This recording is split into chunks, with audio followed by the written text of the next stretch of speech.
The Story of My Life, by Helen Keller. With her letters, 1887-1901, and supplementary account of her education, including passages from the reports and letters of her teacher, Anne Sullivan, by John Albert Macy. Special edition, containing additional chapters, by Helen Keller.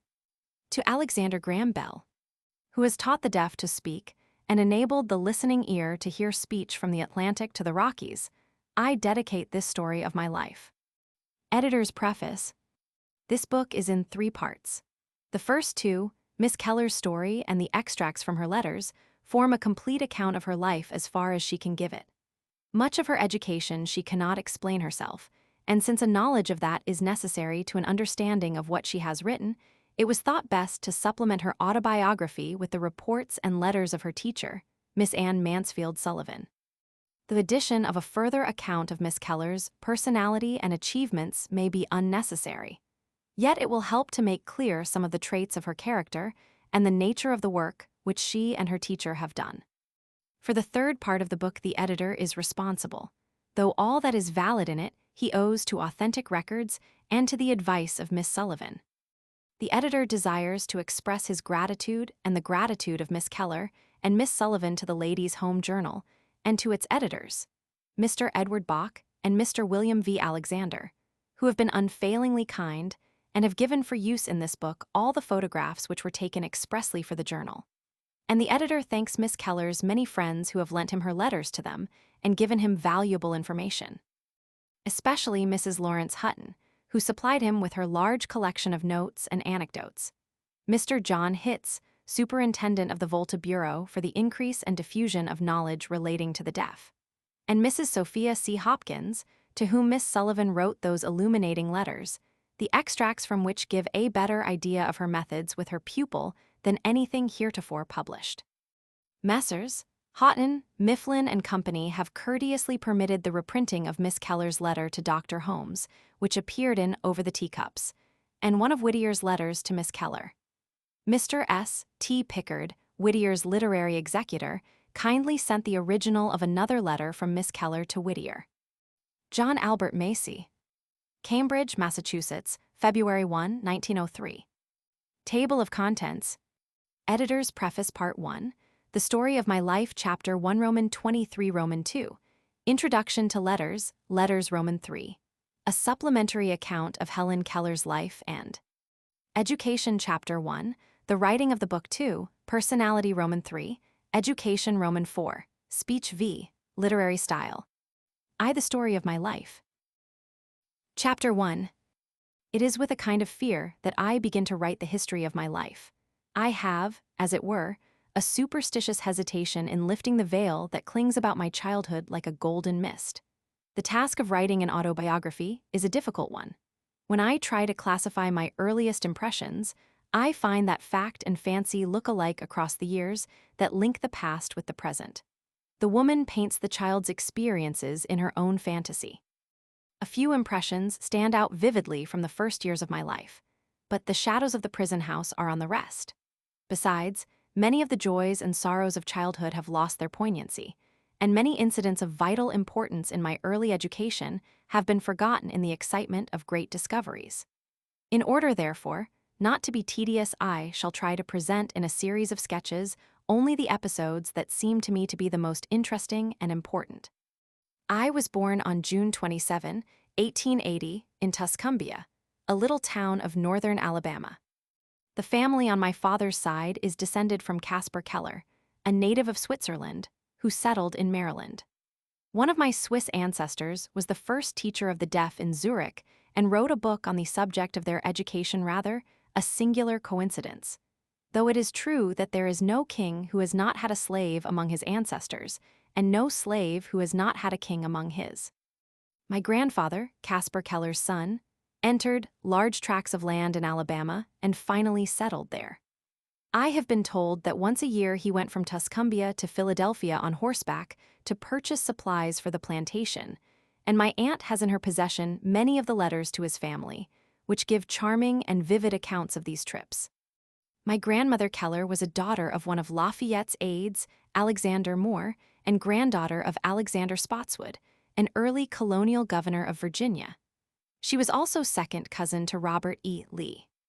My father, Arthur H. Keller, was a captain in the Confederate Army, and my mother, Kate Adams, was his second wife and many years younger. Her grandfather, Benjamin Adams, married Susanna E. Goodhue and lived in Newbury, Massachusetts for many years. Their son, Charles Adams, was born in Newburyport, Massachusetts, and moved to Helena, Arkansas. When the Civil War broke out, he fought on the side of the South and became a brigadier general.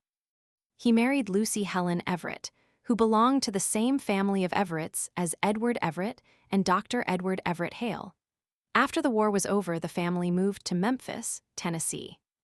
I lived, up to the time of the illness that deprived me of my sight and hearing, in a tiny house consisting of a large square room and a small one, in which the servant slept. It is a custom in the South to build a small house near the homestead as an annex to be used on occasion. Such a house my father built after the Civil War, and when he married my mother they went to live in it. It was completely covered with vines, climbing roses and honeysuckles. From the garden it looked like an arbor. The little porch was hidden from view by a screen of yellow roses and southern smilax.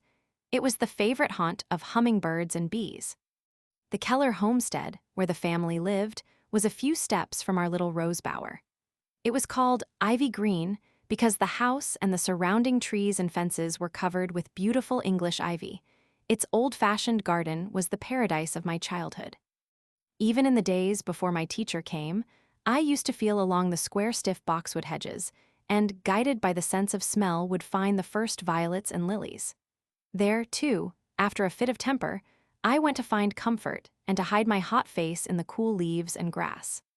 What joy it was to lose myself in that garden of flowers, to wander happily from spot to spot, until, coming suddenly upon a beautiful vine, I recognized it by its leaves and blossoms, and knew it was the vine which covered the tumble-down summer house at the farther end of the garden.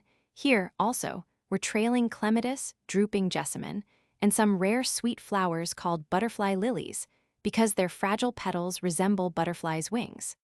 But the roses they were loveliest of all. Never have I found in the greenhouses of the North such heart-satisfying roses as the climbing roses of my southern home. They used to hang in long festoons from our porch, filling the whole air with their fragrance, untainted by any earthy smell.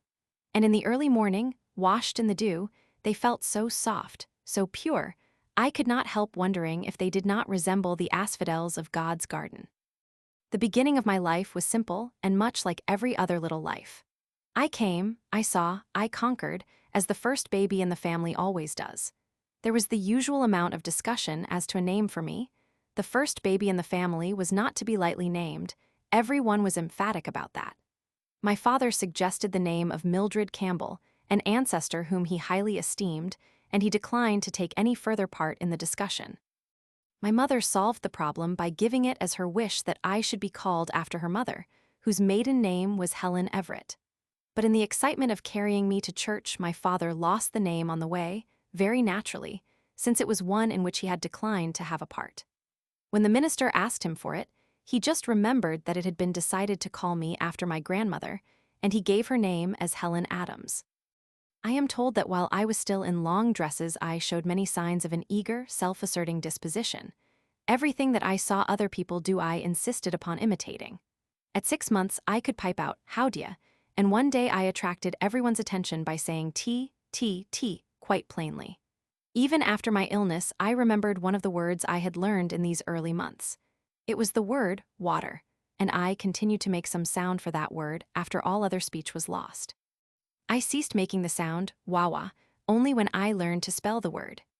They tell me I walked the day I was a year old. My mother had just taken me out of the bathtub and was holding me in her lap, when I was suddenly attracted by the flickering shadows of leaves that danced in the sunlight on the smooth floor. I slipped from my mother's lap and almost ran toward them.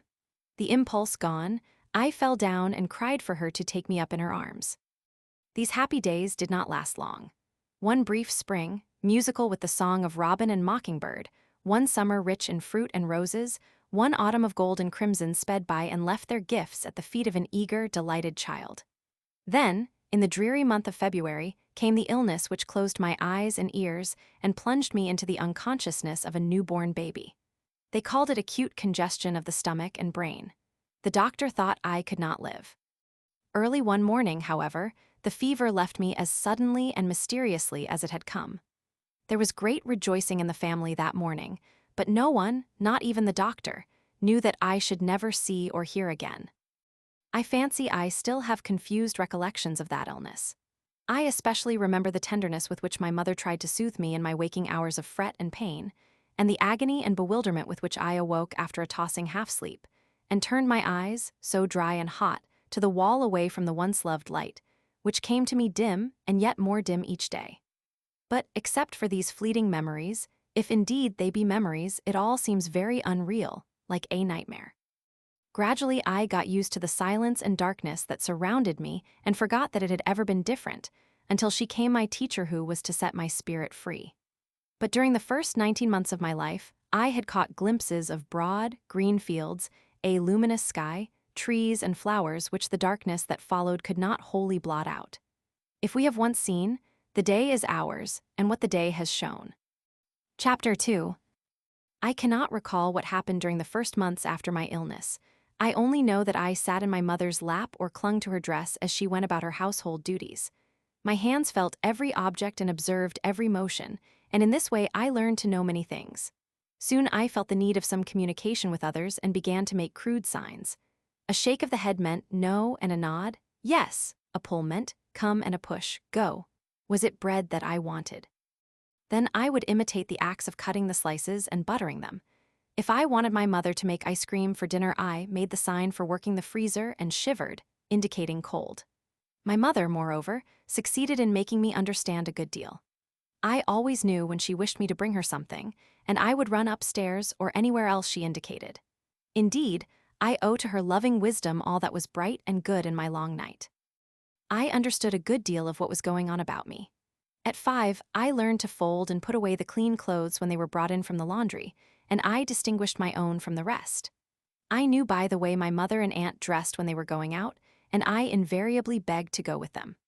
I was always sent for when there was company, and when the guests took their leave, I waved my hand to them, I think with a vague remembrance of the meaning of the gesture. One day some gentlemen called on my mother, and I felt the shutting of the front door and other sounds that indicated their arrival.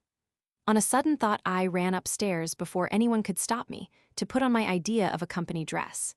Standing before the mirror, as I had seen others do, I anointed mine head with oil and covered my face thickly with powder.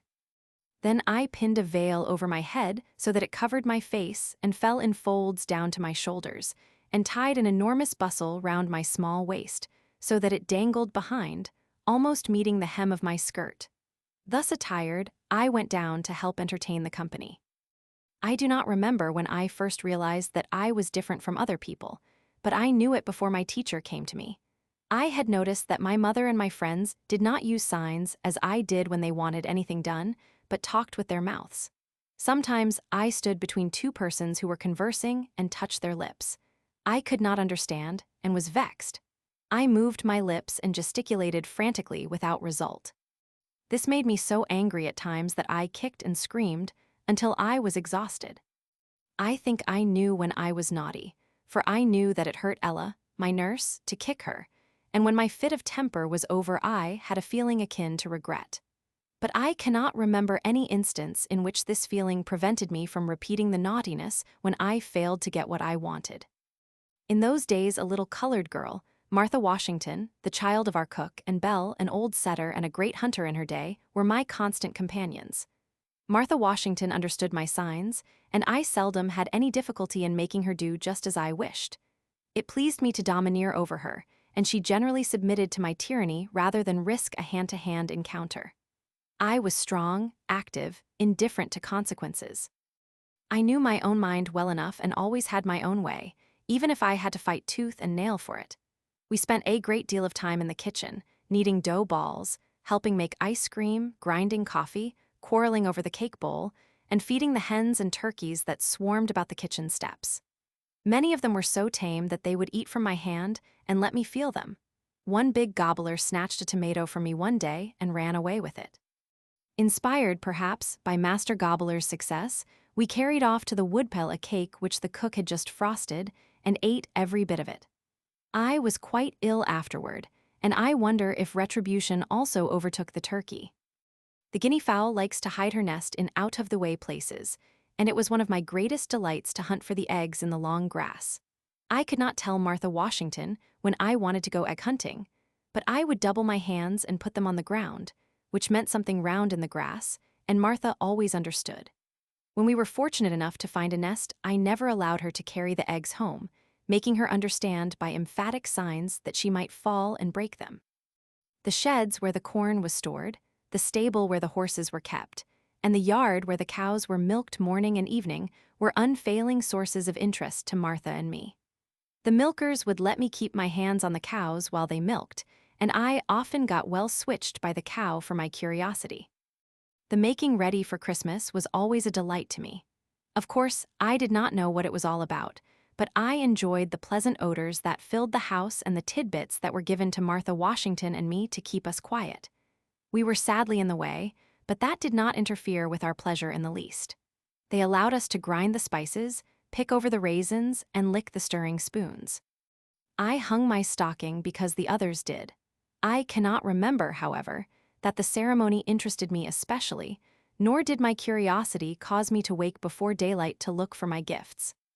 Martha Washington had as great a love of mischief as I. Two little children were seated on the veranda steps one hot July afternoon. One was black as ebony, with little bunches of fuzzy hair tied with shoestrings sticking out all over her head like corkscrews. The other was white, with long golden curls.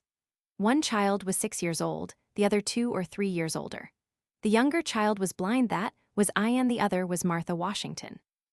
We were busy cutting out paper dolls, but we soon wearied of this amusement, and after cutting up our shoestrings and clipping all the leaves off the honeysuckle that were within reach, I turned my attention to Martha's corkscrews. She objected at first, but finally submitted.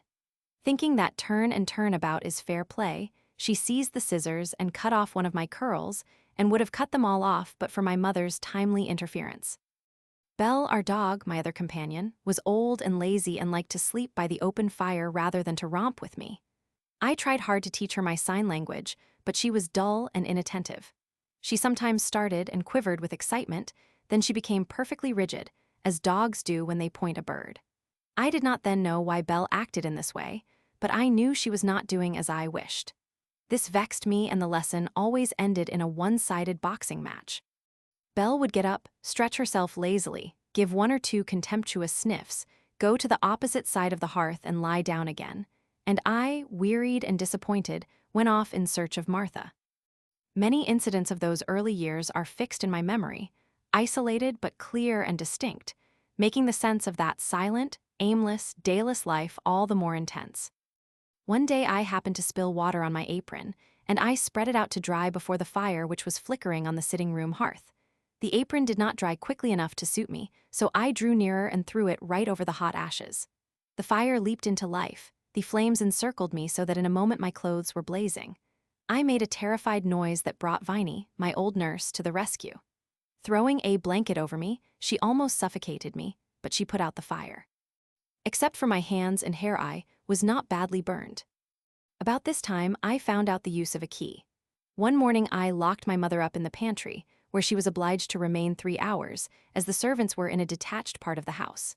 She kept pounding on the door, while I sat outside on the porch steps and laughed with glee as I felt the jar of the pounding. This most naughty prank of mine convinced my parents that I must be taught as soon as possible. After my teacher, Miss Sullivan, came to me, I sought an early opportunity to lock her in her room. I went upstairs with something which my mother made me understand I was to give to Miss Sullivan, but no sooner had I given it to her than I slammed the door to, locked it, and hid the key under the wardrobe in the hall. I could not be induced to tell where the key was. My father was obliged to get a ladder and take Miss Sullivan out through the window, much to my delight. Months after, I produced the key. When I was about 5 years old, we moved from the little vine-covered house to a large new one. The family consisted of my father and mother, 2 older half-brothers, and afterward, a little sister, Mildred. My earliest distinct recollection of my father is making my way through great drifts of newspapers to his side and finding him alone, holding a sheet of paper before his face. I was greatly puzzled to know what he was doing. I imitated this action, even wearing his spectacles, thinking they might help solve the mystery. But I did not find out the secret for several years. Then I learned what those papers were, and that my father edited one of them. My father was most loving and indulgent, devoted to his home, seldom leaving us except in the hunting season. He was a great hunter, I have been told, and a celebrated shot. Next to his family, he loved his dogs and gun. His hospitality was great, almost to a fault, and he seldom came home without bringing a guest. His special pride was the big garden where, it was said, he raised the finest watermelons and strawberries in the county. And to me, he brought the first ripe grapes and the choicest berries. I remember his caressing touch as he led me from tree to tree, from vine to vine, and his eager delight in whatever pleased me. He was a famous storyteller. After I had acquired language, he used to spell clumsily into my hand his cleverest anecdotes, and nothing pleased him more than to have me repeat them at an opportune moment. I was in the north, enjoying the last beautiful days of the summer of 1896, when I heard the news of my father's death. He had had a short illness, there had been a brief time of acute suffering, then all was over. This was my first great sorrow, my first personal experience with death. How shall I write of my mother? She is so near to me that it almost seems indelicate to speak of her. For a long time, I regarded my little sister as an intruder. I knew that I had ceased to be my mother's only darling, and the thought filled me with jealousy. She sat in my mother's lap constantly, where I used to sit, and seemed to take up all her care and time. One day something happened which seemed to me to be adding insult to injury. At that time I had a much-petted, much-abused doll, which I afterward named Nancy. She was, alas, the helpless victim of my outbursts of temper and of affection, so that she became much the worse for wear. I had dolls which talked and cried and opened and shut their eyes, yet I never loved one of them as I loved poor Nancy. She had a cradle, and I often spent an hour or more rocking her. I guarded both doll and cradle with the most jealous care, but once I discovered my little sister sleeping peacefully in the cradle. At this presumption on the part of one to whom, as yet no tie of love bound me, I grew angry. I rushed upon the cradle and overturned it, and the baby might have been killed had my mother not caught her as she fell. Thus it is that when we walk in the valley of twofold solitude, we know little of the tender affections that grow out of endearing words and actions and companionship. But afterward, when I was restored to my human heritage, Mildred and I grew into each other's hearts, so that we were content to go hand in hand wherever caprice led us, although she could not understand my finger language, nor I her childish prattle. Chapter 3. Meanwhile, the desire to express myself grew. The few signs I used became less and less adequate, and my failures to make myself understood were invariably followed by outbursts of passion. I felt as if invisible hands were holding me, and I made frantic efforts to free myself. I struggled, not that struggling helped matters, but the spirit of resistance was strong within me. I generally broke down in tears and physical exhaustion. If my mother happened to be near, I crept into her arms, too miserable even to remember the cause of the tempest. After a while, the need of some means of communication became so urgent that these outbursts occurred daily, sometimes hourly. My parents were deeply grieved and perplexed. We lived a long way from any school for the blind or the deaf, and it seemed unlikely that anyone would come to such an out-of-the-way place as Tuscumbia to teach a child who was both deaf and blind. Indeed, my friends and relatives sometimes doubted whether I could be taught. My mother's only ray of hope came from Dickens's American Notes. She had read his account of Laura Bridgman and remembered vaguely that she was deaf and blind, yet had been educated. But she also remembered with a hopeless pang that Dr. Howe, who had discovered the way to teach the deaf and blind, had been dead many years. His methods had probably died with him, and if they had not, how was a little girl in a far-off town in Alabama to receive the benefit of them? When I was about 6 years old, my father heard of an eminent oculist in Baltimore, who had been successful in many cases that had seemed hopeless.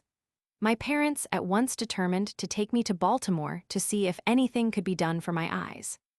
The journey, which I remember well, was very pleasant. I made friends with many people on the train. One lady gave me a box of shells. My father made holes in these so that I could string them, and for a long time they kept me happy and contented. The conductor, too, was kind. Often when he went his rounds, I clung to his coattails while he collected and punched the tickets. His punch, with which he let me play, was a delightful toy. Curled up in a corner of the seat, I amused myself for hours making funny little holes in bits of cardboard. My aunt made me a big doll out of towels. It was the most comical shapeless thing, this improvised doll, with no nose, mouth, ears, or eyes, nothing that even the imagination of a child could convert into a face. Curiously enough, the absence of eyes struck me more than all the other defects put together. I pointed this out to everybody with provoking persistency, but no one seemed equal to the task of providing the doll with eyes. A bright idea, however, shot into my mind, and the problem was solved. I tumbled off the seat and searched under it until I found my aunt's cape, which was trimmed with large beads. I pulled 2 beads off and indicated to her that I wanted her to sew them on my doll. She raised my hand to her eyes in a questioning way, and I nodded energetically. The beads were sewed in the right place, and I could not contain myself for joy, but immediately I lost all interest in the doll. During the whole trip, I did not have one fit of temper. There were so many things to keep my mind and fingers busy. When we arrived in Baltimore, Dr. Kishom received us kindly, but he could do nothing. He said, however, that I could be educated, and advised my father to consult Dr. Alexander Graham Bell of Washington, who would be able to give him information about schools and teachers of deaf or blind children. Acting on the doctor's advice, we went immediately to Washington to see Dr. Bell, my father with a sad heart and many misgivings, I wholly unconscious of his anguish, finding pleasure in the excitement of moving from place to place. Child as I was, I at once felt the tenderness and sympathy which endeared Dr. Bell to so many hearts, as his wonderful achievements enlist their admiration. He held me on his knee while I examined his watch, and he made it strike for me. He understood my signs, and I knew it and loved him at once. But I did not dream that that interview would be the door through which I should pass from darkness into light, from isolation to friendship, companionship, knowledge, love. Dr. Bell advised my father to write to Mr. Anagnos, director of the Perkins Institution in Boston, the scene of Dr. Howe's great labors for the blind, and ask him if he had a teacher competent to begin my education.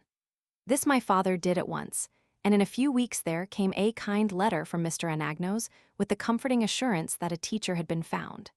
This was in the summer of 1886, but Miss Sullivan did not arrive until the following March. Thus I came up out of Egypt and stood before Sinai, and a power divine touched my spirit and gave it sight, so that I beheld many wonders. And from the sacred mountain I heard a voice which said, "Knowledge is love and light and vision." Chapter 4. The most important day I remember in all my life is the one on which my teacher, Anne Sullivan, came to me. I am filled with wonder when I consider the immeasurable contrasts between the 2 lives which it connects. It was the 3rd of March, 1887, 3 months before I was 7 years old. On the afternoon of that eventful day, I stood on the porch, dumb, expectant. I guessed vaguely from my mother's signs, and from the hurrying to and fro in the house that something unusual was about to happen, so I went to the door and waited on the steps. The afternoon sun penetrated the mass of honeysuckle that covered the porch and fell on my upturned face.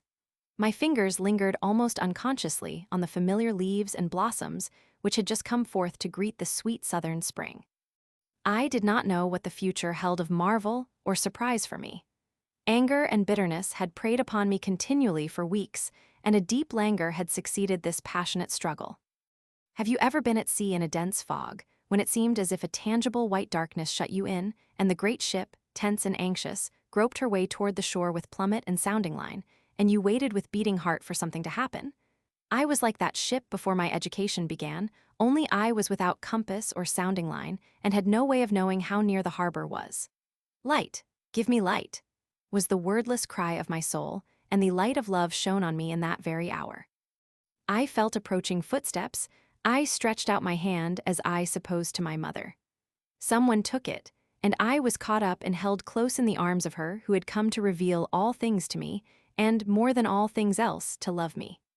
The morning after my teacher came, she led me into her room and gave me a doll.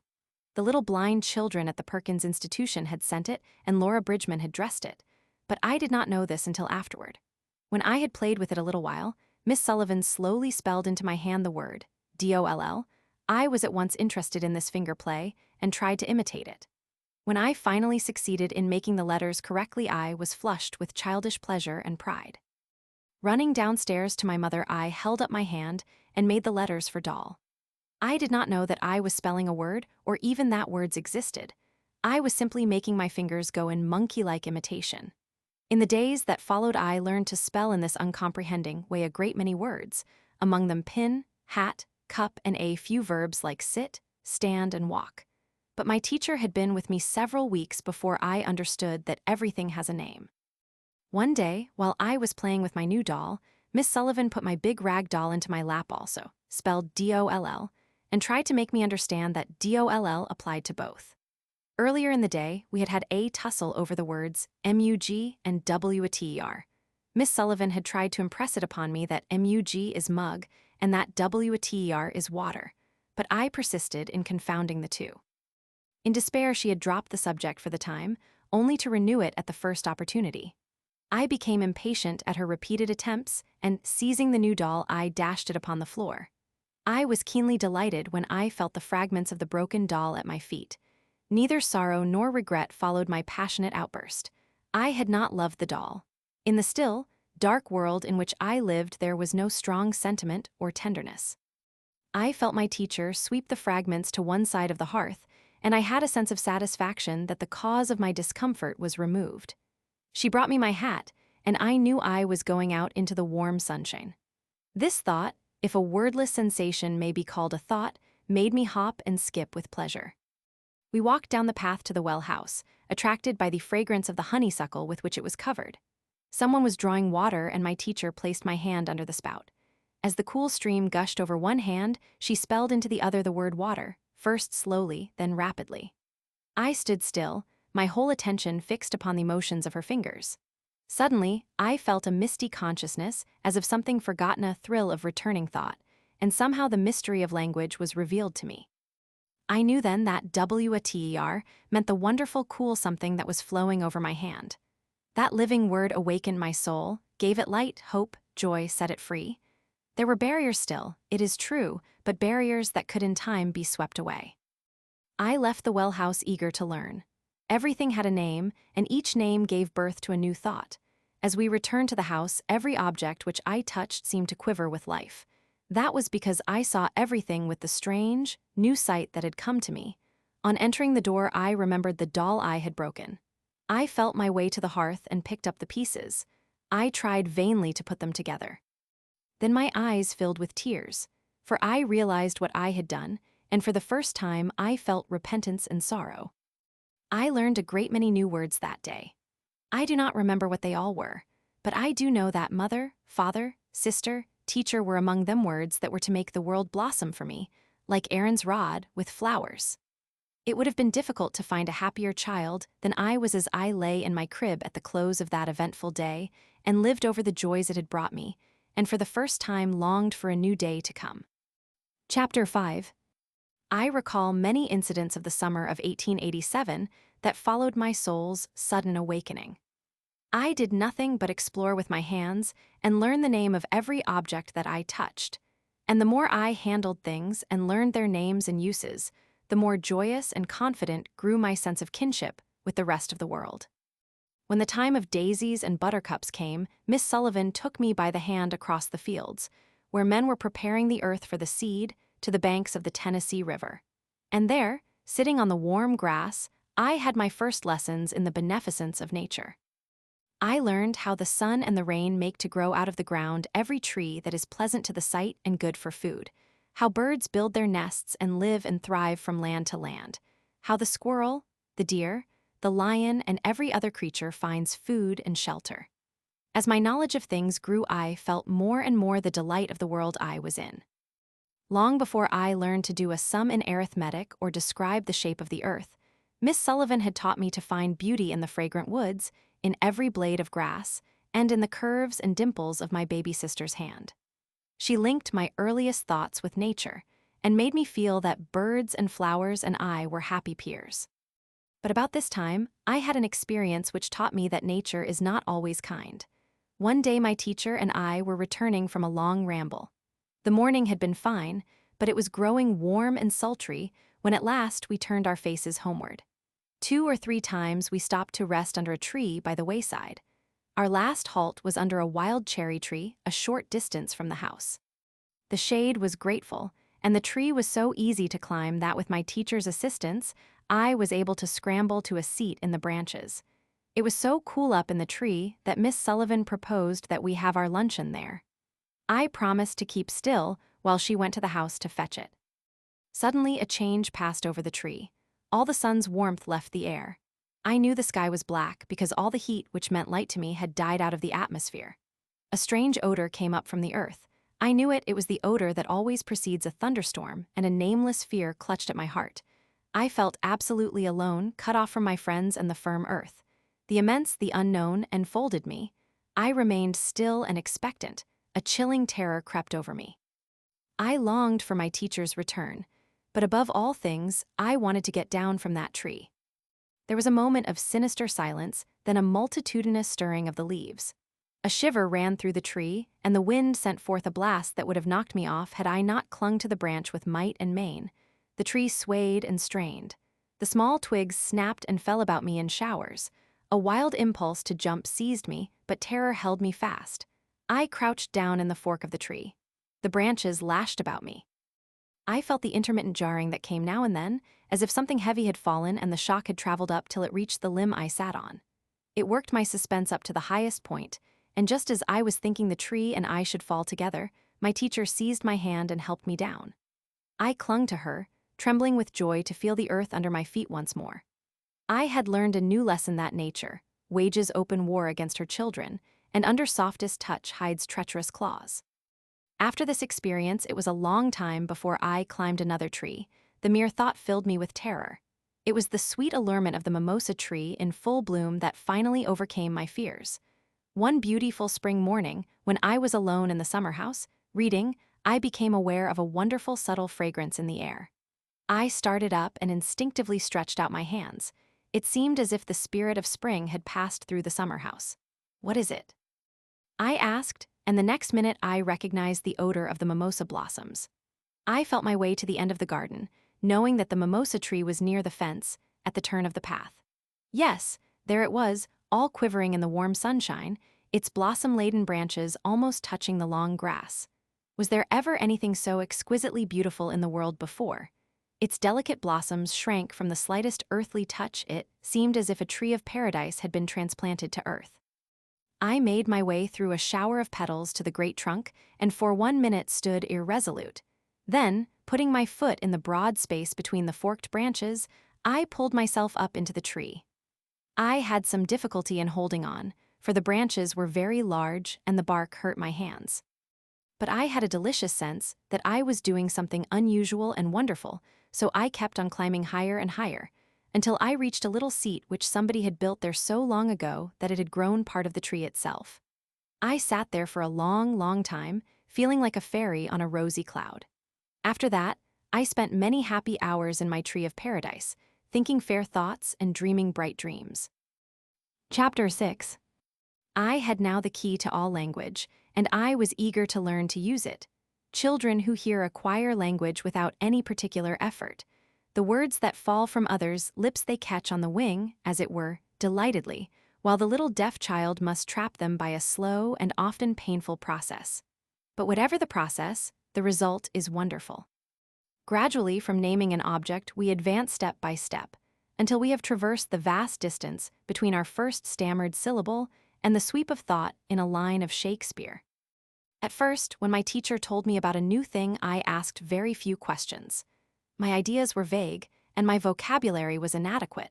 But as my knowledge of things grew, and I learned more and more words, my field of inquiry broadened, and I would return again and again to the same subject, eager for further information. Sometimes a new word revived an image that some earlier experience had engraved on my brain. I remember the morning that I first asked the meaning of the word, love. This was before I knew many words. I had found a few early violets in the garden and brought them to my teacher. She tried to kiss me, but at that time, I did not like to have anyone kiss me except my mother. Miss Sullivan put her arm gently round me and spelled into my hand, "I love Helen." "What is love?" I asked. She drew me closer to her and said, "It is here," pointing to my heart, whose beats I was conscious of for the first time. Her words puzzled me very much because I did not then understand anything unless I touched it. I smelt the violets in her hand and asked, half in words, half in signs, a question which meant, "Is love the sweetness of flowers?" "No," said my teacher. Again I thought, the warm sun was shining on us. "Is this not love?" I asked, pointing in the direction from which the heat came. "Is this not love?" It seemed to me that there could be nothing more beautiful than the sun, whose warmth makes all things grow. But Miss Sullivan shook her head, and I was greatly puzzled and disappointed. I thought it strange that my teacher could not show me love. A day or two afterward I was stringing beads of different sizes in symmetrical groups, 2 large beads, 3 small ones, and so on.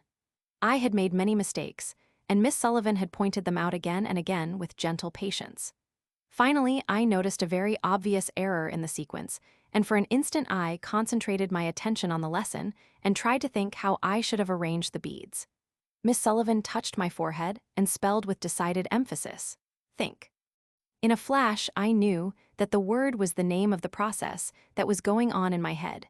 This was my first conscious perception of an abstract idea.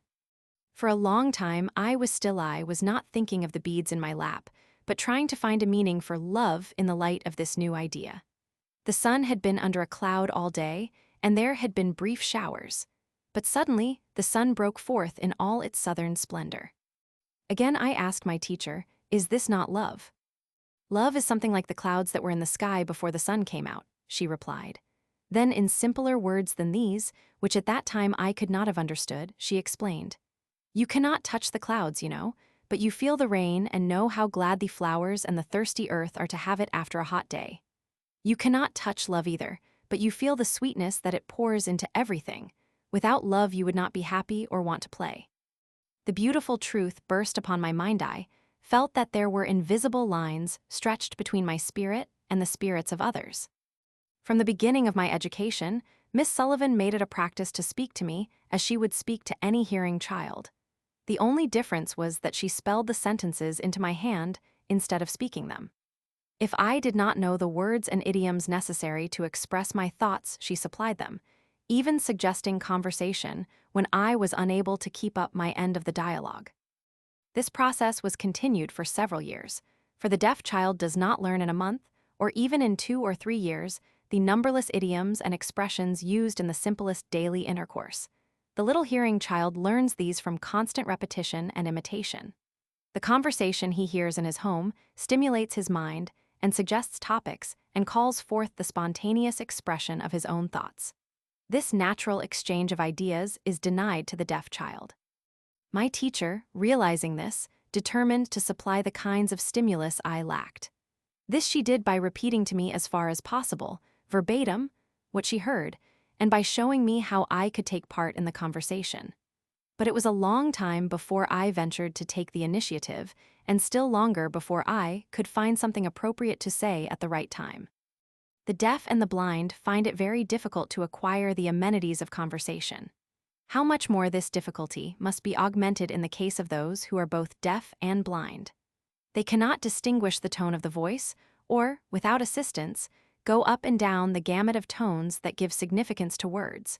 Nor can they watch the expression of the speaker's face, and a look is often the very soul of what one says. Chapter 7. The next important step in my education was learning to read. As soon as I could spell a few words, my teacher gave me slips of cardboard on which were printed words in raised letters. I quickly learned that each printed word stood for an object, an act, or a quality. I had a frame in which I could arrange the words in little sentences, but before I ever put sentences in the frame, I used to make them in objects. I found the slips of paper which represented, for example, doll, is, on, bed, and placed each name on its object. Then I put my doll on the bed with the words is, on, bed arranged beside the doll, thus making a sentence of the words, and at the same time carrying out the idea of the sentence with the things themselves. One day, Miss Sullivan tells me, I pinned the word girl on my pinafore and stood in the wardrobe.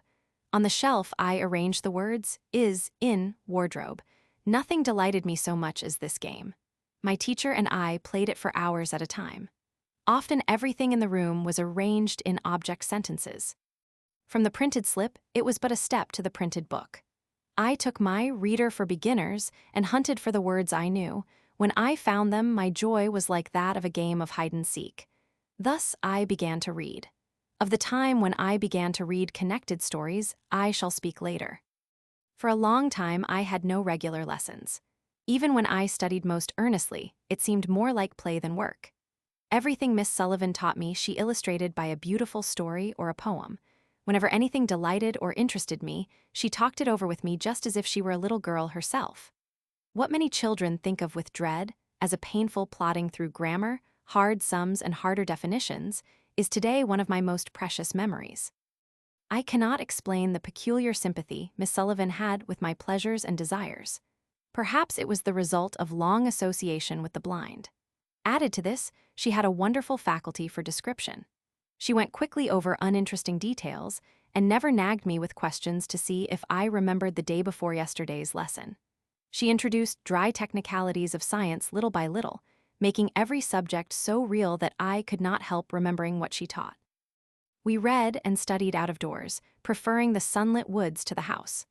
All my early lessons have in them the breath of the woods, the fine, resinous odor of pine needles, blended with the perfume of wild grapes.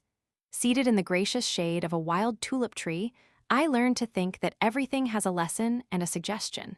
The loveliness of things taught me all their use. Indeed, everything that could hum, or buzz, or sing, or bloom had a part in my education. Noisy-throated frogs, katydids and crickets held in my hand until forgetting their embarrassment. They trilled their reedy note, little downy chickens and wildflowers, the dogwood blossoms, meadow violets and budding fruit trees. I felt the bursting cotton bolls and fingered their soft fiber and fuzzy seeds. I felt the low soughing of the wind through the corn stalks, the silky rustling of the long leaves, and the indignant snort of my pony, as we caught him in the pasture and put the bit in his mouth on me. How well I remember the spicy, clovery smell of his breath. Sometimes I rose at dawn and stole into the garden while the heavy dew lay on the grass and flowers. Few know what joy it is to feel the roses pressing softly into the hand, or the beautiful motion of the lilies as they sway in the morning breeze. Sometimes I caught an insect in the flower I was plucking, and I felt the faint noise of a pair of wings rubbed together in a sudden terror, as the little creature became aware of a pressure from without. Another favorite haunt of mine was the orchard, where the fruit ripened early in July. The large, downy peaches would reach themselves into my hand, and as the joyous breezes flew about the trees, the apples tumbled at my feet. Oh, the delight with which I gathered up the fruit in my pinafore, pressed my face against the smooth cheeks of the apples, still warm from the sun, and skipped back to the house. Our favorite walk was to Keller's Landing, an old tumble-down lumber wharf on the Tennessee River, used during the Civil War to land soldiers. There we spent many happy hours and played at learning geography. I built dams of pebbles, made islands and lakes, and dug riverbeds, all for fun, and never dreamed that I was learning a lesson. I listened with increasing wonder to Miss Sullivan's descriptions of the great round world with its burning mountains, buried cities, moving rivers of ice, and many other things as strange. She made raised maps in clay, so that I could feel the mountain ridges and valleys, and follow with my fingers the devious course of rivers. I liked this, too, but the division of the earth into zones and poles confused and teased my mind. The illustrative strings and the orange stick representing the poles seemed so real that even to this day, the mere mention of temperate zone suggests a series of twined circles. And I believe that if anyone should set about it, he could convince me that white bears actually climb the North Pole. Arithmetic seems to have been the only study I did not like.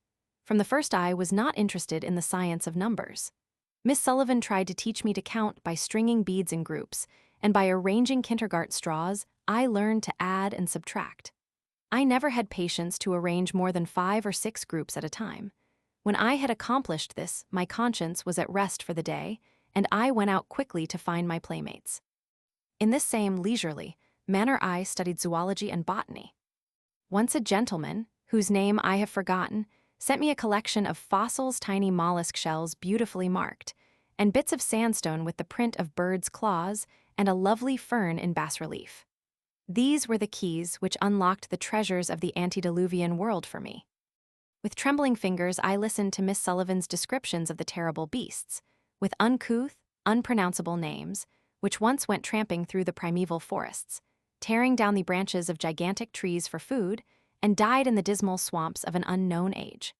For a long time, these strange creatures haunted my dreams, and this gloomy period formed a somber background to the joyous now, filled with sunshine and roses and echoing with the gentle beat of my pony's hoof. Another time, a beautiful shell was given me, and with a child's surprise and delight I learned how a tiny mollusk had built the lustrous coil for his dwelling place, and how on still nights, when there is no breeze stirring the waves, the Nautilus sails on the blue waters of the Indian Ocean in his ship of pearl. After I had learned a great many interesting things about the life and habits of the children of the sea-how, in the midst of dashing waves, the little polyps build the beautiful coral isles of the Pacific, and the foraminifera have made the chalk hills of many a land. My teacher read me the chambered nautilus, and showed me that the shell-building process of the mollusks is symbolical of the development of the mind. Just as the wonder-working mantle of the nautilus changes the material it absorbs from the water and makes it a part of itself, so the bits of knowledge one gathers undergo a similar change and become pearls of thought. Again, it was the growth of a plant that furnished the text for a lesson. We bought a lily and set it in a sunny window. Very soon the green, pointed buds showed signs of opening. The slender, finger-like leaves on the outside opened slowly, reluctant, I thought, to reveal the loveliness they hid. Once having made a start, however, the opening process went on rapidly, but in order and systematically.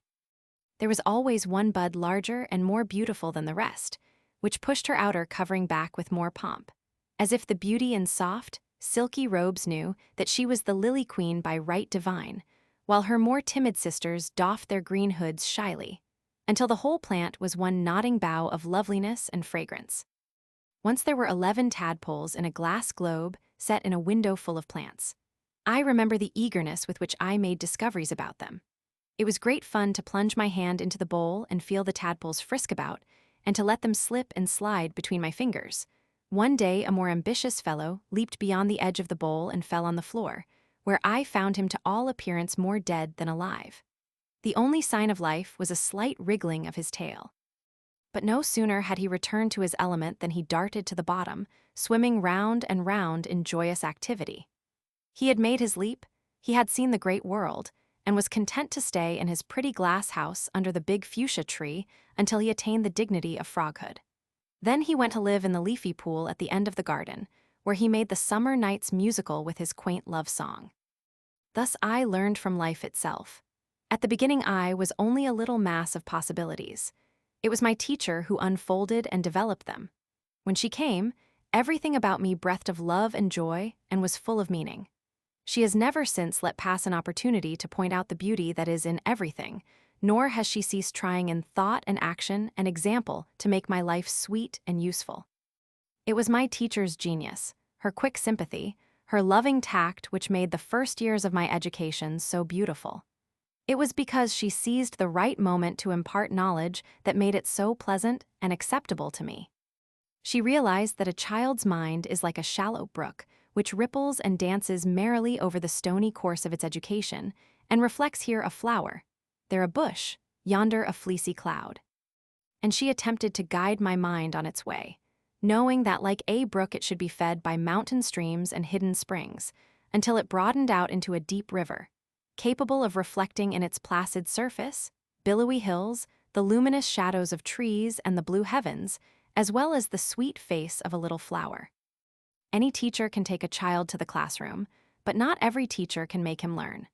He will not work joyously unless he feels that liberty is his, whether he is busy or at rest. He must feel the flush of victory and the heart-sinking of disappointment before he takes with a will the tasks distasteful to him and resolves to dance his way bravely through a dull routine of textbooks. My teacher is so near to me that I scarcely think of myself apart from her. How much of my delight in all beautiful things is innate, and how much is due to her influence, I can never tell. I feel that her being is inseparable from my own, and that the footsteps of my life are in hers. All the best of me belongs to her. There is not a talent, or an aspiration, or a joy in me that has not been awakened by her loving touch. Chapter 8. The first Christmas after Miss Sullivan came to Tuscumbia was a great event. Everyone in the family prepared surprises for me, but what pleased me most, Miss Sullivan and I prepared surprises for everybody else. The mystery that surrounded the gifts was my greatest delight and amusement. My friends did all they could to excite my curiosity by hints and half-spelled sentences which they pretended to break off in the nick of time. Miss Sullivan and I kept up a game of guessing which taught me more about the use of language than any set lessons could have done. Every evening, seated round a glowing wood fire, we played our guessing game, which grew more and more exciting as Christmas approached. On Christmas Eve, the Tuscumbia schoolchildren had their tree, to which they invited me. In the center of the schoolroom stood a beautiful tree ablaze and shimmering in the soft light, its branches loaded with strange, wonderful fruit. It was a moment of supreme happiness. I danced and capered round the tree in an ecstasy. When I learned that there was a gift for each child, I was delighted, and the kind people who had prepared the tree permitted me to hand the presents to the children. In the pleasure of doing this, I did not stop to look at my own gifts, but when I was ready for them, my impatience for the real Christmas to begin almost got beyond control. I knew the gifts I already had were not those of which friends had thrown out such tantalizing hints, and my teacher said the presents I was to have would be even nicer than these. I was persuaded, however, to content myself with the gifts from the tree and leave the others until morning. That night, after I had hung my stocking, I lay awake a long time, pretending to be asleep and keeping alert to see what Santa Claus would do when he came. At last, I fell asleep with a new doll and a white bear in my arms. Next morning, it was I who waked the whole family with my first Merry Christmas. I found surprises, not in the stocking only, but on the table, on all the chairs, at the door, on the very windowsill. Indeed, I could hardly walk without stumbling on a bit of Christmas wrapped up in tissue paper. But when my teacher presented me with a canary, my cup of happiness overflowed. Little Tim was so tame that he would hop on my finger and eat candied cherries out of my hand. Miss Sullivan taught me to take all the care of my new pet. Every morning after breakfast, I prepared his bath, made his cage clean and sweet, filled his cups with fresh seed and water from the well house, and hung a spray of chickweed in his swing. One morning, I left the cage on the window seat while I went to fetch water for his bath. When I returned, I felt a big cat brush past me as I opened the door. At first, I did not realize what had happened, but when I put my hand in the cage and Tim's pretty wings did not meet my touch or his small pointed claws take hold of my finger, I knew that I should never see my sweet little singer again. Chapter 9. The next important event in my life was my visit to Boston in May 1888. As if it were yesterday, I remember the preparations, the departure with my teacher and my mother, the journey, and finally the arrival in Boston. How different this journey was from the one I had made to Baltimore 2 years before. I was no longer a restless, excitable little creature, requiring the attention of everybody on the train to keep me amused. I sat quietly beside Miss Sullivan, taking in with eager interest all that she told me about what she saw out of the car window, the beautiful Tennessee River, the great cotton fields, the hills and woods, and the crowds of laughing Negroes at the stations, who waved to the people on the train and brought delicious candy and popcorn balls through the car. On the seat opposite me sat my big rag doll Nancy, in a new gingham dress and a beruffled sunbonnet, looking at me out of 2 bead eyes. Sometimes, when I was not absorbed in Miss Sullivan's descriptions, I remembered Nancy's existence and took her up in my arms, but I generally calmed my conscience by making myself believe that she was asleep. As I shall not have occasion to refer to Nancy again, I wish to tell here a sad experience she had soon after our arrival in Boston.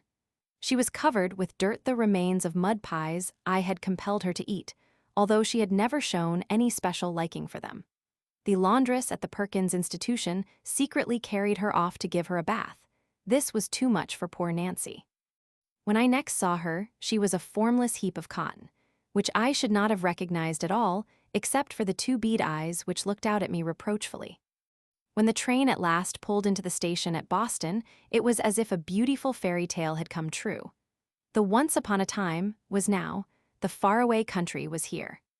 We had scarcely arrived at the Perkins Institution for the Blind when I began to make friends with the little blind children. It delighted me inexpressibly to find that they knew the manual alphabet. What joy to talk with other children in my own language. Until then, I had been like a foreigner speaking through an interpreter. In the school where Laura Bridgman was taught, I was in my own country. It took me some time to appreciate the fact that my new friends were blind. I knew I could not see, but it did not seem possible that all the eager, loving children who gathered round me and joined heartily in my frolics were also blind. I remember the surprise and the pain I felt as I noticed that they placed their hands over mine when I talked to them and that they read books with their fingers. Although I had been told this before, and although I understood my own deprivations, yet I had thought vaguely that since they could hear, they must have a sort of second sight, and I was not prepared to find one child and yet another deprived of the same precious gift. But they were so happy and contented that I lost all sense of pain in the pleasure of their companionship. One day spent with the blind children made me feel thoroughly at home in my new environment, and I looked eagerly from one pleasant experience to another as the days flew swiftly by. I could not quite convince myself that there was much world left, for I regarded Boston as the beginning and the end of creation. While we were in Boston, we visited Bunker Hill, and there I had my first lesson in history. The story of the brave men who had fought on the spot where we stood excited me greatly. I climbed the monument, counting the steps and wondering as I went higher, and yet higher if the soldiers had climbed this great stairway and shot at the enemy on the ground below. The next day we went to Plymouth by water. This was my first trip on the ocean and my first voyage in a steamboat. How full of life and motion it was. But the rumble of the machinery made me think it was thundering, and I began to cry, because I feared if it rained, we should not be able to have our picnic out of doors. I was more interested, I think, in the great rock on which the Pilgrims landed than in anything else in Plymouth. I could touch it, and perhaps that made the coming of the Pilgrims and their toils and great deeds seem more real to me. I have often held in my hand a little model of the Plymouth Rock, which a kind gentleman gave me at Pilgrim Hall, and I have fingered its curves, the split in the center and the embossed figures, 1620, and turned over in my mind all that I knew about the wonderful story of the Pilgrims. How my childish imagination glowed with the splendor of their enterprise. I idealized them as the bravest and most generous men that ever sought a home in a strange land. I thought they desired the freedom of their fellow men as well as their own. I was keenly surprised and disappointed years later to learn of their acts of persecution that make us tingle with shame, even while we glory in the courage and energy that gave us our country beautiful. Among the many friends I made in Boston were Mr. William Endicott and his daughter. Their kindness to me was the seed from which many pleasant memories have since grown. One day we visited their beautiful home at Beverly Farms. I remember with delight how I went through their rose garden, how their dogs, Big Leo and little curly-haired Fritz with long ears, came to meet me, and how Nimrod, the swiftest of the horses, poked his nose into my hands for a pat and a lump of sugar. I also remember the beach, where for the first time I played in the sand. It was hard, smooth sand, very different from the loose, sharp sand mingled with kelp and shells at Brewster. Mr. Endicott told me about the great ships that came sailing by from Boston, bound for Europe. I saw him many times after that, and he was always a good friend to me. Indeed, I was thinking of him when I called Boston the city of kind hearts. Chapter 10. Just before the Perkins Institution closed for the summer, it was arranged that my teacher and I should spend our vacation at Brewster, on Cape Cod, with our dear friend, Mrs. Hopkins. I was delighted, for my mind was full of the prospective joys and of the wonderful stories I had heard about the sea. My most vivid recollection of that summer is the ocean. I had always lived far inland and had never had so much as a whiff of salt air, but I had read in a big book called Our World, a description of the ocean which filled me with wonder and an intense longing to touch the mighty sea and feel it roar. So my little heart leaped high with eager excitement when I knew that my wish was at last to be realized. No sooner had I been helped into my bathing suit than I sprang out upon the warm sand and without thought of fear plunged into the cool water. I felt the great billows rock and sink. The buoyant motion of the water filled me with an exquisite, quivering joy.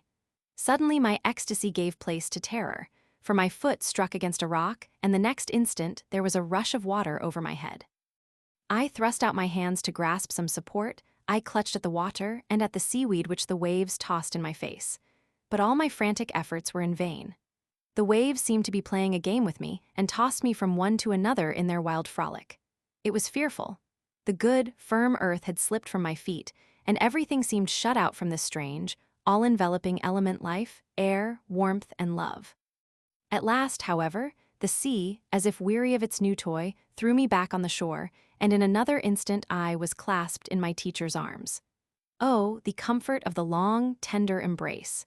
As soon as I had recovered from my panic sufficiently to say anything, I demanded, "Who put salt in the water?"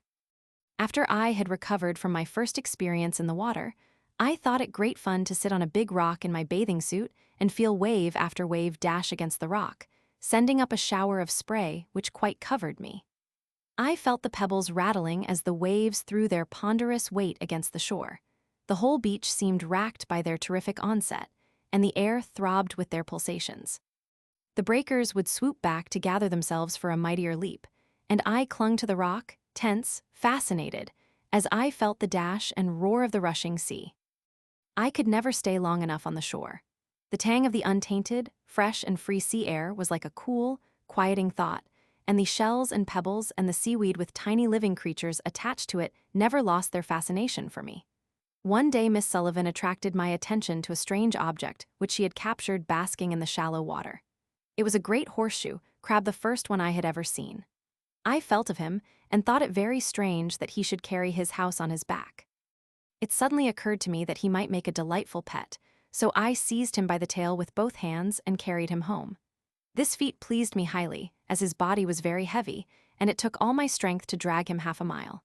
I would not leave Miss Sullivan in peace until she had put the crab in a trough near the well where I was confident he would be secure. But next morning I went to the trough, and lo, he had disappeared. Nobody knew where he had gone or how he had escaped. My disappointment was bitter at the time, but little by little I came to realize that it was not kind or wise to force this poor dumb creature out of his element, and after a while I felt happy in the thought that perhaps he had returned to the sea. Chapter 11. In the autumn, I returned to my southern home with a heart full of joyous memories. As I recall that visit north, I am filled with wonder at the richness and variety of the experiences that cluster about it. It seems to have been the beginning of everything. The treasures of a new, beautiful world were laid at my feet, and I took in pleasure and information at every turn. I lived myself into all things. I was never still a moment. My life was as full of motion as those little insects that crowd a whole existence into one brief day. I met many people who talked with me by spelling into my hand, and thought in joyous sympathy leaped up to meet thought, and behold, a miracle had been wrought. The barren places between my mind and the minds of others blossomed like the rose. I spent the autumn months with my family at our summer cottage, on a mountain about 14 miles from Tuscumbia. It was called Fern Quarry, because near it there was a limestone quarry, long since abandoned.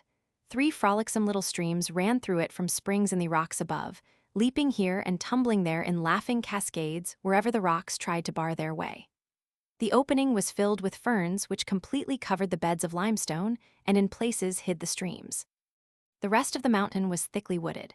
Here were great oaks and splendid evergreens with trunks like mossy pillars, from the branches of which hung garlands of ivy and mistletoe, and persimmon trees, the odor of which pervaded every nook and corner of the wooden elusive, fragrant something that made the heart glad. In places, the wild muscadine and scuppernong vines stretched from tree to tree, making arbors which were always full of butterflies and buzzing insects.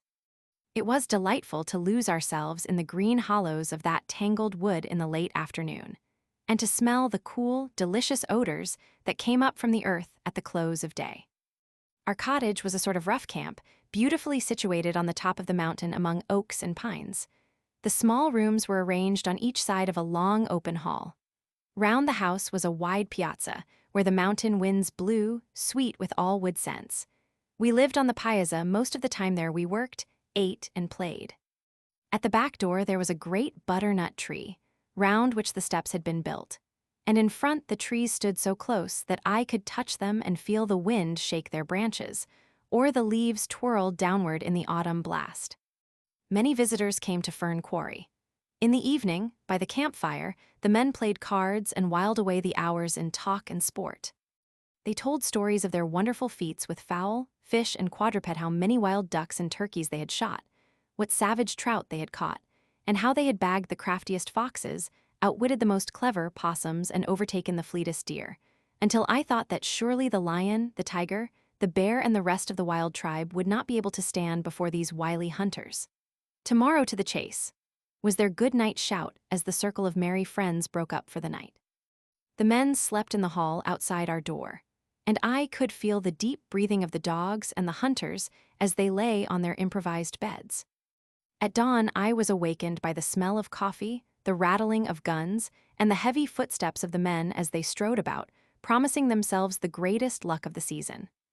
I could also feel the stamping of the horses, which they had ridden out from town and hitched under the trees, where they stood all night, neighing loudly, impatient to be off. At last the men mounted, and, as they say in the old songs, away went the steeds with bridles ringing and whips cracking and hounds racing ahead, and away went the champion hunters, with hark and whoop and wild halloo. Later in the morning we made preparations for a barbecue. A fire was kindled at the bottom of a deep hole in the ground, big sticks were laid crosswise at the top, and meat was hung from them and turned on spits. Around the fire squatted Negroes, driving away the flies with long branches. The savory odor of the meat made me hungry long before the tables were set. When the bustle and excitement of preparation was at its height, the hunting party made its appearance, struggling in by twos and threes, the men hot and weary, the horses covered with foam, and the jaded hounds panting and dejected, and not a single kill. Every man declared that he had seen at least one deer, and that the animal had come very close. But however hotly the dogs might pursue the game, however well the guns might be aimed, at the snap of the trigger there was not a deer in sight. They had been as fortunate as the little boy who said he came very near seeing a rabbit he saw his tracks. The party soon forgot its disappointment, however, and we sat down, not to venison, but to a tamer feast of veal and roast pig. One summer I had my pony at Fern Quarry. I called him Black Beauty, as I had just read the book, and he resembled his namesake in every way, from his glossy black coat to the white star on his forehead. I spent many of my happiest hours on his back. Occasionally, when it was quite safe, my teacher would let go the leading rein, and the pony sauntered on or stopped at his sweet will to eat grass or nibble the leaves of the trees that grew beside the narrow trail. On mornings when I did not care for the ride, my teacher and I would start after breakfast for a ramble in the woods, and allow ourselves to get lost amid the trees and vines, with no road to follow except the paths made by cows and horses. Frequently, we came upon impassable thickets which forced us to take a roundabout way. We always returned to the cottage with armfuls of laurel, goldenrod, ferns, and gorgeous swamp flowers, such as grow only in the South. Sometimes I would go with Mildred and my little cousins to gather persimmons. I did not eat them, but I loved their fragrance and enjoyed hunting for them in the leaves and grass. We also went nutting, and I helped them open the chestnut burrs and break the shells of hickory nuts and walnuts, the big, sweet walnuts. At the foot of the mountain there was a railroad, and the children watched the trains whiz by. Sometimes a terrific whistle brought us to the steps, and Mildred told me in great excitement that a cow or a horse had strayed on the track. About a mile distant, there was a trestle spanning a deep gorge. It was very difficult to walk over. The ties were wide apart and so narrow that one felt as if one were walking on knives. I had never crossed it until one day Mildred, Miss Sullivan, and I were lost in the woods and wandered for hours without finding a path. Suddenly Mildred pointed with her little hand and exclaimed, "There's the trestle." We would have taken any way rather than this, but it was late and growing dark, and the trestle was a short cut home. I had to feel for the rails with my toe, but I was not afraid and got on very well until all at once there came a faint puff, puff from the distance. "I see the train," cried Mildred, and in another minute it would have been upon us had we not climbed down on the cross braces while it rushed over our heads. I felt the hot breath from the engine on my face, and the smoke and ashes almost choked us. As the train rumbled by, the trestle shook and swayed until I thought we should be dashed to the chasm below. With the utmost difficulty, we regained the track. Long after dark, we reached home and found the cottage empty. The family were all out hunting for us. Chapter 12. After my first visit to Boston, I spent almost every winter in the North. Once I went on a visit to a New England village with its frozen lakes and vast snow fields. It was then that I had opportunities such as had never been mine to enter into the treasures of the snow. I recall my surprise on discovering that a mysterious hand had stripped the trees and bushes, leaving only here and there a wrinkled leaf.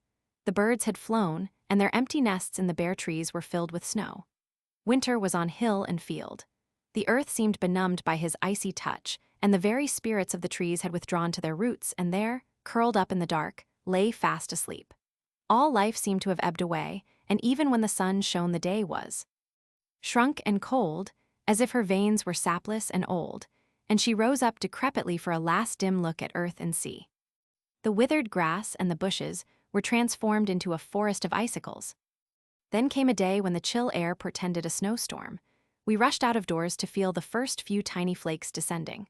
Hour by hour, the flakes dropped silently, softly from their airy height to the earth, and the country became more and more level. A snowy night closed upon the world, and in the morning one could scarcely recognize a feature of the landscape.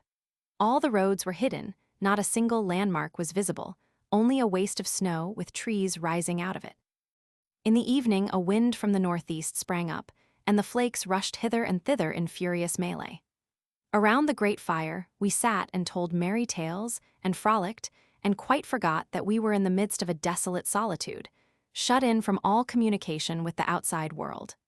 But during the night, the fury of the wind increased to such a degree that it thrilled us with a vague terror. The rafters creaked and strained, and the branches of the trees surrounding the house rattled and beat against the windows, as the winds rioted up and down the country. On the third day after the beginning of the storm, the snow ceased. The sun broke through the clouds and shone upon a vast, undulating white plain. High mounds, pyramids heaped in fantastic shapes, and impenetrable drifts lay scattered in every direction. Narrow paths were shoveled through the drifts. I put on my cloak and hood and went out. The air stung my cheeks like fire. Half walking in the paths, half working our way through the lesser drifts, we succeeded in reaching a pine grove just outside a broad pasture. The trees stood motionless and white like figures in a marble frieze. There was no odor of pine needles. The rays of the sun fell upon the trees so that the twigs sparkled like diamonds and dropped in showers when we touched them. So dazzling was the light, it penetrated even the darkness that veils my eyes. As the days wore on, the drifts gradually shrunk, but before they were wholly gone another storm came, so that I scarcely felt the earth under my feet once all winter. At intervals, the trees lost their icy covering, and the bulrushes and underbrush were bare, but the lake lay frozen and hard beneath the sun. Our favorite amusement during that winter was tobogganing. In places, the shore of the lake rises abruptly from the water's edge. Down these steep slopes we used to coast. We would get on our toboggan, a boy would give us a shove, and off we went. Plunging through drifts, leaping hollows, swooping down upon the lake, we would shoot across its gleaming surface to the opposite bank. What joy, what exhilarating madness! For one wild, glad moment, we snapped the chain that binds us to earth, and joining hands with the winds we felt ourselves divine. Chapter 13. It was in the spring of 1890 that I learned to speak. The impulse to utter audible sounds had always been strong within me. I used to make noises, keeping one hand on my throat while the other hand felt the movements of my lips. I was pleased with anything that made a noise and liked to feel the cat purr and the dog bark. I also liked to keep my hand on a singer's throat or on a piano when it was being played. Before I lost my sight and hearing, I was fast learning to talk, but after my illness it was found that I had ceased to speak because I could not hear. I used to sit in my mother's lap all day long and keep my hands on her face because it amused me to feel the motions of her lips, and I moved my lips, too, although I had forgotten what talking was. My friends say that I laughed and cried naturally, and for a while I made many sounds and word elements, not because they were a means of communication, but because the need of exercising my vocal organs was imperative. There was, however, one word the meaning of which I still remembered: water. I pronounced it wah-wah. Even this became less and less intelligible until the time when Miss Sullivan began to teach me. I stopped using it only after I had learned to spell the word on my fingers. I had known for a long time that the people about me used a method of communication different from mine, and even before I knew that a deaf child could be taught to speak, I was conscious of dissatisfaction with the means of communication I already possessed. One who is entirely dependent upon the manual alphabet has always a sense of restraint, of narrowness. This feeling began to agitate me with a vexing, forward-reaching sense of a lack that should be filled. My thoughts would often rise and beat up like birds against the wind, and I persisted in using my lips and voice. Friends tried to discourage this tendency, fearing lest it would lead to disappointment. But I persisted, and an accident soon occurred which resulted in the breaking down of this great barrier. I heard the story of Ragnhild Kata.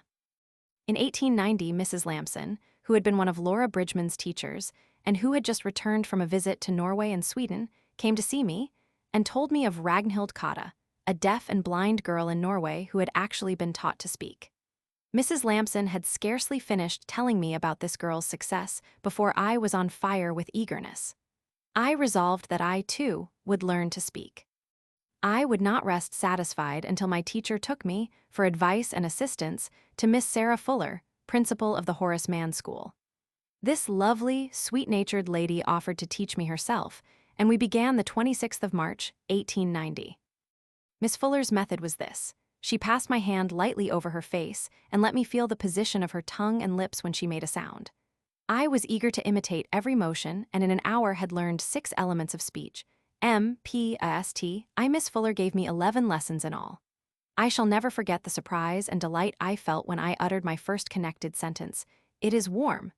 True, they were broken and stammering syllables, but they were human speech.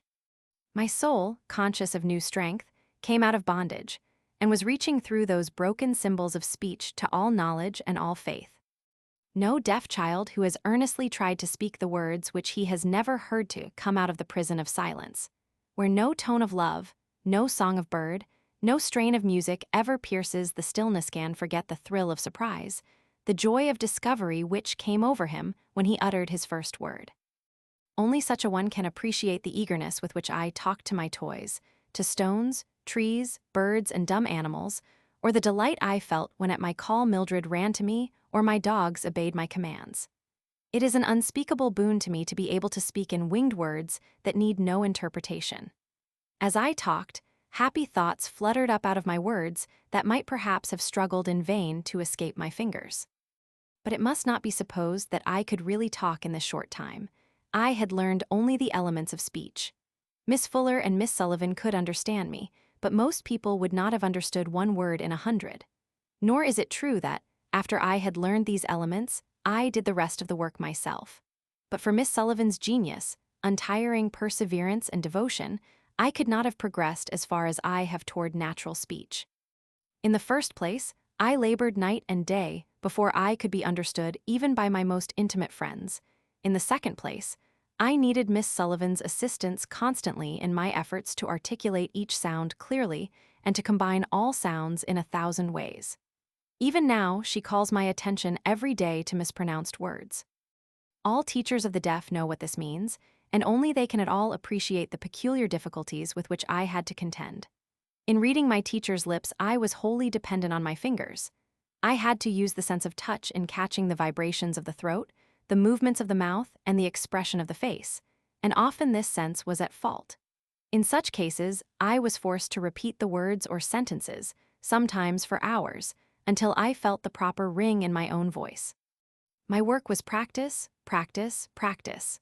Discouragement and weariness cast me down frequently, but the next moment the thought that I should soon be at home and show my loved ones what I had accomplished spurred me on, and I eagerly looked forward to their pleasure in my achievement. My little sister will understand me now, was a thought stronger than all obstacles. I used to repeat ecstatically, I am not dumb now. I could not be despondent while I anticipated the delight of talking to my mother and reading her responses from her lips. It astonished me to find how much easier it is to talk than to spell with the fingers, and I discarded the manual alphabet as a medium of communication on my part. But Miss Sullivan and a few friends still use it in speaking to me, for it is more convenient and more rapid than lip reading.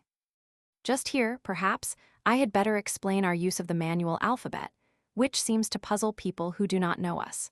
One who reads or talks to me spells with his hand, using the single-hand manual alphabet generally employed by the deaf.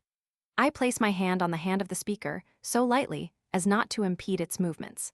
The position of the hand is as easy to feel as it is to see. I do not feel each letter any more than you see each letter separately when you read. Constant practice makes the fingers very flexible, and some of my friends spell rapidly about as fast as an expert writes on a typewriter. The mere spelling is, of course, no more a conscious act than it is in writing. When I had made speech my own, I could not wait to go home. At last, the happiest of happy moments arrived. I had made my homeward journey, talking constantly to Miss Sullivan, not for the sake of talking, but determined to improve to the last minute. Almost before I knew it, the train stopped at the Tuscumbia station, and there on the platform stood the whole family. My eyes fill with tears now as I think how my mother pressed me close to her, speechless and trembling with delight, taking in every syllable that I spoke, while little Mildred seized my free hand and kissed it and danced, and my father expressed his pride and affection in a big silence. It was as if Isaiah's prophecy had been fulfilled in me. The mountains and the hills shall break forth before you into singing, and all the trees of the field shall clap their hands. Chapter 14. The winter of 1892 was darkened by the one cloud in my childhood's bright sky. Joy deserted my heart, and for a long, long time I lived in doubt, anxiety, and fear. Books lost their charm for me, and even now the thought of those dreadful days chills my heart. A little story called The Frost King, which I wrote and sent to Mr. Anagnos of the Perkins Institution for the Blind, was at the root of the trouble. In order to make the matter clear, I must set forth the facts connected with this episode, which justice to my teacher and to myself compels me to relate. I wrote the story when I was at home, the autumn after I had learned to speak. We had stayed up at Fern Quarry later than usual. While we were there, Miss Sullivan had described to me the beauties of the late foliage, and it seems that her descriptions revived the memory of a story, which must have been read to me, and which I must have unconsciously retained. I thought then that I was making up a story, as children say, and I eagerly sat down to write it before the ideas should slip from me. My thoughts flowed easily. I felt a sense of joy in the composition. Words and images came tripping to my finger ends, and as I thought out sentence after sentence, I wrote them on my braille slate. Now, if words and images come to me without effort, it is a pretty sure sign that they are not the offspring of my own mind, but stray waifs that I regretfully dismiss. At that time, I eagerly absorbed everything I read without a thought of authorship, and even now I cannot be quite sure of the boundary line between my ideas and those I find in books. I suppose that is because so many of my impressions come to me through the medium of others' eyes and ears. When the story was finished, I read it to my teacher, and I recall now vividly the pleasure I felt in the more beautiful passages, and my annoyance at being interrupted to have the pronunciation of a word corrected. At dinner, it was read to the assembled family, who were surprised that I could write so well. Someone asked me if I had read it in a book. This question surprised me very much, for I had not the faintest recollection of having had it read to me. I spoke up and said, "Oh, no, it is my story, and I have written it for Mr. Anagnos." Accordingly, I copied the story and sent it to him for his birthday. It was suggested that I should change the title from Autumn Leaves to The Frost King, which I did. I carried the little story to the post office myself, feeling as if I were walking on air. I little dreamed how cruelly I should pay for that birthday gift. Mr. Anagnos was delighted with The Frost King and published it in one of the Perkins Institution reports. This was the pinnacle of my happiness, from which I was in a little while dashed to earth. I had been in Boston only a short time when it was discovered that a story similar to The Frost King, called The Frost Fairies by Miss Margaret T. Canby, had appeared before I was born in a book called Birdie and His Friends. The two stories were so much alike in thought and language that it was evident Miss Canby's story had been read to me, and that mine was a plagiarism. It was difficult to make me understand this, but when I did understand, I was astonished and grieved. No child ever drank deeper of the cup of bitterness than I did. I had disgraced myself, I had brought suspicion upon those I loved best. And yet, how could it possibly have happened? I racked my brain until I was weary to recall anything about the Frost that I had read before I wrote The Frost King. But I could remember nothing, except the common reference to Jack Frost and a poem for children, The Freaks of the Frost, and I knew I had not used that in my composition. At first Mr. Anagnos, though deeply troubled, seemed to believe me. He was unusually tender and kind to me, and for a brief space the shadow lifted. To please him I tried not to be unhappy and to make myself as pretty as possible for the celebration of Washington's birthday, which took place very soon after I received the sad news. I was to be Ceres in a kind of mask given by the blind girls. How well I remember the graceful draperies that enfolded me, the bright autumn leaves that wreathed my head, and the fruit and grain at my feet and in my hands, and beneath all the piety of the mask, the oppressive sense of coming ill that made my heart heavy. The night before the celebration, one of the teachers of the institution had asked me a question connected with the Frost King, and I was telling her that Miss Sullivan had talked to me about Jack Frost and his wonderful works. Something I said made her think she detected in my words a confession that I did remember Miss Canby's story of the Frost Fairies, and she laid her conclusions before Mr. Anagnos, although I had told her most emphatically that she was mistaken. Mr. Anagnos, who loved me tenderly, thinking that he had been deceived, turned a deaf ear to the pleadings of love and innocence. He believed, or at least suspected, that Miss Sullivan and I had deliberately stolen the bright thoughts of another and imposed them on him to win his admiration. I was brought before a court of investigation composed of the teachers and officers of the institution, and Miss Sullivan was asked to leave me. Then I was questioned and cross-questioned with what seemed to me a determination on the part of my judges to force me to acknowledge that I remembered having had the Frost Fairies read to me. I felt in every question the doubt and suspicion that was in their minds, and I felt, too, that a loved friend was looking at me reproachfully, although I could not have put all this into words. The blood pressed about my thumping heart, and I could scarcely speak, except in monosyllables. Even the consciousness that it was only a dreadful mistake did not lessen my suffering, and when at last I was allowed to leave the room, I was dazed and did not notice my teacher's caresses or the tender words of my friends, who said I was a brave little girl and they were proud of me. As I lay in my bed that night, I wept as I hope few children have wept. I felt so cold, I imagined I should die before morning, and the thought comforted me. I think if this sorrow had come to me when I was older, it would have broken my spirit beyond repairing. But the angel of forgetfulness has gathered up and carried away much of the misery and all the bitterness of those sad days. Miss Sullivan had never heard of the Frost Fairies or of the book in which it was published. With the assistance of Dr. Alexander Graham Bell, she investigated the matter carefully, and at last it came out that Mrs. Sophia C. Hopkins had a copy of Miss Canby's Bertie and His Friends in 1888, the year that we spent the summer with her at Brewster. Mrs. Hopkins was unable to find her copy, but she has told me that at that time, while Miss Sullivan was away on a vacation, she tried to amuse me by reading from various books, and although she could not remember reading The Frost Fairies any more than I, yet she felt sure that Bertie and His Friends was one of them. She explained the disappearance of the book by the fact that she had a short time before sold her house and disposed of many juvenile books, such as old school books and fairy tales, and that Bertie and His Friends was probably among them. The stories had little or no meaning for me then, but the mere spelling of the strange words was sufficient to amuse a little child who could do almost nothing to amuse herself. And although I do not recall a single circumstance connected with the reading of the stories, yet I cannot help thinking that I made a great effort to remember the words, with the intention of having my teacher explain them when she returned. One thing is certain, the language was ineffaceably stamped upon my brain, though for a long time no one knew it, least of all myself. When Miss Sullivan came back, I did not speak to her about the Frost Fairies. probably because she began at once to read Little Lord Fauntleroy, which filled my mind to the exclusion of everything else. But the fact remains that Miss Canby's story was read to me once, and that long after I had forgotten it, it came back to me so naturally that I never suspected that it was the child of another mind. In my trouble, I received many messages of love and sympathy.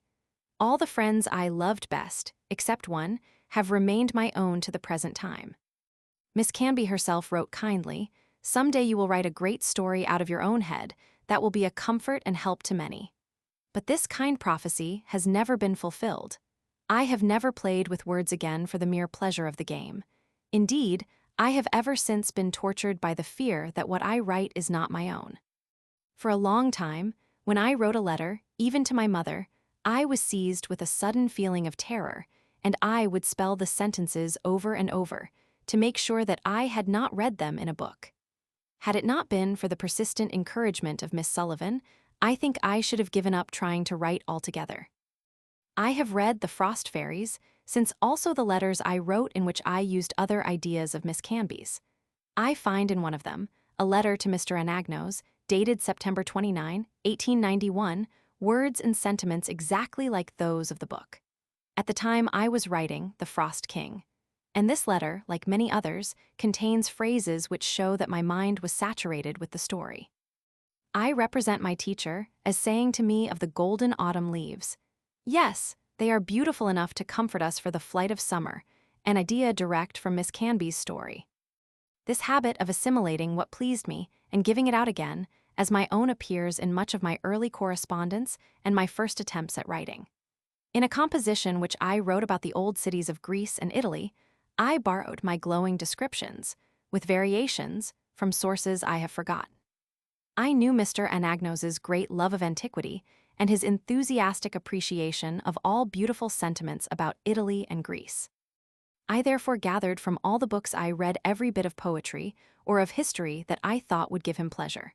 Mr. Anagnos, in speaking of my composition on the cities, has said, "These ideas are poetic in their essence." But I do not understand how he ever thought a blind and deaf child of 11 could have invented them. Yet I cannot think that because I did not originate the ideas, my little composition is therefore quite devoid of interest. It shows me that I could express my appreciation of beautiful and poetic ideas in clear and animated language. Those early compositions were mental gymnastics. I was learning, as all young and inexperienced persons learn, by assimilation and imitation, to put ideas into words. Everything I found in books that pleased me I retained in my memory, consciously or unconsciously, and adapted it. The young writer, as Stevenson has said, instinctively tries to copy whatever seems most admirable, and he shifts his admiration with astonishing versatility.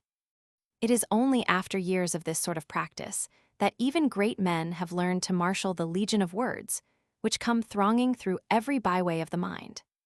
I am afraid I have not yet completed this process.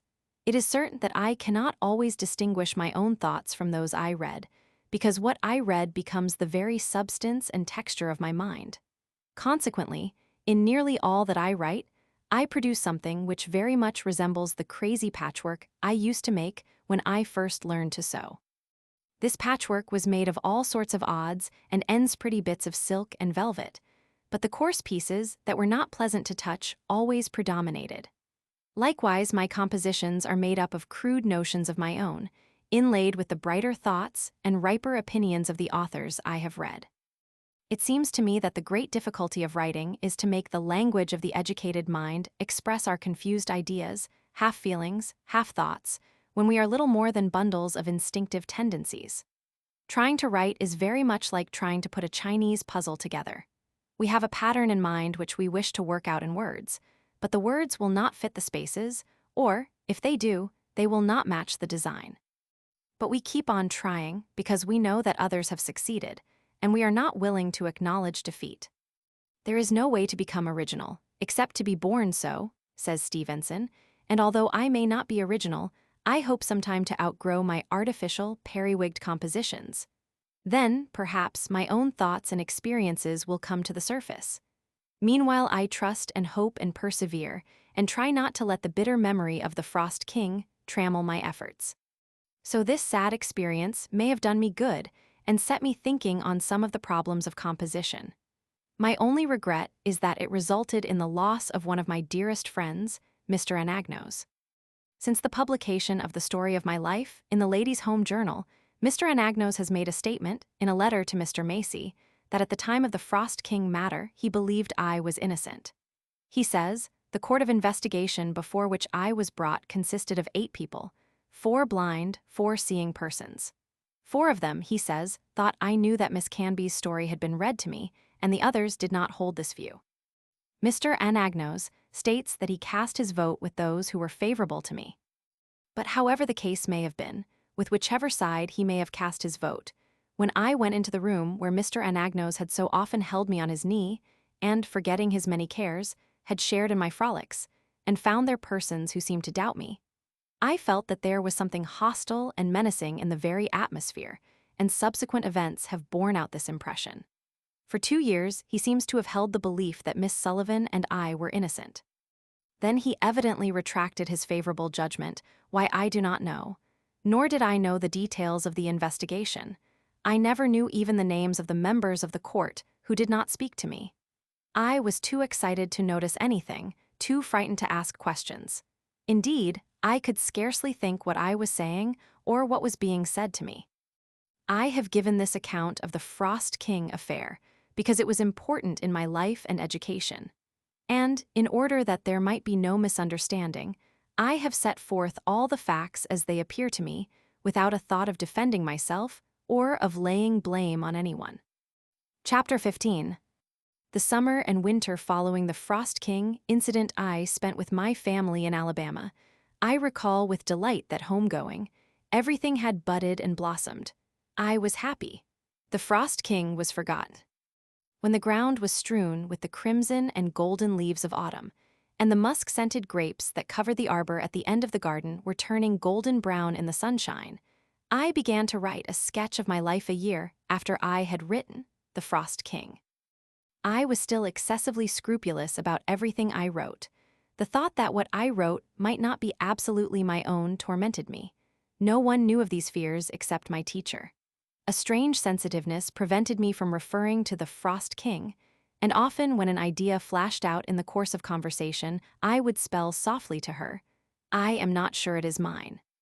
At other times, in the midst of a paragraph I was writing, I said to myself, "Suppose it should be found that all this was written by someone long ago?" An impish fear clutched my hand so that I could not write any more that day. And even now, I sometimes feel the same uneasiness and disquietude. Miss Sullivan consoled and helped me in every way she could think of, but the terrible experience I had passed through left a lasting impression on my mind, the significance of which I am only just beginning to understand. It was with the hope of restoring my self-confidence that she persuaded me to write for the Youth's Companion a brief account of my life. I was then 12 years old.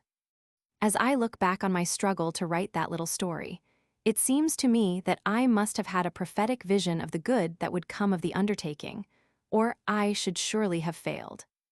I wrote timidly, fearfully, but resolutely, urged on by my teacher, who knew that if I persevered, I should find my mental foothold again and get a grip on my faculties. Up to the time of the Frost King episode, I had lived the unconscious life of a little child. Now my thoughts were turned inward, and I beheld things invisible. Gradually, I emerged from the penumbra of that experience with a mind made clearer by trial and with a truer knowledge of life. The chief events of the year 1893 were my trip to Washington during the inauguration of President Cleveland, and visits to Niagara and the World's Fair. Under such circumstances, my studies were constantly interrupted and often put aside for many weeks, so that it is impossible for me to give a connected account of them. We went to Niagara in March 1893. It is difficult to describe my emotions when I stood on the point which overhangs the American Falls and felt the air vibrate and the earth tremble. It seems strange to many people that I should be impressed by the wonders and beauties of Niagara. They are always asking, "What does this beauty or that music mean to you? You cannot see the waves rolling up the beach or hear their roar. What do they mean to you?" In the most evident sense, they mean everything.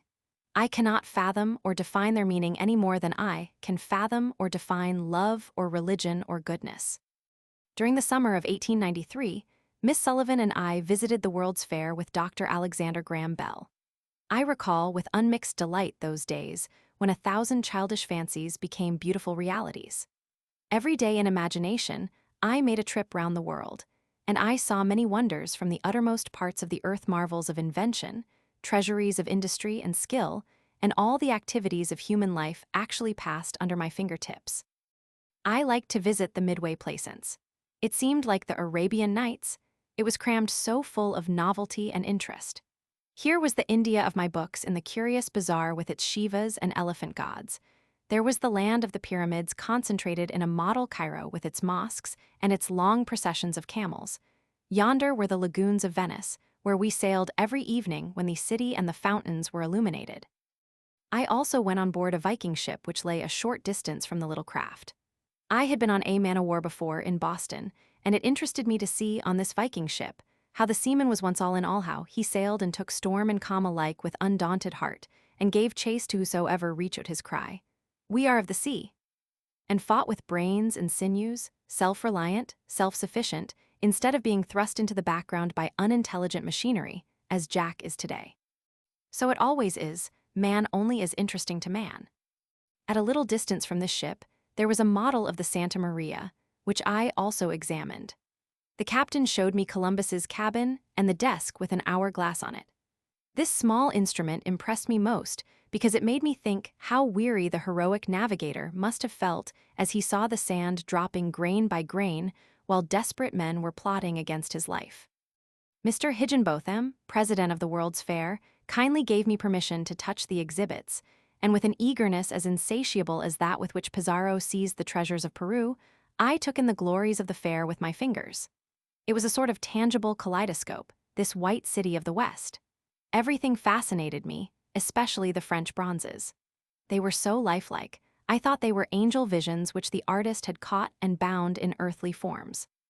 At the Cape of Good Hope exhibit, I learned much about the processes of mining diamonds. Whenever it was possible, I touched the machinery while it was in motion, so as to get a clearer idea how the stones were weighed, cut, and polished. I searched in the washings for a diamond and found it myself the only true diamond, they said, that was ever found in the United States. Dr. Bell went everywhere with us, and in his own delightful way described to me the objects of greatest interest. In the electrical building, we examined the telephones, autophones, phonographs, and other inventions, and he made me understand how it is possible to send a message on wires that mock space and outrun time, and, like Prometheus, to draw fire from the sky. We also visited the anthropological department, and I was much interested in the relics of ancient Mexico, in the rude stone implements that are so often the only record of an age, the simple monuments of nature's unlettered children. So I thought as I fingered them, that seem bound to last, while the memorials of kings and sages crumble in dust away, and in the Egyptian mummies, which I shrank from touching. From these relics, I learned more about the progress of man than I have heard or read since.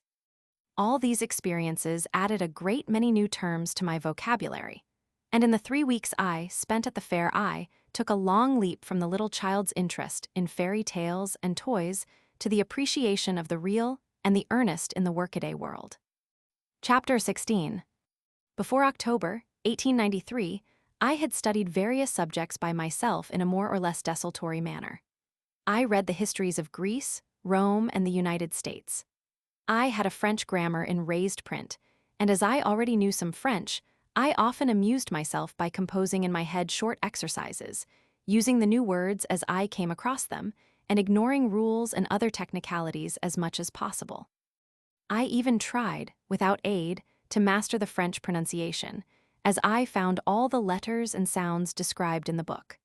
Of course, this was tasking slender powers for great ends, but it gave me something to do on a rainy day, and I acquired a sufficient knowledge of French to read with pleasure La Fontaine's Fables, Le Médecin malgré lui, and passages from Athalie.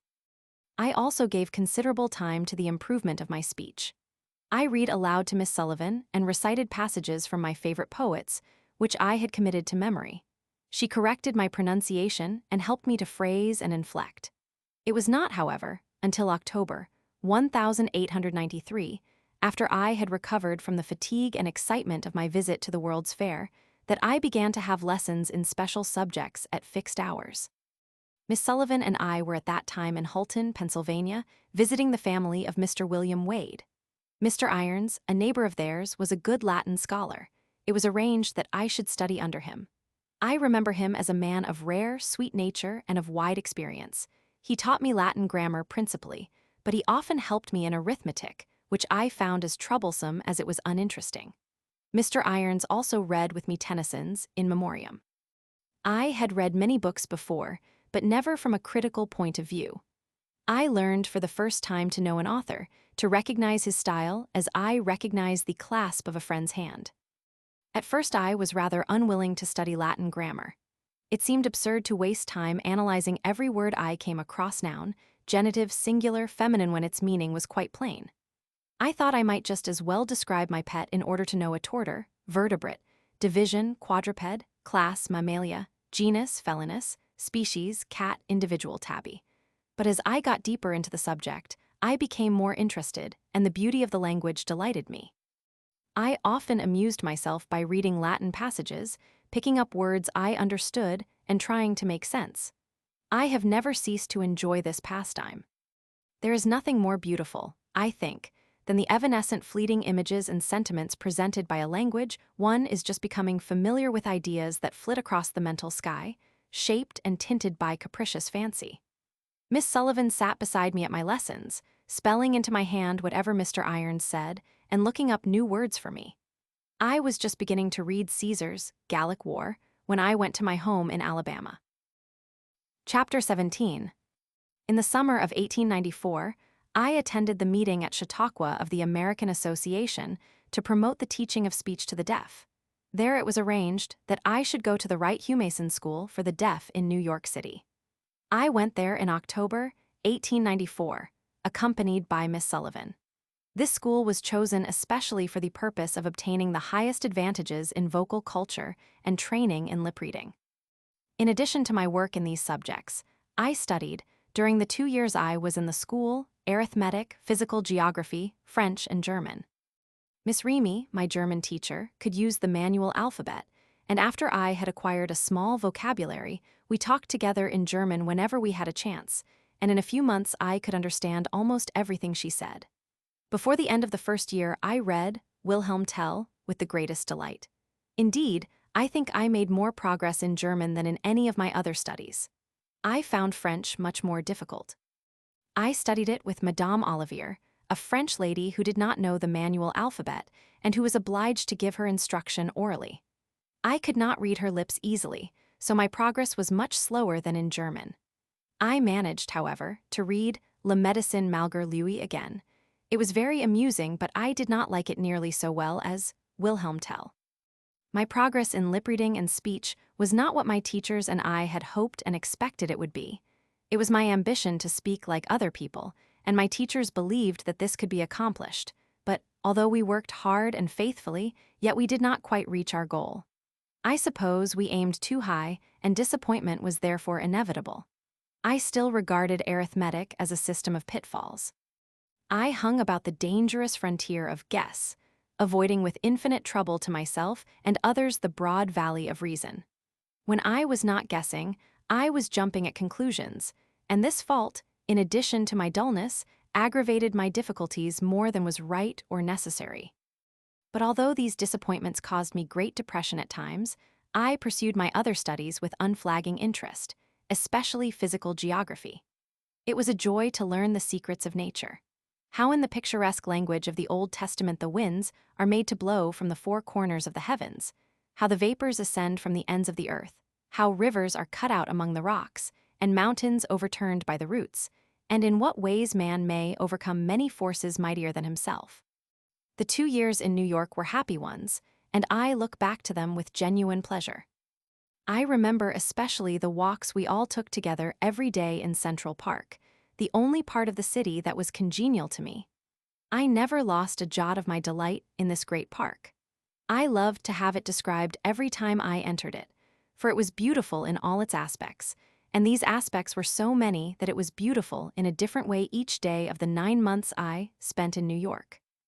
In the spring, we made excursions to various places of interest. We sailed on the Hudson River and wandered about on its green banks, of which Bryant loved to sing. I liked the simple, wild grandeur of the Palisades.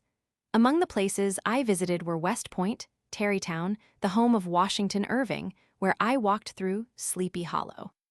The teachers at the Wright Humason School were always planning how they might give the pupils every advantage, that those who hear enjoy how they might make much of few tendencies and passive memories in the cases of the little ones and lead them out of the cramping circumstances in which their lives were set. Before I left New York, these bright days were darkened by the greatest sorrow that I have ever borne, except the death of my father. Mr. John P. Spaulding of Boston died in February 1896.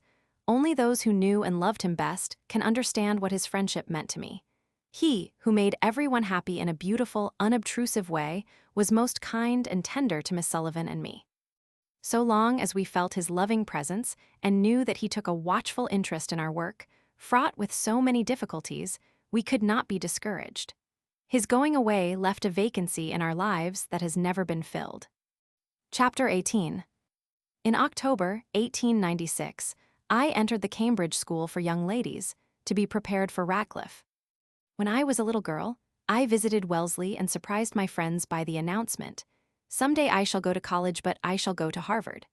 When asked why I would not go to Wellesley, I replied that there were only girls there. The thought of going to college took root in my heart and became an earnest desire, which impelled me to enter into competition for a degree with seeing and hearing girls, in the face of the strong opposition of many true and wise friends. When I left New York, the idea had become a fixed purpose, and it was decided that I should go to Cambridge. This was the nearest approach I could get to Harvard and to the fulfillment of my childish declaration. At the Cambridge School, the plan was to have Miss Sullivan attend the classes with me and interpret to me the instruction given. Of course, my instructors had had no experience in teaching any but normal pupils, and my only means of conversing with them was reading their lips. My studies for the first year were English history, English literature, German, Latin, arithmetic, Latin composition, and occasional themes.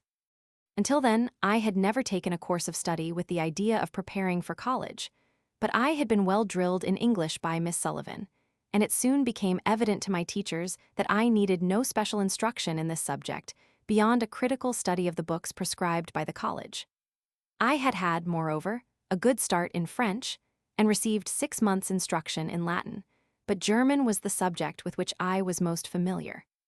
In spite, however, of these advantages, there were serious drawbacks to my progress. Miss Sullivan could not spell out in my hand all that the books required, and it was very difficult to have textbooks embossed in time to be of use to me, although my friends in London and Philadelphia were willing to hasten the work. For a while, indeed, I had to copy my Latin in Braille, so that I could recite with the other girls. My instructors soon became sufficiently familiar with my imperfect speech to answer my questions readily and correct mistakes. I could not make notes in class or write exercises, but I wrote all my compositions and translations at home on my typewriter. Each day Miss Sullivan went to the classes with me and spelled into my hand with infinite patience all that the teachers said. In study hours, she had to look up new words for me and read and reread notes and books I did not have in raised print. The tedium of that work is hard to conceive. Frau Grote, my German teacher, and Mr. Gilman, the principal, were the only teachers in the school who learned the finger alphabet to give me instruction. No one realized more fully than dear Frau Grote how slow and inadequate her spelling was. Nevertheless, in the goodness of her heart, she laboriously spelled out her instructions to me in special lessons twice a week, to give Miss Sullivan a little rest. But though everybody was kind and ready to help us, there was only one hand that could turn drudgery into pleasure. That year I finished arithmetic, reviewed my Latin grammar, and read 3 chapters of Caesar's Gallic War. In German I read, partly with my fingers and partly with Miss Sullivan's assistance, Schiller's Lied von der Glock and Tocher, Heinz Harsreis, Freytags, Aus dem Stadt Friedrich des Großen, Riel's Fletch der Schoonheid, Lessing's Minna von Barnhelm, and Goethe's Aus meinem Leben. I took the greatest delight in these German books, especially Schiller's wonderful lyrics, the history of Frederick the Great's magnificent achievements, and the account of Goethe's life. I was sorry to finish Die Harzreise, so full of happy witticisms and charming descriptions of vine-clad hills, streams that sing and ripple in the sunshine, and wild regions. Sacred to tradition and legend, the Grey Sisters of a long vanished. Imaginative age descriptions such as can be given only by those to whom nature is a feeling, a love, and an appetite. Mr. Gilman instructed me part of the year in English literature.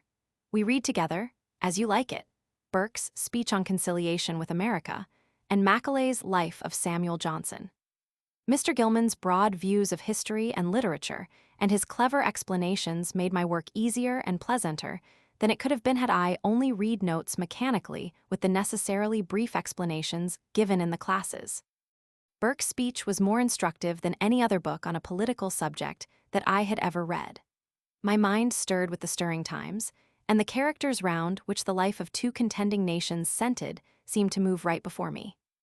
I wondered more and more, while Burke's masterly speech rolled on in mighty surges of eloquence, how it was that King George and his ministers could have turned a deaf ear to his warning prophecy of our victory and their humiliation.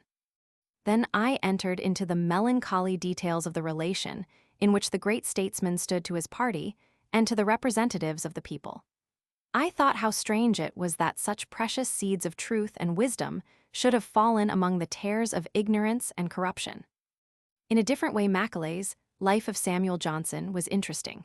My heart went out to the lonely man who ate the bread of affliction in Grub Street, and yet, in the midst of toil and cruel suffering of body and soul, always had a kind word and lent a helping hand to the poor and despised. I rejoiced over all his successes. I shut my eyes to his faults, and wondered not that he had them, but that they had not crushed or dwarfed his soul. But in spite of Macaulay's brilliancy, and his admirable faculty of making the commonplace seem fresh and picturesque, his positiveness wearied me at times, and his frequent sacrifices of truth to effect kept me in a questioning attitude very unlike the attitude of reverence in which I had listened to the Demosthenes of Great Britain. At the Cambridge School, for the first time in my life, I enjoyed the companionship of seeing and hearing girls of my own age.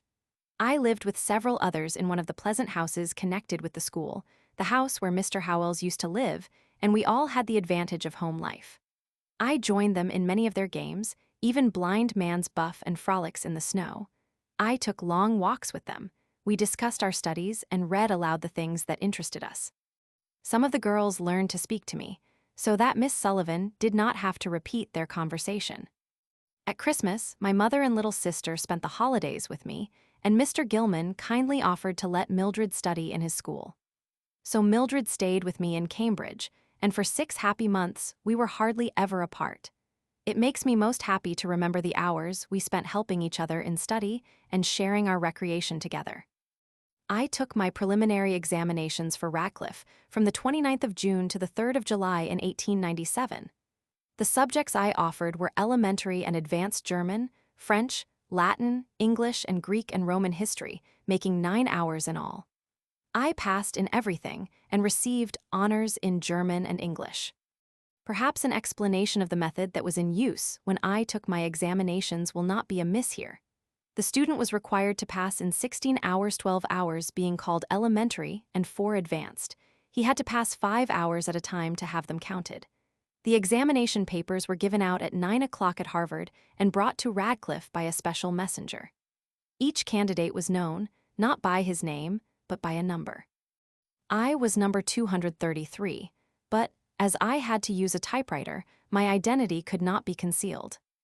It was thought advisable for me to have my examinations in a room by myself, because the noise of the typewriter might disturb the other girls. Mr. Gilman read all the papers to me by means of the manual alphabet. A man was placed on guard at the door to prevent interruption. The first day I had German. Mr. Gilman sat beside me and read the paper through first, then sentence by sentence, while I repeated the words aloud to make sure that I understood him perfectly. The papers were difficult, and I felt very anxious as I wrote out my answers on the typewriter. Mr. Gilman spelled to me what I had written, and I made such changes as I thought necessary, and he inserted them. I wish to say here that I have not had this advantage since in any of my examinations. At Radcliffe, no one reads the papers to me after they are written, and I have no opportunity to correct errors unless I finish before the time is up. In that case, I correct only such mistakes as I can recall in the few minutes allowed, and make notes of these corrections at the end of my paper. If I passed with higher credit in the preliminaries than in the finals, there are two reasons. In the finals, no one read my work over to me, and in the preliminaries, I offered subjects with some of which I was in a measure familiar before my work in the Cambridge School. For at the beginning of the year, I had passed examinations in English, history, French, and German, which Mr. Gilman gave me from previous Harvard papers. Mr. Gilman sent my written work to the examiners with a certificate that I, candidate number 233, had written the papers. All the other preliminary examinations were conducted in the same manner. None of them was so difficult as the first. I remember that the day the Latin paper was brought to us, Professor Schilling came in and informed me I had passed satisfactorily in German. This encouraged me greatly, and I sped on to the end of the ordeal with a light heart and a steady hand. Chapter 19. When I began my second year at the Gilman School, I was full of hope and determination to succeed. But during the first few weeks I was confronted with unforeseen difficulties. Mr. Gilman had agreed that that year I should study mathematics principally. I had physics, algebra, geometry, astronomy, Greek, and Latin. Unfortunately, many of the books I needed had not been embossed in time for me to begin with the classes, and I lacked important apparatus for some of my studies. The classes I was in were very large, and it was impossible for the teachers to give me special instruction. Miss Sullivan was obliged to read all the books to me and interpret for the instructors, and for the first time in 11 years, it seemed as if her dear hand would not be equal to the task. It was necessary for me to write algebra and geometry in class and solve problems in physics, and this I could not do until we bought a Braille writer, by means of which I could put down the steps and processes of my work. I could not follow with my eyes the geometrical figures drawn on the blackboard, and my only means of getting a clear idea of them was to make them on a cushion with straight and curved wires, which had bent and pointed ends. I had to carry in my mind, as Mr. Keith says in his report, the lettering of the figures, the hypothesis and conclusion, the construction and the process of the proof. In a word, every study had its obstacles. Sometimes I lost all courage and betrayed my feelings in a way I am ashamed to remember, especially as the signs of my trouble were afterward used against Miss Sullivan, the only person of all the kind friends I had there, who could make the crooked straight and the rough places smooth. Little by little, however, my difficulties began to disappear. The embossed books and other apparatus arrived, and I threw myself into the work with renewed confidence. Algebra and geometry were the only studies that continued to defy my efforts to comprehend them. As I have said before, I had no aptitude for mathematics. The different points were not explained to me as fully as I wished. The geometrical diagrams were particularly vexing because I could not see the relation of the different parts to one another, even on the cushion. It was not until Mr. Keith taught me that I had a clear idea of mathematics. I was beginning to overcome these difficulties when an event occurred which changed everything. Just before the books came, Mr. Gilman had begun to remonstrate with Miss Sullivan on the ground that I was working too hard, and in spite of my earnest protestations, he reduced the number of my recitations. At the beginning, we had agreed that I should, if necessary, take 5 years to prepare for college, but at the end of the first year, the success of my examinations showed Miss Sullivan, Miss Harbaugh, Mr. Gilman's head teacher, and one other, that I could without too much effort complete my preparation in 2 years more.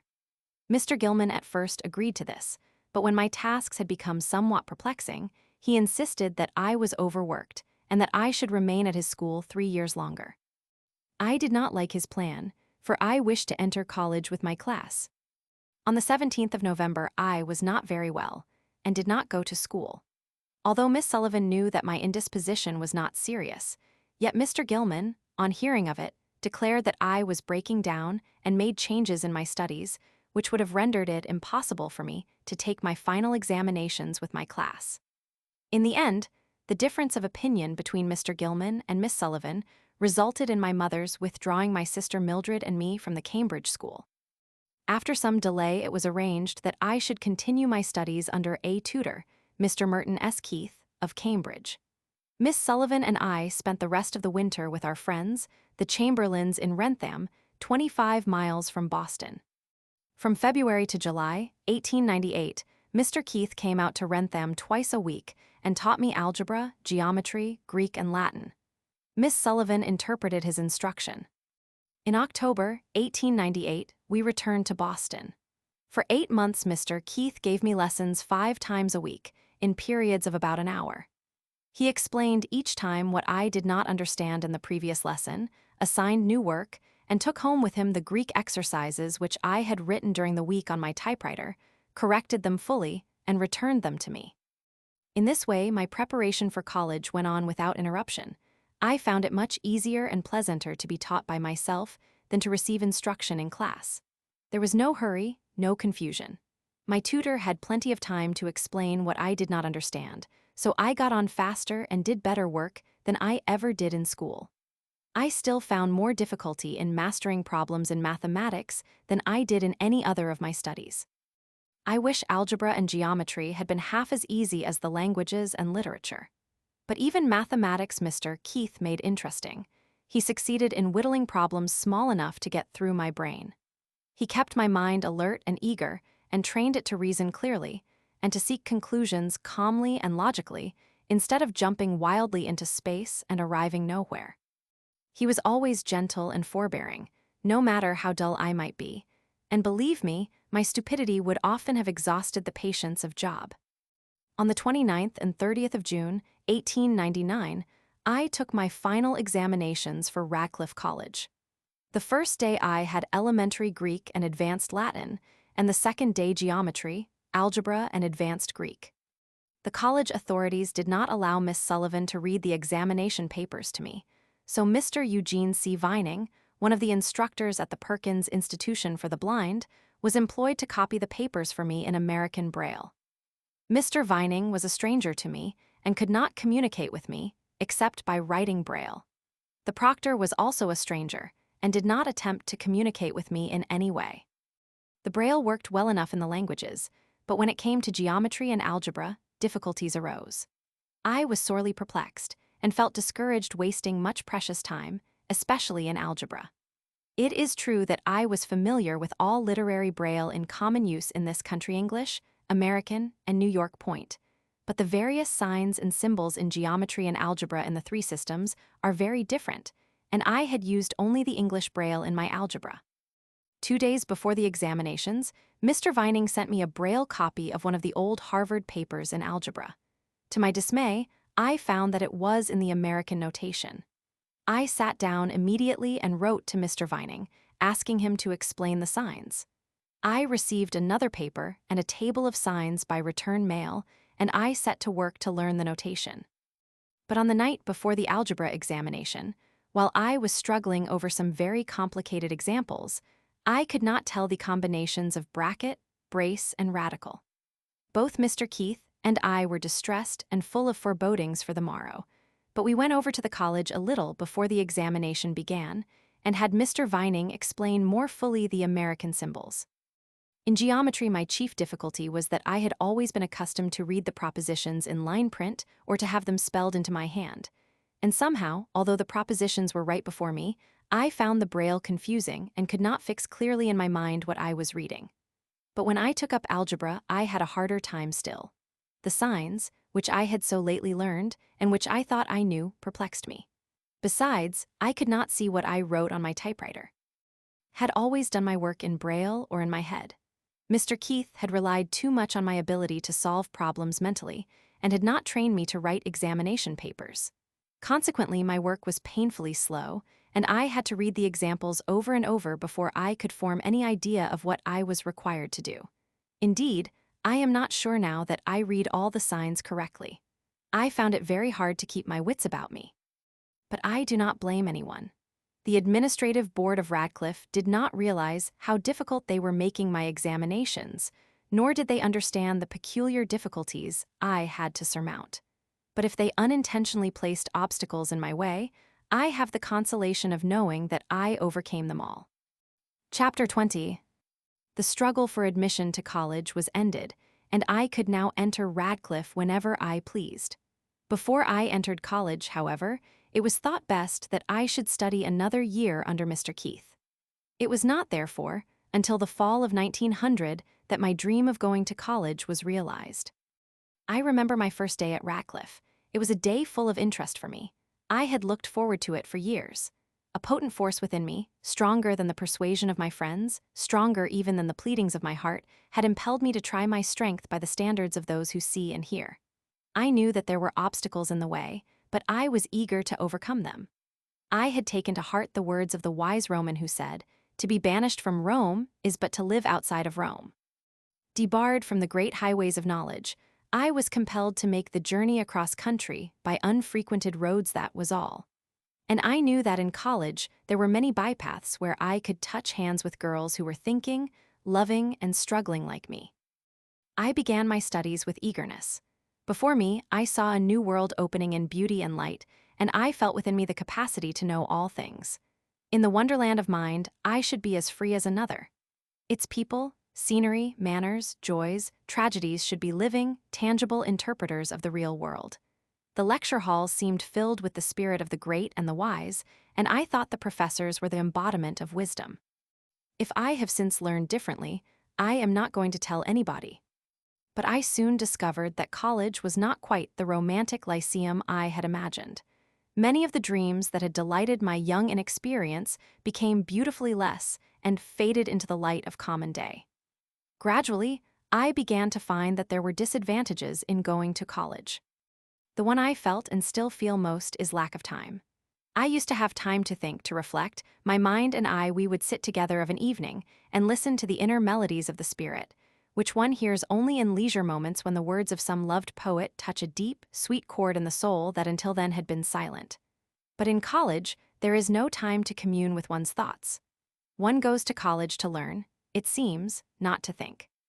When one enters the portals of learning, one leaves the dearest pleasure solitude, books and imagination outside with the whispering pines.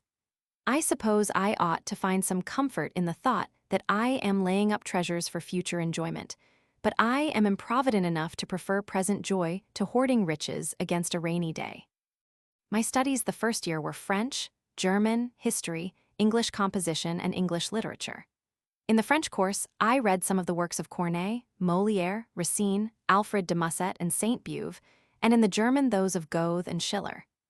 I reviewed rapidly the whole period of history from the fall of the Roman Empire to the 18th century, and in English literature studied critically Milton's poems and Areopagitica. I am frequently asked how I overcome the peculiar conditions under which I work in college. In the classroom, I am of course practically alone. The professor is as remote as if he were speaking through a telephone. The lectures are spelled into my hand as rapidly as possible, and much of the individuality of the lecturer is lost to me in the effort to keep in the race. The words rush through my hand like hounds in pursuit of a hare which they often miss. But in this respect, I do not think I am much worse off than the girls who take notes. If the mind is occupied with the mechanical process of hearing and putting words on paper at pell-mell speed, I should not think one could pay much attention to the subject under consideration or the manner in which it is presented. I cannot make notes during the lectures because my hands are busy listening. Usually I jot down what I can remember of them when I get home. I write the exercises, daily themes, criticisms, and our tests, the mid-year and final examinations, on my typewriter so that the professors have no difficulty in finding out how little I know. When I began the study of Latin prosody, I devised and explained to my professor a system of signs indicating the different meters and quantities. I use the Hammond typewriter. I have tried many machines, and I find the Hammond is the best adapted to the peculiar needs of my work. With this machine, movable type shuttles can be used, and one can have several shuttles, each with a different set of characters, Greek, French, or mathematical, according to the kind of writing one wishes to do on the typewriter. Without it, I doubt if I could go to college. Very few of the books required in the various courses are printed for the blind, and I am obliged to have them spelled into my hand. Consequently, I need more time to prepare my lessons than other girls. The manual part takes longer, and I have perplexities which they have not. There are days when the close attention I must give to details chafes my spirit, and the thought that I must spend hours reading a few chapters, while in the world without other girls are laughing and singing and dancing, makes me rebellious. But I soon recover my buoyancy and laugh the discontent out of my heart. For after all, everyone who wishes to gain true knowledge must climb the hill difficulty alone, and since there is no royal road to the summit, I must zigzag it in my own way. I slip back many times, I fall, I stand still, I run against the edge of hidden obstacles, I lose my temper and find it again and keep it better, I trudge on, I gain a little, I feel encouraged, I get more eager and climb higher and begin to see the widening horizon. Every struggle is a victory. One more effort and I reach the luminous cloud, the blue depths of the sky, the uplands of my desire. I am not always alone, however, in these struggles. Mr. William Wade and Mr. E. Allen, principal of the Pennsylvania Institution for the Instruction of the Blind, get for me many of the books I need in raised print. Their thoughtfulness has been more of a help and encouragement to me than they can ever know. Last year, my second year at Radcliffe, I studied English composition, the Bible as English composition, the governments of America and Europe, the Odes of Horace, and Latin comedy. The class in composition was the pleasantest. It was very lively. The lectures were always interesting, vivacious, witty. For the instructor, Mr. Charles Townsend Copeland, more than anyone else I have had until this year, brings before you literature in all its original freshness and power. For 1 short hour you are permitted to drink in the eternal beauty of the old masters, without needless interpretation or exposition. You revel in their fine thoughts. You enjoy with all your soul the sweet thunder of the Old Testament, forgetting the existence of Yahweh and Elohim, and you go home feeling that you have had a glimpse of that perfection in which spirit and form dwell in immortal harmony, truth and beauty bearing a new growth on the ancient stem of time. This year is the happiest because I am studying subjects that especially interest me: economics, Elizabethan literature, Shakespeare under Professor George L. Kittredge, and the history of philosophy under Professor Josiah Royce. Through philosophy, one enters with sympathy of comprehension into the traditions of remote ages and other modes of thought, which erewhile seemed alien and without reason. But college is not the universal Athens I thought it was. There one does not meet the great and the wise face to face, one does not even feel their living touch. They are there, it is true, but they seem mummified. We must extract them from the crannied wall of learning and dissect and analyze them before we can be sure that we have a Milton or an Isaiah and not merely a clever imitation. Many scholars forget, it seems to me, that our enjoyment of the great works of literature depends more upon the depth of our sympathy than upon our understanding. The trouble is that very few of their laborious explanations stick in the memory. The mind drops them as a branch drops its overripe fruit. It is possible to know a flower, root and stem, and all the processes of growth, and yet to have no appreciation of the flower fresh bathed in heaven's dew. Again and again, I ask impatiently, why concern myself with these explanations and hypotheses? They fly hither and thither in my thought like blind birds beating the air with ineffectual wings. I do not mean to object to a thorough knowledge of the famous works we read. I object only to the interminable comments and bewildering criticisms that teach but one thing: there are as many opinions as there are men.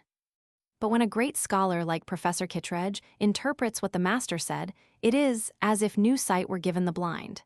He brings back Shakespeare, the poet. There are, however, times when I long to sweep away half the things I am expected to learn, for the overtaxed mind cannot enjoy the treasure it has secured at the greatest cost. It is impossible, I think, to read in one day 4 or 5 different books in different languages and treating of widely different subjects, and not lose sight of the very ends for which one reads. When one reads hurriedly and nervously, having in mind written tests and examinations, one's brain becomes encumbered with a lot of choice bric-a-brac for which there seems to be little use. At the present time, my mind is so full of heterogeneous matter that I almost despair of ever being able to put it in order. Whenever I enter the region that was the kingdom of my mind, I feel like the proverbial bull in the china shop.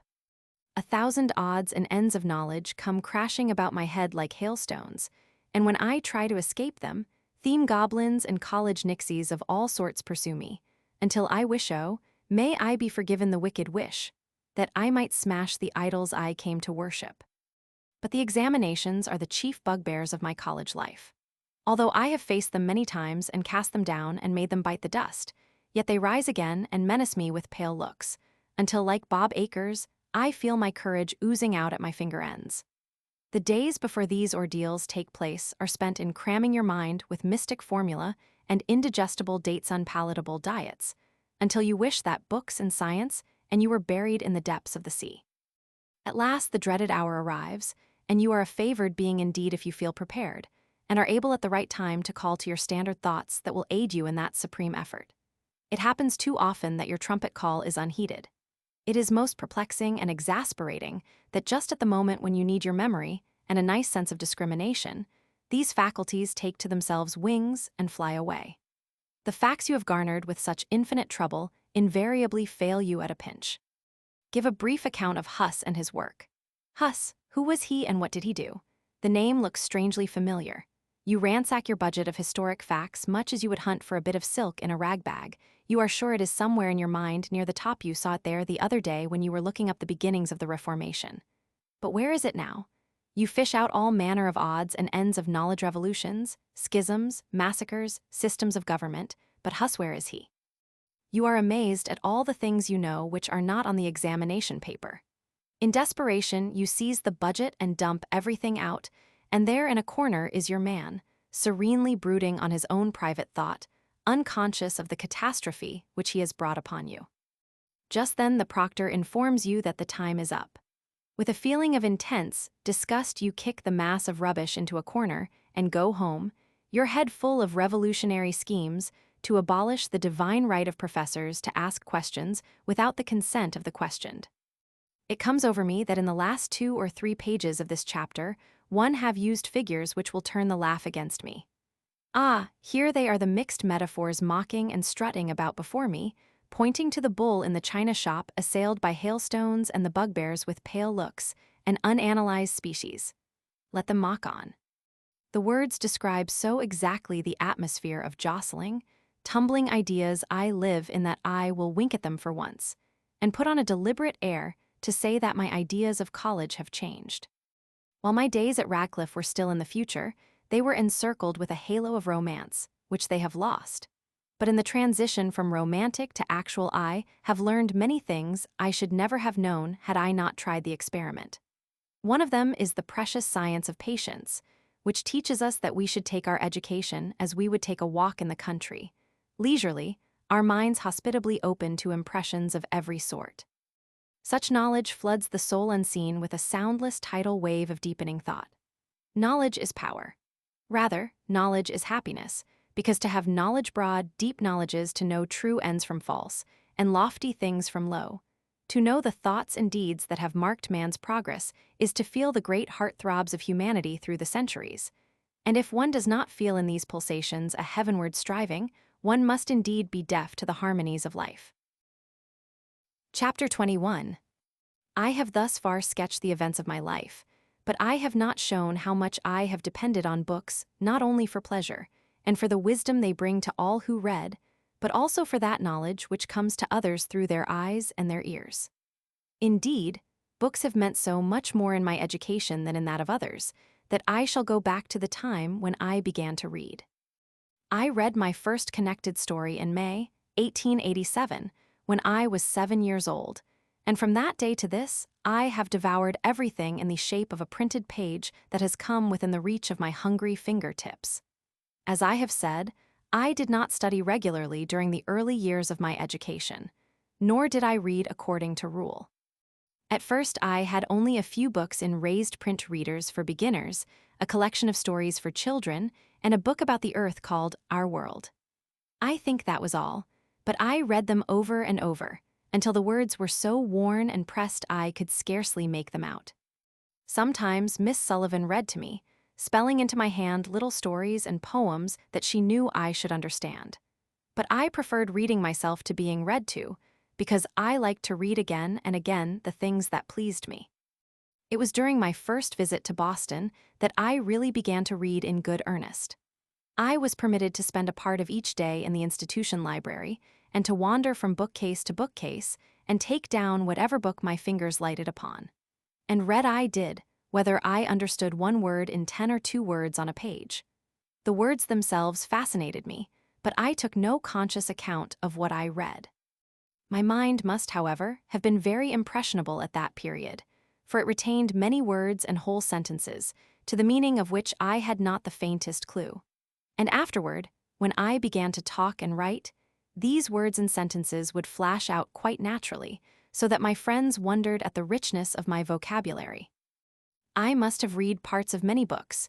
In those early days, I think I never read any one book through, and a great deal of poetry in this uncomprehending way, until I discovered Little Lord Fauntleroy, which was the first book of any consequence I read understandingly. One day my teacher found me in a corner of the library poring over the pages of The Scarlet Letter. I was then about 8 years old. I remember she asked me if I liked Little Pearl, and explained some of the words that had puzzled me. Then she told me that she had a beautiful story about a little boy which she was sure I should like better than The Scarlet Letter. The name of the story was Little Lord Fauntleroy, and she promised to read it to me the following summer. But we did not begin the story until August. The first few weeks of my stay at the seashore were so full of discoveries and excitement that I forgot the very existence of books. Then my teacher went to visit some friends in Boston, leaving me for a short time. When she returned, almost the first thing we did was to begin the story of Little Lord Fauntleroy. I recall distinctly the time and place when we read the first chapters of the fascinating child's story. It was a warm afternoon in August. We were sitting together in a hammock which swung from 2 solemn pines at a short distance from the house. We had hurried through the dishwashing after luncheon in order that we might have as long an afternoon as possible for the story. As we hastened through the long grass toward the hammock, the grasshoppers swarmed about us and fastened themselves on our clothes, and I remember that my teacher insisted upon picking them all off before we sat down, which seemed to me an unnecessary waste of time. The hammock was covered with pine needles, for it had not been used while my teacher was away. The warm sun shone on the pine trees and drew out all their fragrance. The air was balmy, with a tang of the sea in it. Before we began the story, Miss Sullivan explained to me the things that she knew I should not understand. And as we read on, she explained the unfamiliar words.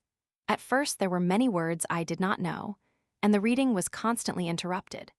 But as soon as I thoroughly comprehended the situation, I became too eagerly absorbed in the story to notice mere words, and I am afraid I listened impatiently to the explanations that Miss Sullivan felt to be necessary. When her fingers were too tired to spell another word, I had for the first time a keen sense of my deprivations. I took the book in my hands and tried to feel the letters with an intensity of longing that I can never forget. Afterward, at my eager request, Mr. Anagnos had this story embossed, and I read it again and again until I almost knew it by heart. And all through my childhood, Little Lord Fauntleroy was my sweet and gentle companion. I have given these details at the risk of being tedious, because they are in such vivid contrast with my vague, mutable, and confused memories of earlier reading. From Little Lord Fauntleroy, I date the beginning of my true interest in books. During the next 2 years, I read many books at my home and on my visits to Boston. I cannot remember what they all were or in what order I read them, but I know that among them were Greek heroes, La Fontaine's Fables, Hawthorne's Wonder Book, Bible stories, Lamb's Tales from Shakespeare, A Child's History of England by Dickens, The Arabian Nights, The Swiss Family Robinson, The Pilgrim's Progress, Robinson Crusoe, Little Women, and Heidi, a beautiful little story which I afterward read in German. I read them in the intervals between study and play with an ever-deepening sense of pleasure. I did not study nor analyze them. I did not know whether they were well written or not. I never thought about style or authorship. They laid their treasures at my feet, and I accepted them as we accept the sunshine and the love of our friends. I loved Little Women because it gave me a sense of kinship with girls and boys who could see and hear. Circumscribed as my life was in so many ways, I had to look between the covers of books for news of the world that lay outside my own. I did not care especially for The Pilgrim's Progress, which I think I did not finish, or for the Fables. I read La Fontaine's Fables first in an English translation and enjoyed them only after a half-hearted fashion.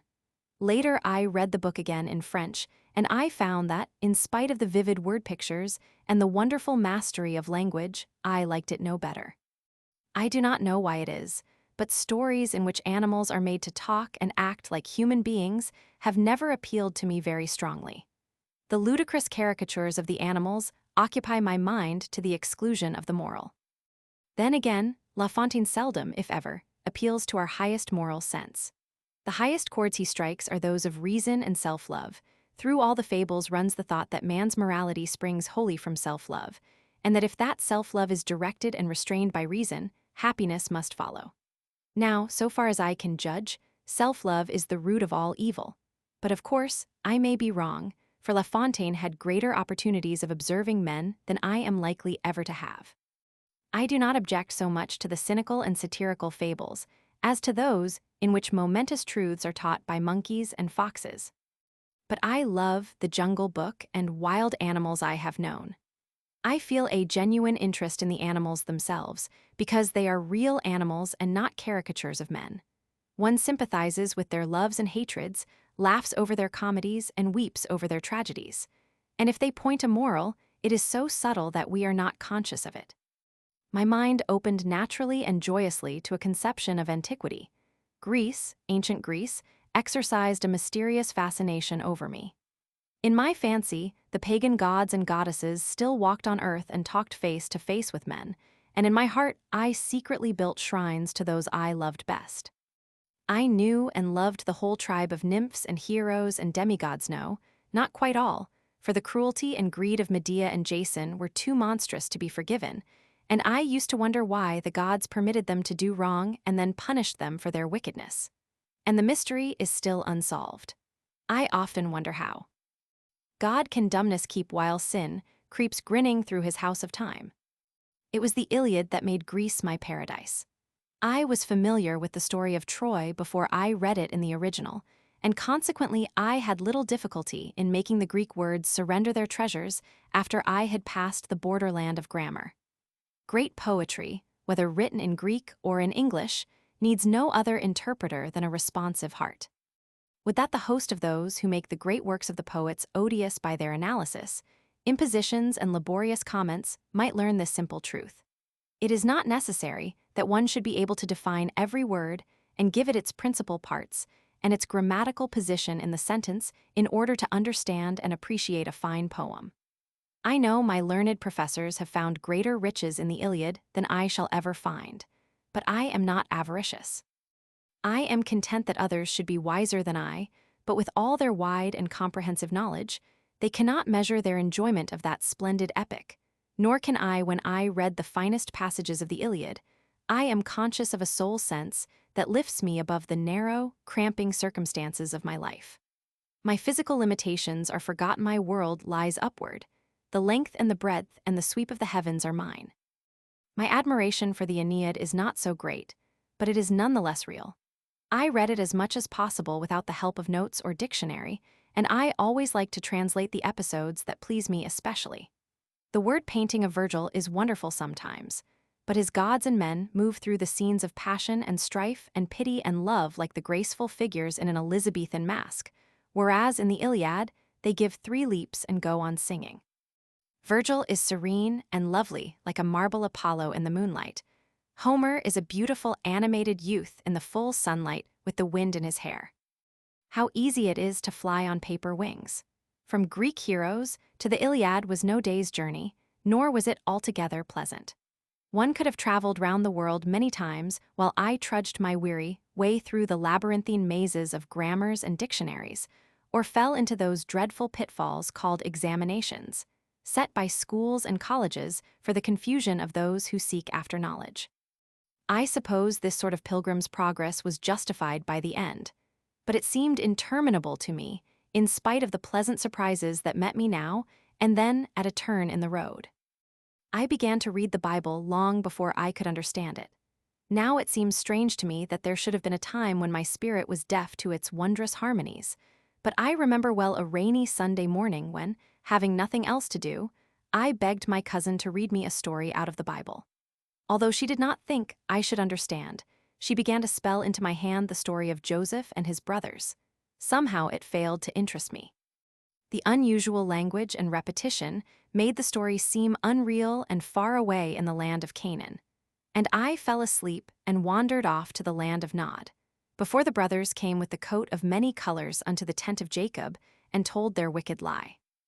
I cannot understand why the stories of the Greeks should have been so full of charm for me, and those of the Bible so devoid of interest, unless it was that I had made the acquaintance of several Greeks in Boston and been inspired by their enthusiasm for the stories of their country.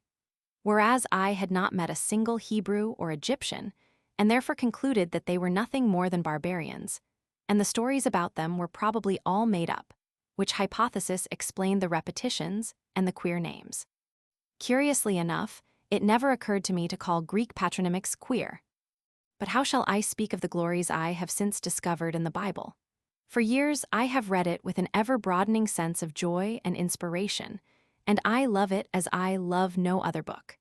Still, there is much in the Bible against which every instinct of my being rebels, so much that I regret the necessity which has compelled me to read it through from beginning to end. I do not think that the knowledge which I have gained of its history and sources compensates me for the unpleasant details it has forced upon my attention. For my part, I wish, with Mr. Howells, that the literature of the past might be purged of all that is ugly and barbarous in it, although I should object as much as anyone to having these great works weakened or falsified. There is something impressive, awful in the simplicity and terrible directness of the Book of Esther. Could there be anything more dramatic than the scene in which Esther stands before her wicked lord? She knows her life is in his hands, there is no one to protect her from his wrath. Yet, conquering her woman's fear, she approaches him, animated by the noblest patriotism, having but one thought: if I perish, but if I live, my people shall live. The story of Ruth, too, how oriental it is. Yet how different is the life of these simple country folks from that of the Persian capital. Ruth is so loyal and gentle-hearted, we cannot help loving her, as she stands with the reapers amid the waving corn. Her beautiful, unselfish spirit shines out like a bright star in the night of a dark and cruel age. Love like Ruth's, love which can rise above conflicting creeds and deep-seated racial prejudices, is hard to find in all the world. The Bible gives me a deep, comforting sense that things seen are temporal, and things unseen are eternal. I do not remember a time since I have been capable of loving books that I have not loved Shakespeare. I cannot tell exactly when I began Lamb's Tales from Shakespeare, but I know that I read them at first with a child's understanding and a child's wonder. Macbeth seems to have impressed me most. One reading was sufficient to stamp every detail of the story upon my memory forever. For a long time, the ghosts and witches pursued me even into dreamland. I could see, absolutely see, the dagger and Lady Macbeth's little white hand. The dreadful stain was as real to me as to the grief-stricken queen. I read King Lear soon after Macbeth, and I shall never forget the feeling of horror when I came to the scene in which Gloucester's eyes are put out. Anger seized me, my fingers refused to move, I sat rigid for one long moment, the blood throbbing in my temples, and all the hatred that a child can feel concentrated in my heart. I must have made the acquaintance of Shylock and Satan about the same time, for the two characters were long associated in my mind. I remember that I was sorry for them. I felt vaguely that they could not be good even if they wished to, because no one seemed willing to help them or to give them a fair chance. Even now, I cannot find it in my heart to condemn them utterly. There are moments when I feel that the Shylocks, the Judases, and even the devil are broken spokes in the great wheel of good which shall in due time be made whole. It seems strange that my first reading of Shakespeare should have left me so many unpleasant memories. The bright, gentle, fanciful plays though one's eye like best now appear not to have impressed me at first, perhaps because they reflected the habitual sunshine and gaiety of a child's life. But there is nothing more capricious than the memory of a child, what it will hold and what it will lose. I have since read Shakespeare's plays many times and know parts of them by heart, but I cannot tell which of them I like best.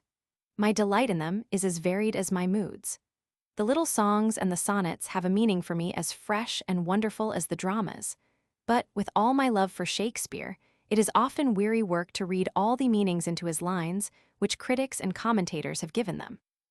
I used to try to remember their interpretations, but they discouraged and vexed me, so I made a secret compact with myself not to try anymore. This compact I have only just broken in my study of Shakespeare under Professor Kittredge. I know there are many things in Shakespeare, and in the world, that I do not understand, and I am glad to see veil after veil lift gradually, revealing new realms of thought and beauty. Next to poetry, I love history. I have read every historical work that I have been able to lay my hands on, from a catalogue of dry facts and drier dates to Green's impartial, picturesque history of the English people, from Freeman's History of Europe to Merton's Middle Ages. The first book that gave me any real sense of the value of history was Swinton's World History, which I received on my 13th birthday. Though I believe it is no longer considered valid, yet I have kept it ever since as one of my treasures. From it I learned how the races of men spread from land to land and built great cities, how a few great rulers, earthly titans, put everything under their feet, and with a decisive word opened the gates of happiness for millions and closed them upon millions more. How different nations pioneered in art and knowledge and broke ground for the mightier growths of coming ages. How civilization underwent, as it were, the holocaust of a degenerate age and rose again, like the phoenix, among the nobler sons of the North. And how by liberty, tolerance, and education, the great and the wise have opened the way for the salvation of the whole world. In my college reading, I have become somewhat familiar with French and German literature. The German puts strength before beauty and truth before convention, both in life and in literature. There is a vehement, sledgehammer vigor about everything that he does. When he speaks, it is not to impress others, but because his heart would burst if he did not find an outlet for the thoughts that burn in his soul. Then, too, there is in German literature a fine reserve which I like, but its chief glory is the recognition I find in it of the redeeming potency of woman's self-sacrificing love. This thought pervades all German literature and is mystically expressed in Goethe's Faust. All things transitory, but as symbols are sent. Earth's insufficiency here grows to event. The indescribable here it is done. The woman's soul leads us upward and on. Of all the French writers that I have read, I like Molière and Racine best. There are fine things in Balzac and passages in Mérimée which strike one like a keen blast of sea air. Alfred de Musset is impossible. I admire Victor Hugo. I appreciate his genius, his brilliancy, his romanticism, though he is not one of my literary passions. But Hugo and Goethe and Schiller and all great poets of all great nations are interpreters of eternal things, and my spirit reverently follows them into the regions where beauty and truth and goodness are one. I am afraid I have written too much about my book friends, and yet I have mentioned only the authors I love most. And from this fact, one might easily suppose that my circle of friends was very limited and undemocratic, which would be a very wrong impression. I like many writers for many reasons: Carlyle for his ruggedness and scorn of shams, Wordsworth, who teaches the oneness of man and nature. I find an exquisite pleasure in the oddities and surprises of Hood, in Herrick's quaintness, and the palpable scent of lily and rose in his verses. I like Whittier for his enthusiasms and moral rectitude. I knew him, and the gentle remembrance of our friendship doubles the pleasure I have in reading his poems. I love Mark Twain, who does not? The gods, too, loved him and put into his heart all manner of wisdom. Then, fearing lest he should become a pessimist, they spanned his mind with a rainbow of love and faith. I like Scott for his freshness, dash, and large honesty. I love all writers whose minds, like Lowell's, bubble up in the sunshine of optimism, fountains of joy and goodwill, with occasionally a splash of anger and there a healing spray of sympathy and pity. In a word, literature is my utopia. Here I am not disfranchised. No barrier of the senses shuts me out from the sweet, gracious discourse of my book friends. They talk to me without embarrassment or awkwardness. The things I have learned and the things I have been taught seem of ridiculously little importance compared with their large loves and heavenly charities. Chapter 22. I trust that my readers have not concluded from the preceding chapter on books that reading is my only pleasure. My pleasures and amusements are many and varied. More than once in the course of my story, I have referred to my love of the country and out-of-door sports. When I was quite a little girl, I learned to row and swim, and during the summer, When I am at Wrentham, Massachusetts, I almost live in my boat. Nothing gives me greater pleasure than to take my friends out rowing when they visit me. Of course, I cannot guide the boat very well. Someone usually sits in the stern and manages the rudder while I row. Sometimes, however, I go rowing without the rudder. It is fun to try to steer by the scent of watergrasses and lilies and of bushes that grow on the shore. I use oars with leather bands, which keep them in position in the oarlocks, and I know by the resistance of the water when the oars are evenly poised. In the same manner, I can also tell when I am pulling against the current. I like to contend with wind and wave. What is more exhilarating than to make your staunch little boat, obedient to your will and muscle, go skimming lightly over glistening, tilting waves, and to feel the steady, imperious surge of the water? I also enjoy canoeing, and I suppose you will smile when I say that I especially like it on moonlight nights. I cannot, it is true, see the moon climb up the sky behind the pines and steal softly across the heavens, making a shining path for us to follow.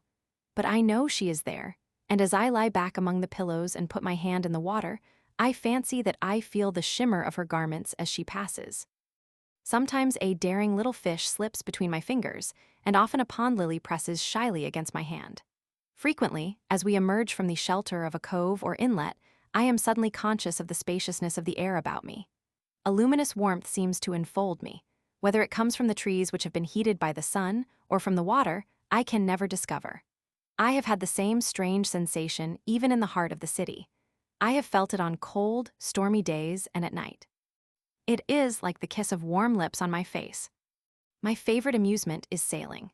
In the summer of 1901, I visited Nova Scotia and had opportunities such as I had not enjoyed before to make the acquaintance of the ocean.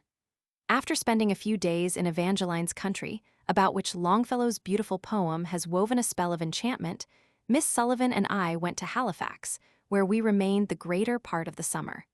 The harbor was our joy, our paradise. What glorious sails we had to Bedford Basin, to McNabb's Island, to York Redoubt, and to the Northwest Arm. And at night what soothing, wondrous hours we spent in the shadow of the great, silent men of war. Oh, it was all so interesting, so beautiful. The memory of it is a joy forever. One day we had a thrilling experience. There was a regatta in the Northwest Arm, in which the boats from the different warships were engaged. We went in a sailboat along with many others to watch the races. Hundreds of little sailboats swung to and fro close by, and the sea was calm. When the races were over, and we turned our faces homeward, one of the party noticed a black cloud drifting in from the sea, which grew and spread and thickened until it covered the whole sky. The wind rose, and the waves chopped angrily at unseen barriers. Our little boat confronted the gale fearlessly. With sails spread and ropes taut, she seemed to sit upon the wind. Now she swirled in the billows, now she sprang upward on a gigantic wave, only to be driven down with angry howl and hiss. Down came the mainsail. Tacking and jibbing, we wrestled with opposing winds that drove us from side to side with impetuous fury. Our hearts beat fast, and our hands trembled with excitement, not fear, for we had the hearts of Vikings, and we knew that our skipper was master of the situation.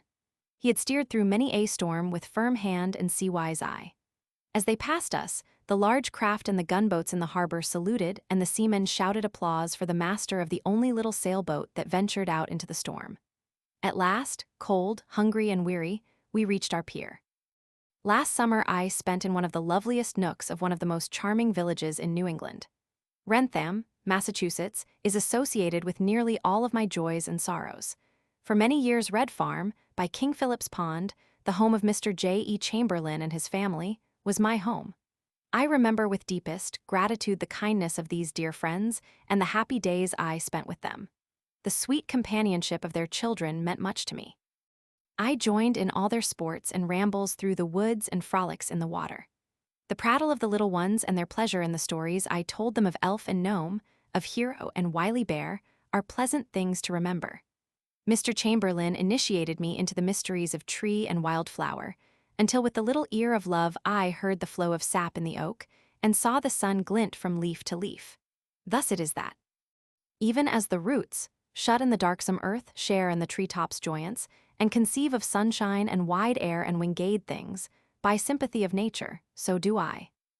Have evidence of things unseen. It seems to me that there is in each of us a capacity to comprehend the impressions and emotions which have been experienced by mankind from the beginning. Each individual has a subconscious memory of the green earth and murmuring waters, and blindness and deafness cannot rob him of this gift from past generations. This inherited capacity is a sort of sixth sense, a soul sense, which sees, hears, feels all in one. I have many tree friends in Wrentham. One of them, a splendid oak, is the special pride of my heart. I take all my other friends to see this king tree. It stands on a bluff overlooking King Philip's Pond, and those who are wise in tree lore say it must have stood there 800 or 1,000 years.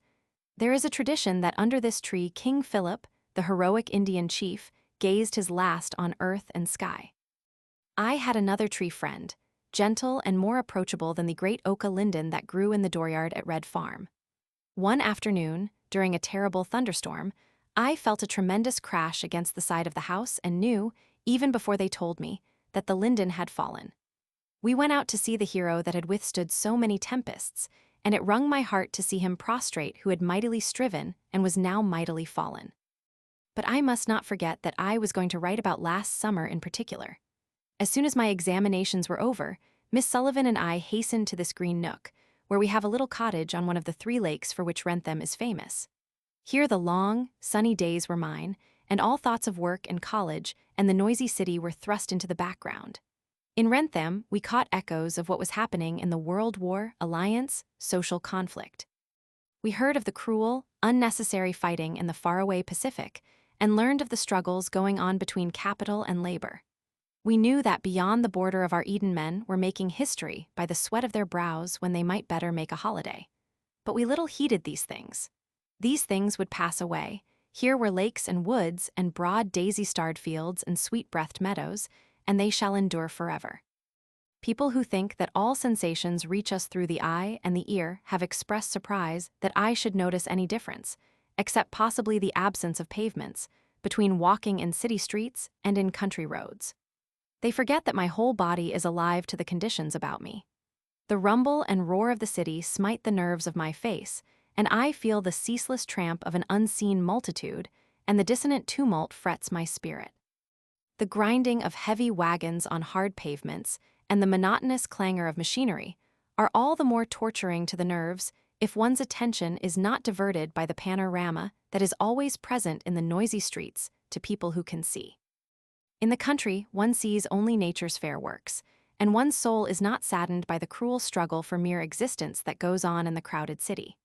Several times, I have visited the narrow, dirty streets where the poor live, and I grow hot and indignant to think that good people should be content to live in fine houses and become strong and beautiful, while others are condemned to live in hideous, sunless tenements and grow ugly, withered and cringing. The children who crowd these grimy alleys, half-clad and underfed, shrink away from your outstretched hand as if from a blow. Dear little creatures, they crouch in my heart and haunt me with a constant sense of pain. There are men and women, too, all gnarled and bent out of shape. I have felt their hard, rough hands and realized what an endless struggle their existence must be no more than a series of scrimmages, thwarted attempts to do something. Their life seems an immense disparity between effort and opportunity. The sun and the air are God's free gifts to all we say, but are they so? In yonder city's dingy alleys the sun shines not, and the air is foul. O man, how dost thou forget and obstruct thy brother man, and say, "Give us this day our daily bread," when he has none? Oh, would that men would leave the city, its splendor and its tumult and its gold, and return to wood and field and simple, honest living. Then would their children grow stately as noble trees, and their thoughts sweet and pure as wayside flowers. It is impossible not to think of all this when I return to the country after a year of work in town. What a joy it is to feel the soft, springy earth under my feet once more, to follow grassy roads that lead to ferny brooks where I can bathe my fingers in a cataract of rippling notes, or to clamber over a stone wall into green fields that tumble and roll and climb in riotous gladness. Next to a leisurely walk, I enjoy a spin on my tandem bicycle. It is splendid to feel the wind blowing in my face and the springy motion of my iron steed. The rapid rush through the air gives me a delicious sense of strength and buoyancy, and the exercise makes my pulses dance and my heart sing. Whenever it is possible, My dog accompanies me on a walk or ride or sail. I have had many dog friends: huge mastiffs, soft-eyed spaniels, woodwise setters, and honest, homely bull terriers. At present, the lord of my affections is one of these bull terriers. He has a long pedigree, a crooked tail, and the drollest fizz in dogdom. My dog friends seem to understand my limitations and always keep close beside me when I am alone. I love their affectionate ways and the eloquent wag of their tails. When a rainy day keeps me indoors, I amuse myself after the manner of other girls. I like to knit and crochet. I read in the happy-go-lucky way. I love, here and there, a line, or perhaps I play a game or two of checkers or chess with a friend. I have a special board on which I play these games. The squares are cut out so that the men stand in them firmly. The black checkers are flat and the white ones curved on top. Each checker has a hole in the middle in which a brass knob can be placed to distinguish the king from the commons. The chessmen are of two sizes, the white larger than the black, so that I have no trouble in following my opponent's maneuvers by moving my hands lightly over the board after a play. The jar made by shifting the men from one hole to another tells me when it is my turn. If I happen to be all alone and in an idle mood, I play a game of solitaire, of which I am very fond.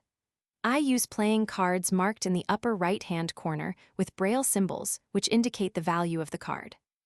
If there are children around, nothing pleases me so much as to frolic with them.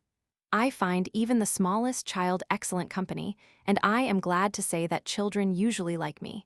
They lead me about and show me the things they are interested in.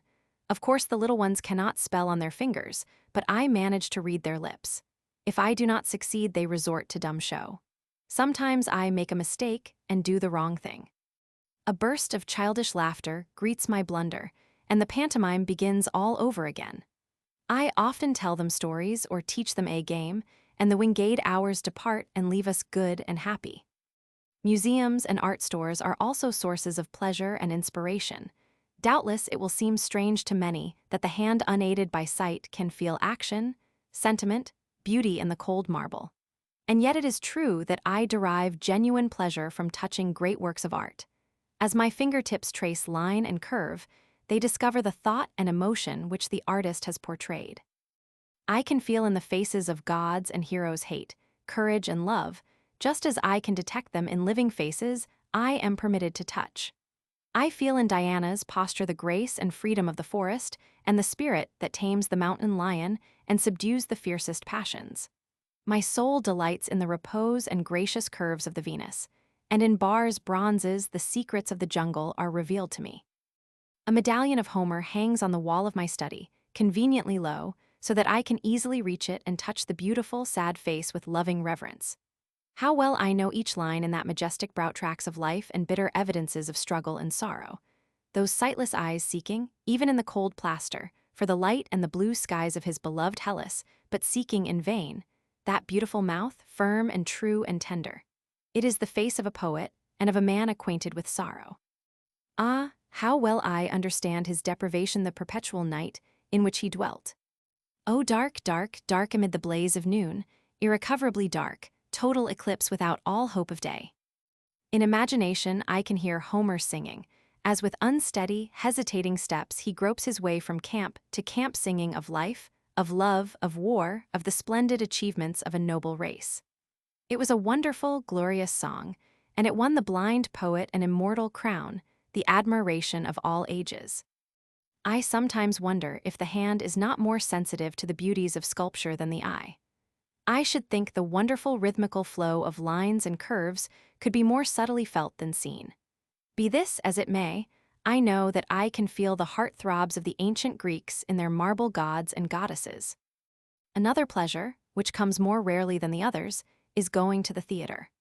I enjoy having a play described to me while it is being acted on the stage far more than reading it, because then it seems as if I were living in the midst of stirring events.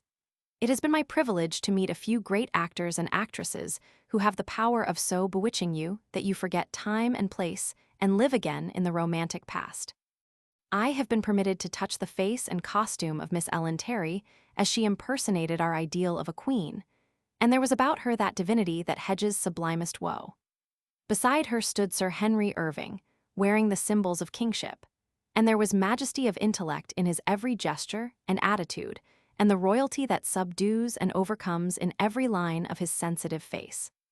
In the king's face, which he wore as a mask, there was a remoteness and inaccessibility of grief which I shall never forget. I also know Mr. Jefferson. I am proud to count him among my friends. I go to see him whenever I happen to be where he is acting. The first time I saw him act was while at school in New York. He played Rip Van Winkle. I had often read the story, but I had never felt the charm of Rip's slow, quaint, kind ways as I did in the play. Mr. Jefferson's beautiful, pathetic representation quite carried me away with delight. I have a picture of old Rip in my fingers which they will never lose. After the play, Miss Sullivan took me to see him behind the scenes, and I felt of his curious garb and his flowing hair and beard. Mr. Jefferson let me touch his face so that I could imagine how he looked on waking from that strange sleep of 20 years, and he showed me how poor old Rip staggered to his feet. I have also seen him in The Rivals. Once while I was calling on him in Boston, he acted the most striking parts of The Rivals for me. The reception room where we sat served for a stage. He and his son seated themselves at the big table, and Bob Acres wrote his challenge. I followed all his movements with my hands and caught the drollery of his blunders and gestures in a way that would have been impossible had it all been spelled to me. Then they rose to fight the duel, and I followed the swift thrusts and parries of the swords and the waverings of poor Bob as his courage oozed out at his finger ends. Then the great actor gave his coat a hitch and his mouth a twitch, and in an instant I was in the village of Falling Water and felt Schneider's shaggy head against my knee. Mr. Jefferson recited the best dialogues of Rip Van Winkle, in which the tear came close upon the smile. He asked me to indicate as far as I could the gestures and action that should go with the lines. Of course, I have no sense whatever of dramatic action and could make only random guesses, but with masterful art he suited the action to the word. The sigh of Rip as he murmurs, "Is a man so soon forgotten when he is gone?" The dismay with which he searches for dog and gun after his long sleep, and his comical irresolution over signing the contract with Derrickall, these seem to be right out of life itself. That is, the ideal life, where things happen as we think they should. I remember well the first time I went to the theater. It was 12 years ago. Elsie Leslie, the little actress, was in Boston, and Miss Sullivan took me to see her in The Prince and the Pauper. I shall never forget the ripple of alternating joy and woe that ran through that beautiful little play, or the wonderful child who acted it. After the play, I was permitted to go behind the scenes and meet her in her royal costume. It would have been hard to find a lovelier or more lovable child than Elsie, as she stood with a cloud of golden hair floating over her shoulders, smiling brightly, showing no signs of shyness or fatigue, though she had been playing to an immense audience. I was only just learning to speak, and had previously repeated her name until I could say it perfectly. Imagine my delight when she understood the few words I spoke to her and without hesitation stretched her hand to greet me. Is it not true, then, that my life with all its limitations touches at many points the life of the world beautiful? Everything has its wonders, even darkness and silence, and I learn, whatever state I may be in, therein to be content. Sometimes, it is true, a sense of isolation enfolds me like a cold mist as I sit alone and wait at life's shut gate. Beyond there is light and music and sweet companionship, but I may not enter. Fate, silent, pitiless, bars the way. Fain would I question his imperious decree, for my heart is still undisciplined and passionate, but my tongue will not utter the bitter, futile words that rise to my lips, and they fall back into my heart like unshed tears. Silence sits immense upon my soul. Then comes hope with a smile and whispers, "There is joy in self-forgetfulness." So I try to make the light in others' eyes my sun, the music in others' ears my symphony, the smile on others' lips my happiness. Chapter 23. Would that I could enrich this sketch with the names of all those who have ministered to my happiness. Some of them would be found written in our literature and dear to the hearts of many, while others would be wholly unknown to most of my readers. But their influence, though it escapes fame, shall live immortal in the lives that have been sweetened and ennobled by it. Those are red-letter days in our lives when we meet people who thrill us like a fine poem, people whose handshake is brimful of unspoken sympathy, and whose sweet, rich natures impart to our eager, impatient spirits a wonderful restfulness which, in its essence, is divine. The perplexities, irritations, and worries that have absorbed us pass like unpleasant dreams, and we wake to see with new eyes and hear with new ears the beauty and harmony of God's real world. The solemn nothings that fill our everyday life blossom suddenly into bright possibilities. In a word, while such friends are near us, we feel that all is well. Perhaps we never saw them before, and they may never cross our life's path again, but the influence of their calm, mellow natures is a libation poured upon our discontent, and we feel its healing touch, as the ocean feels the mountain stream freshening its brine. I have often been asked, "Do not people bore you?" I do not understand quite what that means. I suppose the calls of the stupid and curious, especially of newspaper reporters, are always inopportune. I also dislike people who try to talk down to my understanding. They are like people who, when walking with you, try to shorten their steps to suit yours. The hypocrisy in both cases is equally exasperating. The hands of those I meet are dumbly eloquent to me. The touch of some hands is an impertinence. I have met people so empty of joy that when I clasped their frosty fingertips, it seemed as if I were shaking hands with a northeast storm. Others there are whose hands have sunbeams in them, so that their grasp warms my heart. It may be only the clinging touch of a child's hand, but there is as much potential sunshine in it for me as there is in a loving glance for others. A hearty handshake or a friendly letter gives me genuine pleasure. I have many far-off friends whom I have never seen. Indeed, they are so many that I have often been unable to reply to their letters. But I wish to say here that I am always grateful for their kind words, however insufficiently I acknowledge them. I count it one of the sweetest privileges of my life to have known and conversed with many men of genius. Only those who knew Bishop Brooks can appreciate the joy his friendship was to those who possessed it. As a child, I loved to sit on his knee and clasp his great hand with one of mine, while Miss Sullivan spelled into the other his beautiful words about God and the spiritual world. I heard him with a child's wonder and delight. My spirit could not reach up to his, but he gave me a real sense of joy in life, and I never left him without carrying away a fine thought that grew in beauty and depth of meaning as I grew. Once, when I was puzzled to know why there were so many religions, he said, "There is one universal religion, Helen, the religion of love.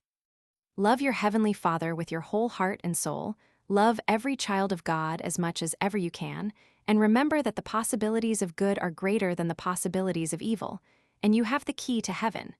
And his life was a happy illustration of this great truth. In his noble soul, love and widest knowledge were blended with faith that had become insight. He saw God in all that liberates and lifts, in all that humbles, sweetens, and consoles. Bishop Brooks taught me no special creed or dogma, but he impressed upon my mind two great ideas: the fatherhood of God and the brotherhood of man, and made me feel that these truths underlie all creeds and forms of worship. God is love. God is our Father. We are his children. Therefore the darkest clouds will break, and though right be worsted, wrong shall not triumph. I am too happy in this world to think much about the future, except to remember that I have cherished friends awaiting me there, in God's beautiful somewhere. In spite of the lapse of years, they seem so close to me that I should not think it strange if at any moment they should clasp my hand and speak words of endearment, as they used to before they went away. Since Bishop Brooks died, I have read the Bible through, also some philosophical works on religion, among them Swedenborg's Heaven and Hell and Drummond's Ascent of Man, and I have found no creed or system more soul-satisfying than Bishop Brooks's creed of love. I knew Mr. Henry Drummond, and the memory of his strong, warm handclasp is like a benediction. He was the most sympathetic of companions. He knew so much and was so genial that it was impossible to feel dull in his presence. I remember well the first time I saw Dr. Oliver Wendell Holmes. He had invited Miss Sullivan and me to call on him one Sunday afternoon. It was early in the spring, just after I had learned to speak. We were shown at once to his library, where we found him seated in a big armchair by an open fire which glowed and crackled on the hearth, thinking, he said, of other days. And listening to the murmur of the River Charles, I suggested. "Yes," he replied, "the Charles has many dear associations for me." There was an odor of print and leather in the room which told me that it was full of books, and I stretched out my hand instinctively to find them. My fingers lighted upon a beautiful volume of Tennyson's poems, and when Miss Sullivan told me what it was, I began to recite. Break, break, break on thy cold grey stones, O sea. But I stopped suddenly. I felt tears on my hand. I had made my beloved poet weep, and I was greatly distressed. He made me sit in his armchair, while he brought different interesting things for me to examine, and at his request I recited The Chambered Nautilus, which was then my favorite poem. After that, I saw Dr. Holmes many times and learned to love the man as well as the poet. One beautiful summer day, not long after my meeting with Dr. Holmes, Miss Sullivan and I visited Whittier in his quiet home on the Merrimack. His gentle courtesy and quaint speech won my heart. He had a book of his poems in raised print from which I read in school days. He was delighted that I could pronounce the words so well, and said that he had no difficulty in understanding me. Then I asked many questions about the poem, and read his answers by placing my fingers on his lips. He said he was the little boy in the poem, and that the girl's name was Sally, and more which I have forgotten. I also recited Laus Dio, and as I spoke the concluding verses, he placed in my hands a statue of a slave from whose crouching figure the fetters were falling, even as they fell from Peter's limbs when the angel led him forth out of prison.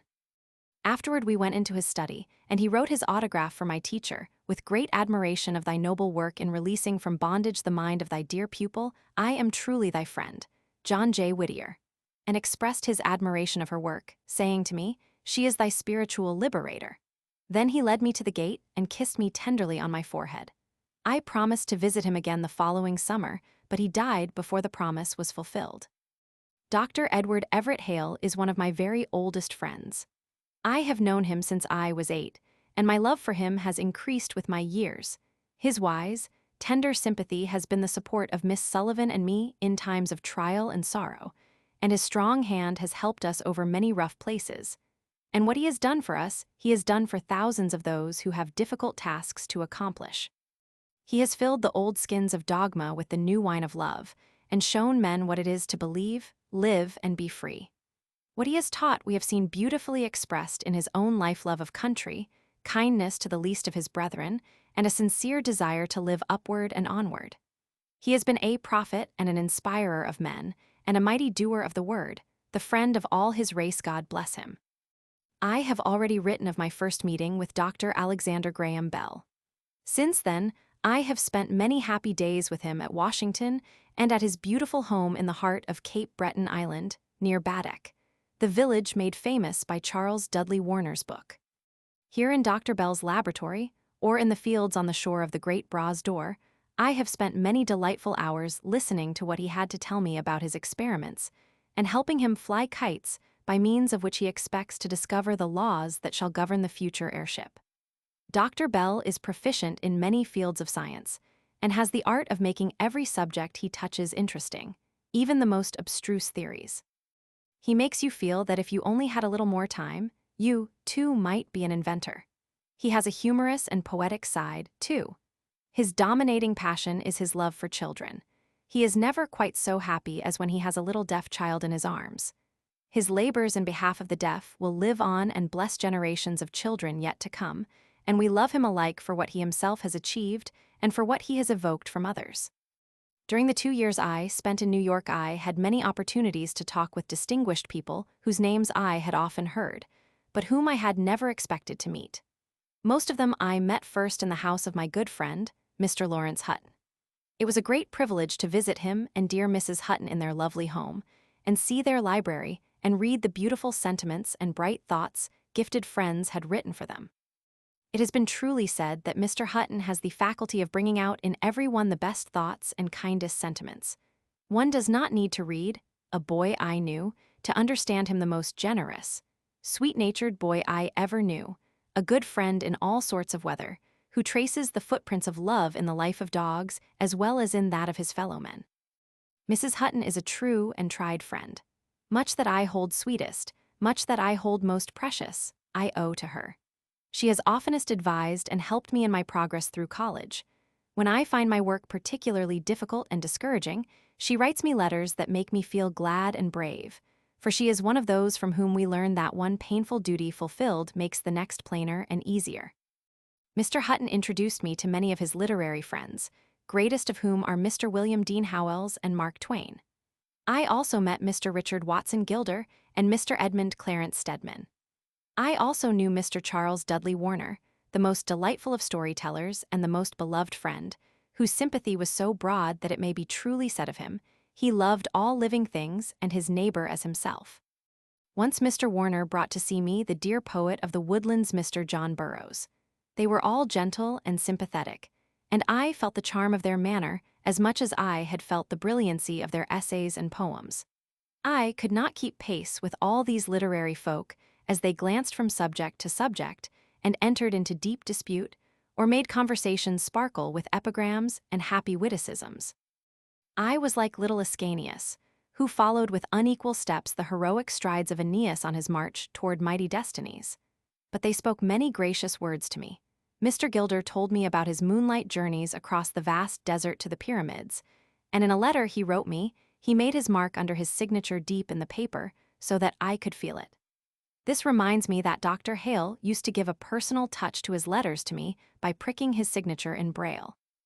I read from Mark Twain's lips one or two of his good stories. He has his own way of thinking, saying, and doing everything. I feel the twinkle of his eye in his handshake. Even while he utters his cynical wisdom in an indescribably droll voice, he makes you feel that his heart is a tender Iliad of human sympathy. There are a host of other interesting people I met in New York. Mrs. Mary Mapps Dodge, the beloved editor of St. Nicholas, and Mrs. Riggs, Kate Douglas Wiggin, the sweet author of Patsy. I received from them gifts that have the gentle concurrence of the heart, books containing their own thoughts, soul-illumined letters, and photographs that I love to have described again and again. But there is not space to mention all my friends, and indeed there are things about them hidden behind the wings of cherubim, things too sacred to set forth in cold print. It is with hesitancy that I have spoken even of Mrs. Lawrence Hutton. I shall mention only two other friends. One is Mrs. William Thaw of Pittsburgh, whom I have often visited in her home, Lyndhurst. She is always doing something to make someone happy, and her generosity and wise counsel have never failed my teacher and me in all the years we have known her. To the other friend I am also deeply indebted. He is well known for the powerful hand with which he guides vast enterprises, and his wonderful abilities have gained for him the respect of all. Kind to everyone, he goes about doing good, silent and unseen. Again, I touch upon the circle of honored names I must not mention, but I would fain acknowledge his generosity and affectionate interest which make it possible for me to go to college. Thus it is that my friends have made the story of my life. In 1,000 ways, they have turned my limitations into beautiful privileges and enabled me to walk serene and happy in the shadow cast by my deprivation. Roman 2. Letters, 1887-1901. Roman 2. Letters, 1887-1901. Introduction. Helen Keller's letters are important, not only as a supplementary story of her life, but as a demonstration of her growth in thought and expression, the growth which in itself has made her distinguished. These letters are, however, not merely remarkable as the productions of a deaf and blind girl, to be read with wonder and curiosity. They are good letters almost from the first. The best passages are those in which she talks about herself and gives her world in terms of her experience of it.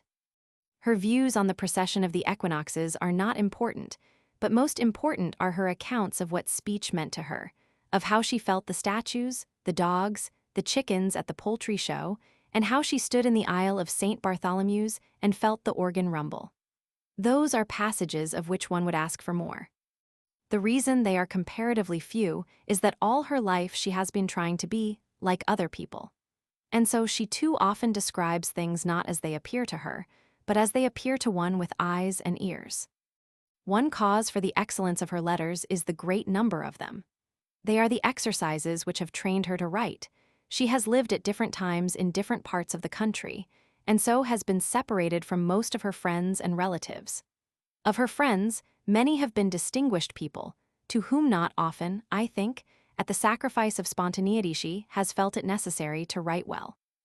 To them, and to a few friends with whom she is in closest sympathy, she writes with intimate frankness whatever she is thinking about. Her naive retelling of a child's tale she has heard, like the story of little Jakey, which she rehearses for Dr. Holmes and Bishop Brooks, is charming, and her grave paraphrase of the day's lesson in geography or botany, her parrot-like repetition of what she has heard, and her conscious display of new words are delightful and instructive, for they show not only what she was learning, but how, by putting it all into letters, she made the new knowledge and the new words her own. So these selections from Miss Keller's correspondence are made with two purposes: to show her development, and to preserve the most entertaining and significant passages from several hundred letters. Many of those written before 1892 were published in the reports of the Perkins Institution for the Blind. All letters up to that year are printed intact, for it is legitimate to be interested in the degree of skill the child showed in writing, even to details of punctuation. So it is well to preserve a literal integrity of reproduction. From the letters after the year 1892, I have culled in the spirit of one making an anthology, choosing the passages best in style and most important from the point of view of biography. Where I have been able to collate the original letters, I have preserved everything as Miss Keller wrote it, punctuation, spelling, and all. I have done nothing but select and cut. The letters are arranged in chronological order.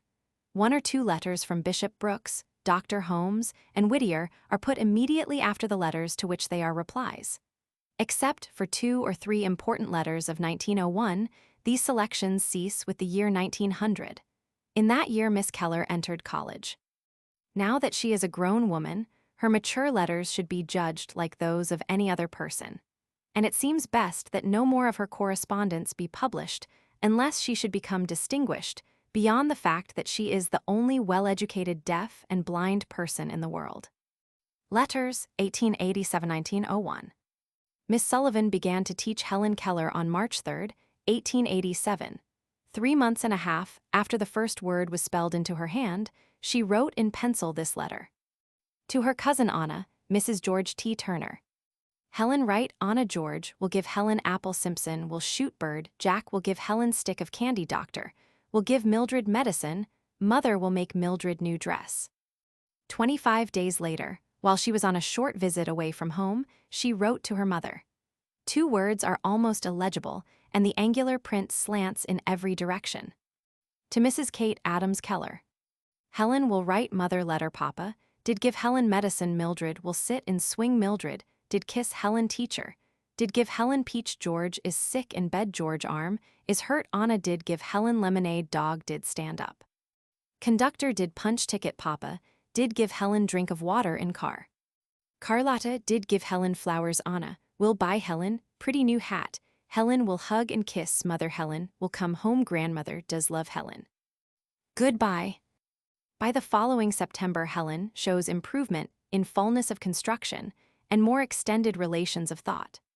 To the blind girls at the Perkins Institution in South Boston. Helen will write little blind girls, a letter Helen and teacher will come to see little blind girls. Helen and teacher will go in steam car to Boston. Helen and blind girls will have fun. Blind girls can talk on fingers. Helen will see Mr. Anagnos. Mr. Anagnos will love and kiss Helen. Helen will go to school with blind girls. Helen can read and count and spell and write like blind girls. Mildred will not go to Boston. Mildred does cry. Prince and Jumbo will go to Boston. Papa does shoot ducks with gun, and ducks do fall in water, and Jumbo and Mamie do swim in water and bring ducks out in mouth to Papa. Helen does play with dogs. Helen does ride on horseback with teacher. Helen does give handy grass in hand. Teacher does whip handy to go fast. Helen is blind. Helen will put letter in envelope for blind girls. Goodbye, Helen Keller. A few weeks later, her style is more nearly correct and freer in movement. She improves in idiom, although she still omits articles and uses the did construction for the simple past. This is an idiom common among children. To the blind girls at the Perkins Institution. Dear little blind girls, I will write you a letter. I thank you for pretty desk. I did write to mother in Memphis on it. Mother and Mildred came home Wednesday. Mother brought me a pretty new dress and hat. Papa did go to Huntsville. He brought me apples and candy. I and teacher will come to Boston and see you. Nancy is my doll. She does cry. I do rock Nancy to sleep. Mildred is sick. Doctor will give her medicine to make her well. I and teacher did go to church Sunday. Mr. Lane did read in book and talk. Lady did play organ. I did give man money in basket.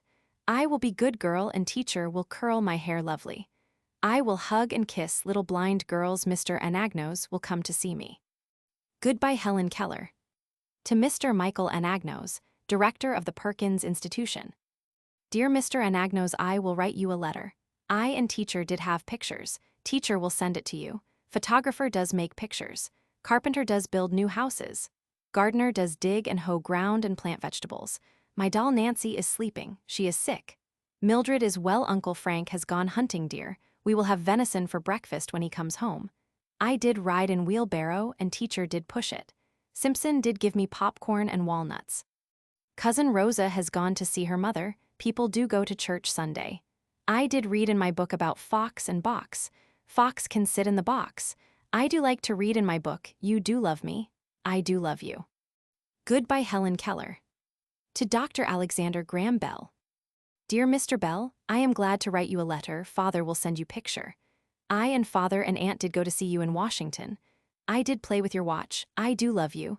I saw doctor in Washington. He looked at my eyes. I can read stories in my book. I can write and spell and count. Good girl, my sister can walk and run. We do have fun with Jumbo. Prince is not good dog. He cannot get birds.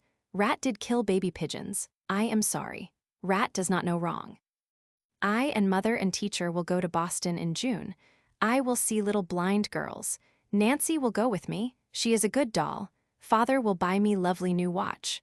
Cousin Anna gave me a pretty doll. Her name is Allie. Goodbye, Helen Keller. By the beginning of the next year, her idioms are firmer. More adjectives appear, including adjectives of color. Although she can have no sensuous knowledge of color, she can use the words, as we use most of our vocabulary, intellectually, with truth, not to impression, but to fact. This letter is to a schoolmate at the Perkins Institution. To Miss Sarah Tomlinson Tuscumbia, Ala, Jan. 2nd, 1888. Dear Sarah, I am happy to write to you this morning. I hope Mr. Anagnos is coming to see me soon. I will go to Boston in June and I will buy father gloves and James nice collar and Simpson cuffs. I saw Miss Betty and her scholars. They had a pretty Christmas tree, and there were many pretty presents on it for little children. I had a mug and little bird and candy. I had many lovely things for Christmas. Aunt gave me a trunk for Nancy and clothes. I went to party with teacher and mother. We did dance and play and eat nuts and candy and cakes and oranges, and I did have fun with little boys and girls. Mrs. Hopkins did send me lovely ring. I do love her and little blind girls. Men and boys do make carpets in mills. Wool grows on sheep. Men do cut sheep's wool off with large shears and send it to the mill. Men and women do make wool cloth in mills. Cotton grows on large stalks in fields. Men and boys and girls and women do pick cotton. We do make thread and cotton dresses of cotton. Cotton has pretty white and red flowers on it. Teacher did tear her dress. Mildred does cry. I will nurse Nancy. Mother will buy me lovely new aprons and dress to take to Boston. I went to Knoxville with father and aunt. Bessie is weak and little. Mrs. Thompson's chickens killed Layla's chickens. Eva does sleep in my bed. I do love good girls. Goodbye, Helen Keller. The next two letters mention her visit in January to her relatives in Memphis, Tennessee. She was taken to the Cotton Exchange. When she felt the maps and blackboards, she asked, "Do men go to school?" She wrote on the blackboard the names of all the gentlemen present. While at Memphis, she went over one of the large Mississippi steamers. To Dr. Edward Everett Hale, Tuscumbia, Alabama, February 15th. Dear Mr. Hale, I am happy to write you a letter this morning. Teacher told me about kind gentlemen. I shall be glad to read pretty story. I do read stories in my book about tigers and lions and sheep. I am coming to Boston in June to see little blind girls, and I will come to see you. I went to Memphis to see grandmother and Aunt Nanny. Teacher bought me lovely new dress and cap and aprons. Little Natalie is a very weak and small baby. Father took us to see Steamboat. It was on a large river. Boat is like house. Mildred is a good baby. I do love to play with little sister. Nancy was not a good child when I went to Memphis. She did cry loud. I will not write more today. I am tired. Goodbye, Helen Keller. To Mr. Michael Anagnos Tuscumbia, Ala, Feb. 24th, 1888. My dear Mr. Anagnos, I am glad to write you a letter in Braille. This morning Lucian Thompson sent me a beautiful bouquet of violets and crocuses and jonquils. Sunday Adeline Moses brought me a lovely doll. It came from New York. Her name is Adeline Keller. She can shut her eyes and bend her arms and sit down and stand up straight. She has on a pretty red dress. She is Nancy's sister, and I am their mother. Allie is their cousin. Nancy was a bad child when I went to Memphis, she cried loud. I whipped her with a stick. Mildred does feed little chickens with crumbs. I love to play with little sister. Teacher and I went to Memphis to see Aunt Nanny and grandmother. Louise is Aunt Nanny's child. Teacher bought me a lovely new dress and gloves and stockings and collars, and grandmother made me warm flannels, and Aunt Nanny made me aprons. Lady made me a pretty cap. I went to see Robert and Mr. Graves and Mrs. Graves and little Natalie and Mr. Ferris and Mr. Mayo and Mary and everyone. I do love Robert and teacher. She does not want me to write more today. I feel tired. I found box of candy in Mr. Graves' pocket. Father took us to see Steamboat It Is Like House. Boat was on very large river. Yates plowed yard today to plant grass. Mule pulled plow. Mother will make garden of vegetables. Father will plant melons and peas and beans. Cousin Belle will come to see us Saturday. Mother will make ice cream for dinner. We will have ice cream and cake for dinner. Lucian Thompson is sick. I am sorry for him. Teacher and I went to walk in the yard, and I learned about how flowers and trees grow. Sun rises in the east and sets in the west. Sheffield is north and Tuscumbia is south. We will go to Boston in June. I will have fun with little blind girls. Goodbye, Helen Keller. Uncle Maury of the next letter is Mr. Morrison Hetty, of Normandy, Kentucky, who lost his sight and hearing when he was a boy. He is the author of some commendable verses. To Mr. Morrison Hetty, Tuscumbia, Ala, March 1, 1888. My dear Uncle Maury, I am happy to write you a letter. I do love you, and I will hug and kiss you when I see you. Mr. Anagnos is coming to see me Monday. I do love to run and hop and skip with Robert in bright warm sun. I do know little girl in Lexington Kai. Her name is Catherine Hobson. I am going to Boston in June with mother and teacher. I will have fun with little blind girls, and Mr. Hale will send me pretty story. I do read stories in my book about lions and tigers and bears. Mildred will not go to Boston, she does cry. I love to play with little sister, she is weak and small baby. Eva is better. Yates killed ants, ants stung Yates. Yates is digging in garden. Mr. Anagnos did see oranges, they look like golden apples. Robert will come to see me Sunday when sun shines, and I will have fun with him. My cousin Frank lives in Louisville. I will come to Memphis again to see Mr. Ferris and Mrs. Graves and Mr. Mayo and Mr. Graves. Natalie is a good girl and does not cry, and she will be big, and Mrs. Graves is making short dresses for her. Natalie has a little carriage. Mr. Mayo has been to Duck Hill, and he brought sweet flowers home. With much love, and a kiss, Helen A. Keller. In this account of the picnic, we get an illuminating glimpse of Miss Sullivan's skill in teaching her pupil during play hours. This was a day when the child's vocabulary grew.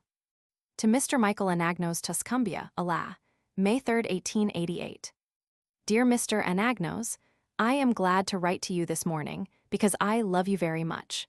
I was very happy to receive pretty book and nice candy and 2 letters from you.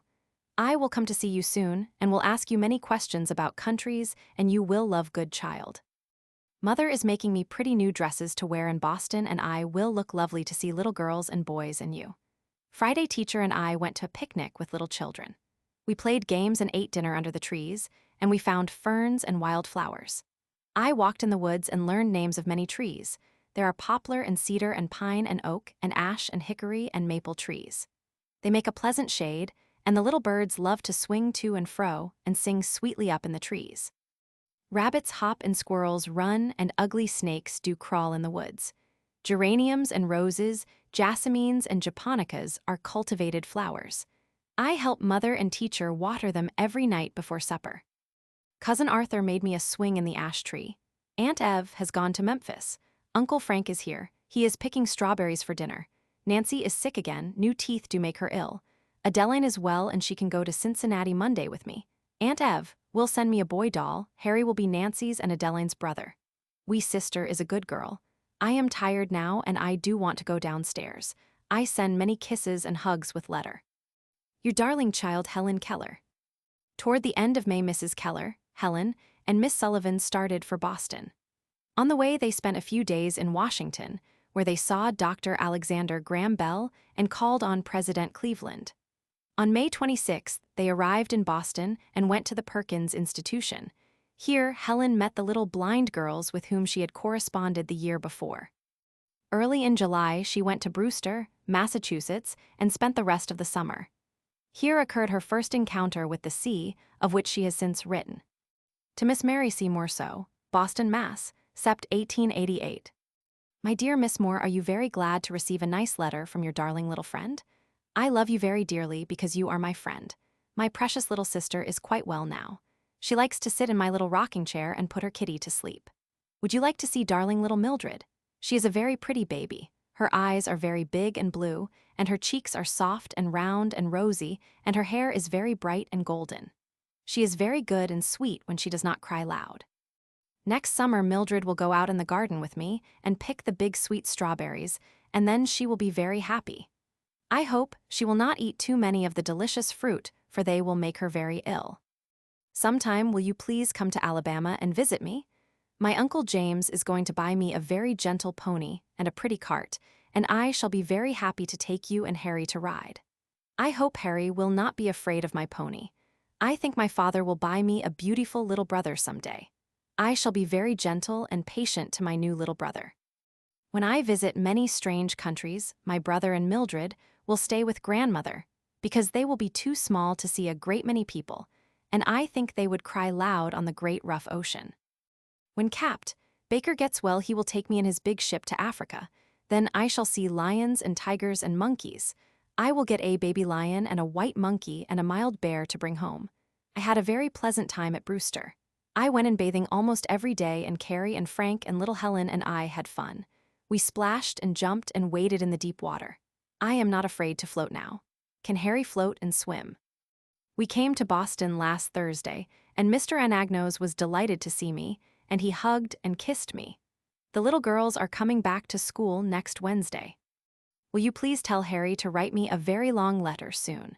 When you come to Tuscumbia to see me, I hope my father will have many sweet apples and juicy peaches and fine pears and delicious grapes and large watermelons. I hope you think about me and love me because I am a good little child. With much love and 2 kisses from your little friend Helen A. Keller. In this account of a visit to some friends, Helen's thought is much what one would expect from an ordinary child of 8, except perhaps her naive satisfaction in the boldness of the young gentleman. To Mrs. Kate Adams Keller So, Boston, Mass., Sept. 24th. My dear mother, I think you will be very glad to know all about my visit to West Newton.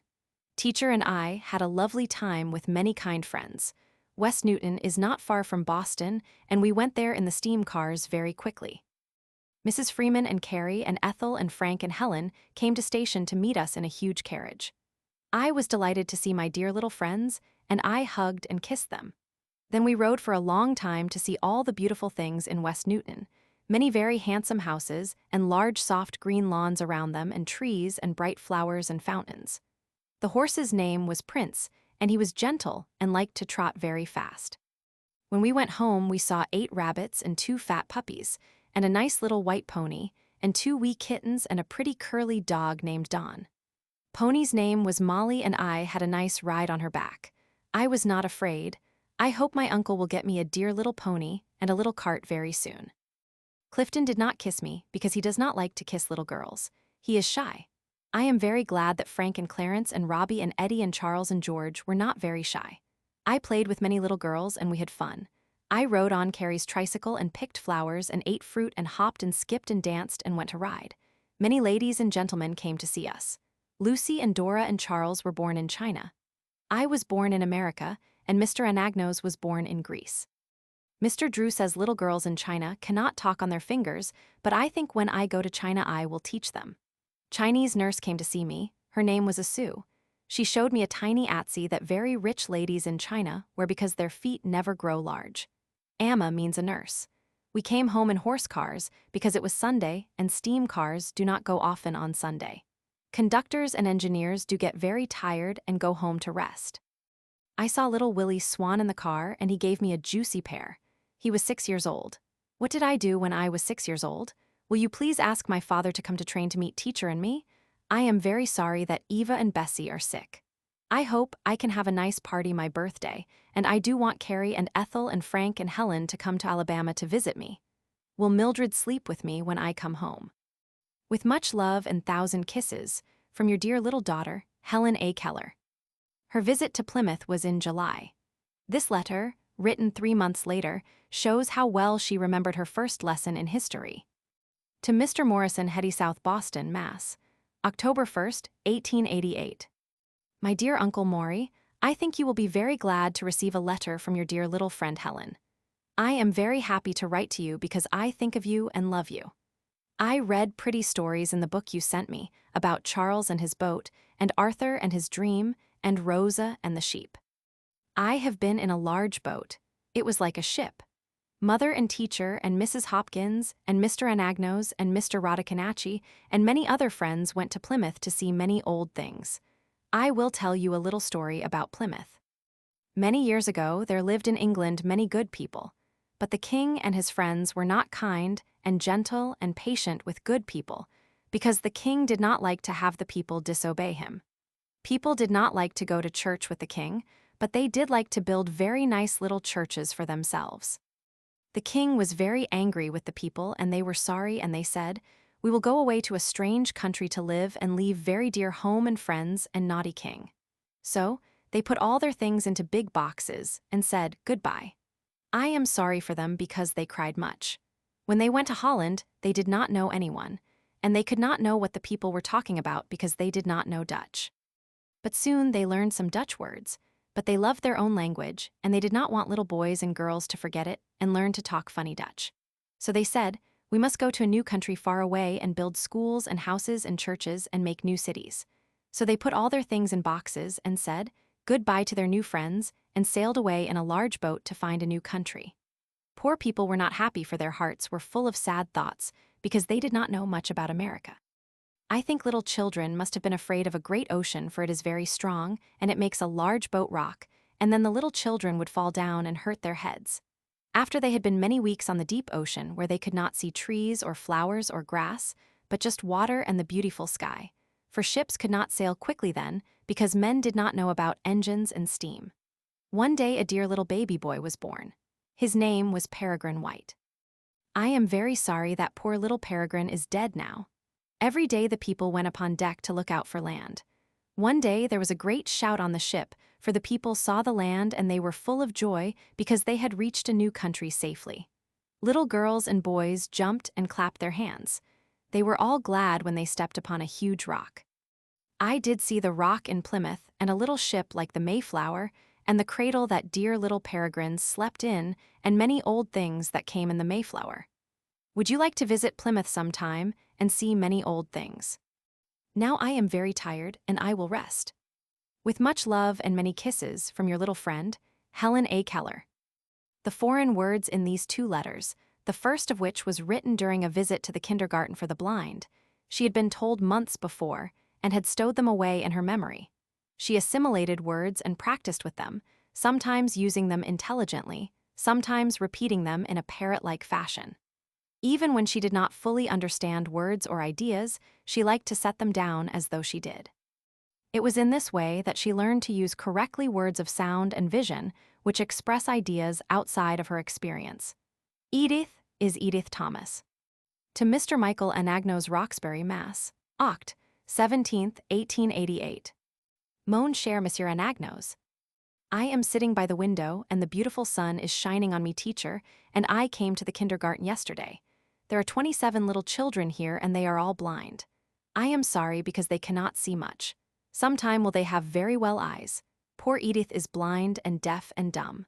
Are you very sad for Edith and me? Soon I shall go home to see my mother and my father and my dear good and sweet little sister. I hope you will come to Alabama to visit me, and I will take you to ride in my little cart, and I think you will like to see me on my dear little pony's back. I shall wear my lovely cap and my new riding dress. If the sun shines brightly, I will take you to see Layla and Eva and Bessie. When I am 13 years old, I am going to travel in many strange and beautiful countries. I shall climb very high mountains in Norway and see much ice and snow. I hope I will not fall and hurt my head. I shall visit little Lord Fauntleroy in England, and he will be glad to show me his grand and very ancient castle. And we will run with the deer and feed the rabbits and catch the squirrels. I shall not be afraid of Fauntleroy's great dog Dougal. I hope Fauntleroy take me to see a very kind queen. When I go to France, I will take French. A little French boy will say, Parlez-vous Francais? And I will say, Oui, monsieur, vous avez un joli chapeau. Donnez-moi un baiser. I hope you will go with me to Athens to see the Maid of Athens. She was very lovely lady, and I will talk Greek to her. I will say, si agapo and pos echit, and I think she will say, kalos, and then I will say, care. Will you please come to see me soon and take me to the theater? When you come I will say, kale amura, and when you go home I will say, kale nicta. Now I am too tired to write more. Je vous aime. Au revoir. From your darling little friend Helen A. Keller. To Miss Evelina H. Keller. My dearest Aunt, I am coming home very soon, and I think you and everyone will be very glad to see my teacher and me. I am very happy because I have learned much about many things. I am studying French and German and Latin and Greek. Si agapo is Greek, and it means I love thee. J'ai une bonne petite sœur is French, and it means I have a good little sister. Nous avons un bon père et une bonne mère means we have a good father and a good mother.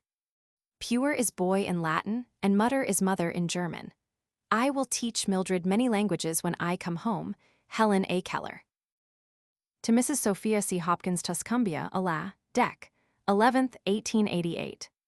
My dear Mrs. Hopkins, I have just fed my dear little pigeon. My brother Simpson gave it to me last Sunday. I named it Annie for my teacher. My puppy has had his supper and gone to bed. My rabbits are sleeping, too, and very soon I shall go to bed. Teacher is writing letters to her friends. Mother and father and their friends have gone to see a huge furnace. The furnace is to make iron. The iron ore is found in the ground, but it cannot be used until it has been brought to the furnace and melted, and all the dirt taken out, and just the pure iron left. Then it is all ready to be manufactured into engines, stoves, kettles, and many other things. Coal is found in the ground, too. Many years ago, before people came to live on the earth, great trees and tall grasses and huge ferns and all the beautiful flowers cover the earth. When the leaves and the trees fell, the water and the soil covered them, and then more trees grew and fell also, and were buried under water and soil. After they had all been pressed together for many thousands of years, the wood grew very hard, like rock, and then it was all ready for people to burn. Can you see leaves and ferns and bark on the coal? Men go down into the ground and dig out the coal, and steam cars take it to the large cities, and sell it to people to burn, to make them warm and happy when it is cold out of doors. Are you very lonely and sad now? I hope you will come to see me soon and stay a long time. With much love from your little friend Helen A. Keller. To Miss Della Bennett Tuscumbia, Ala, Jan.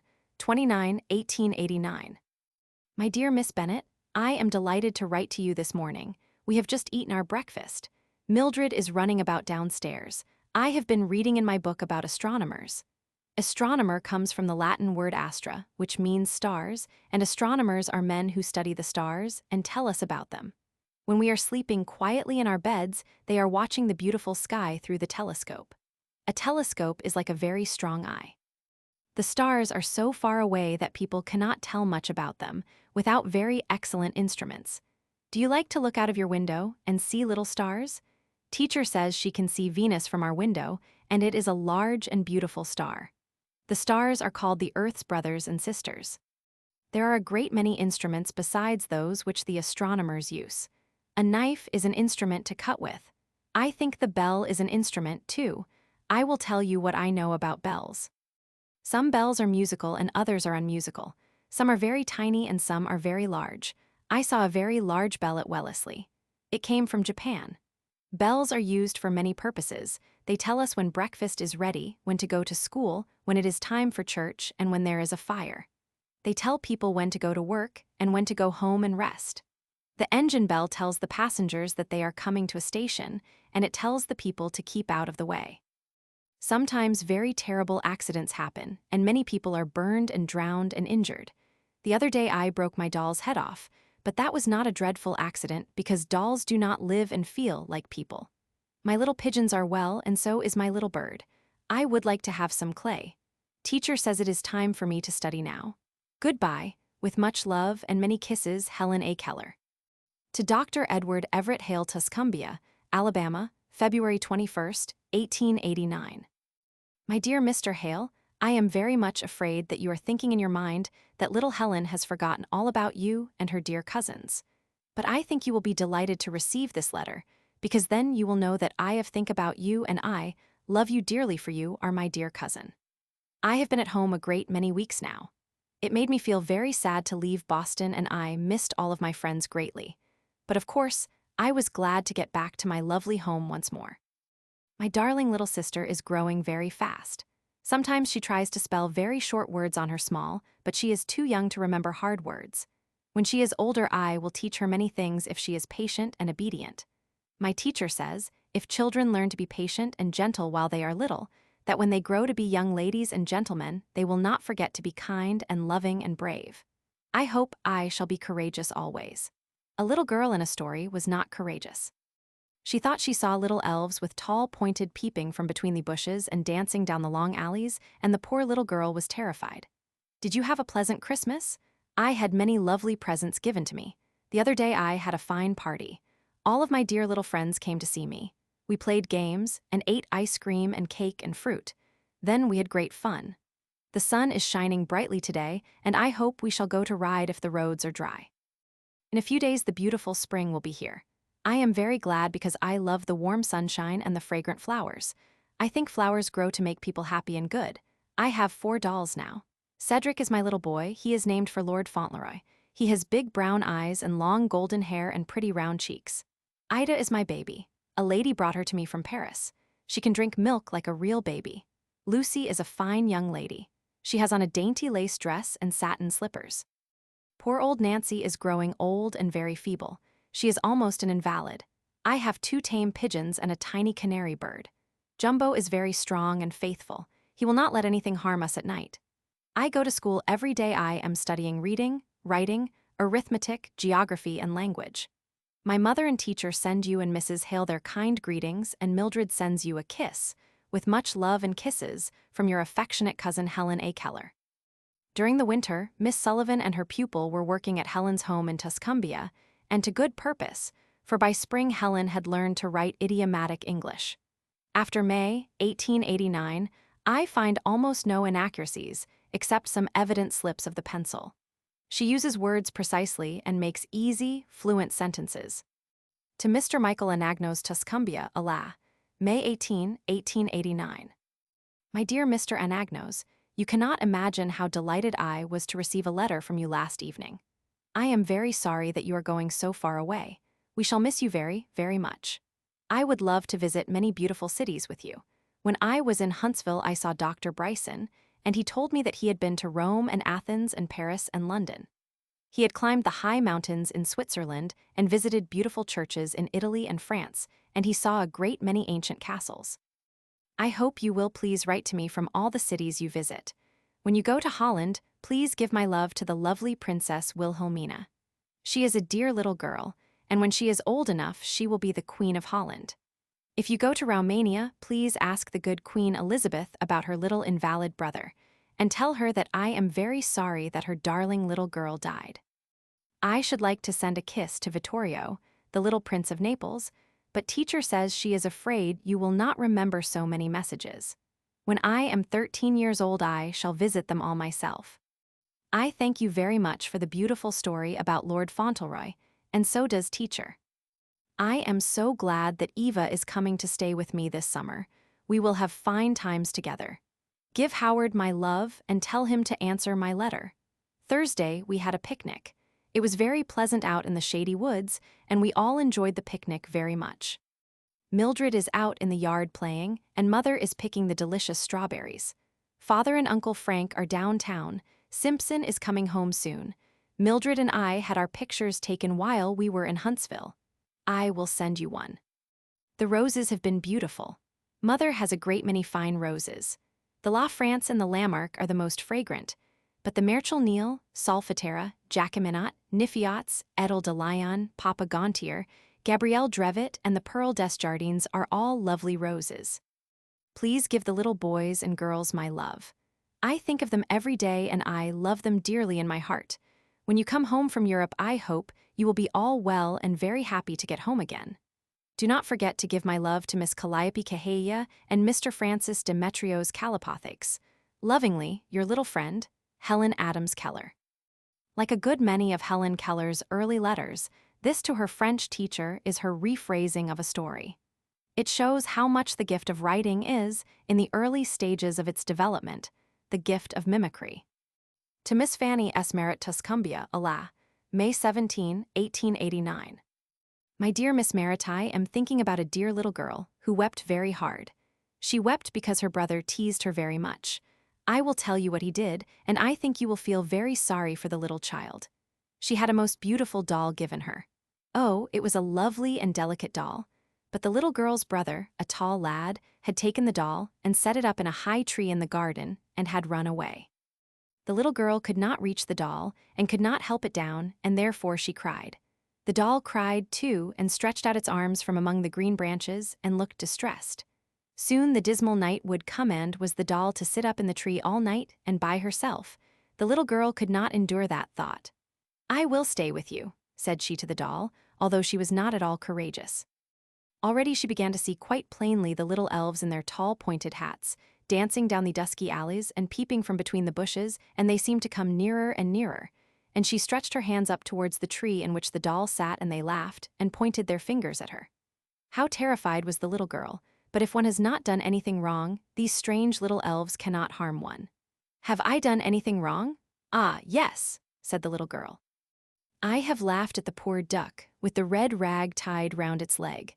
It hobbled, and that made me laugh, but it is wrong to laugh at the poor animals.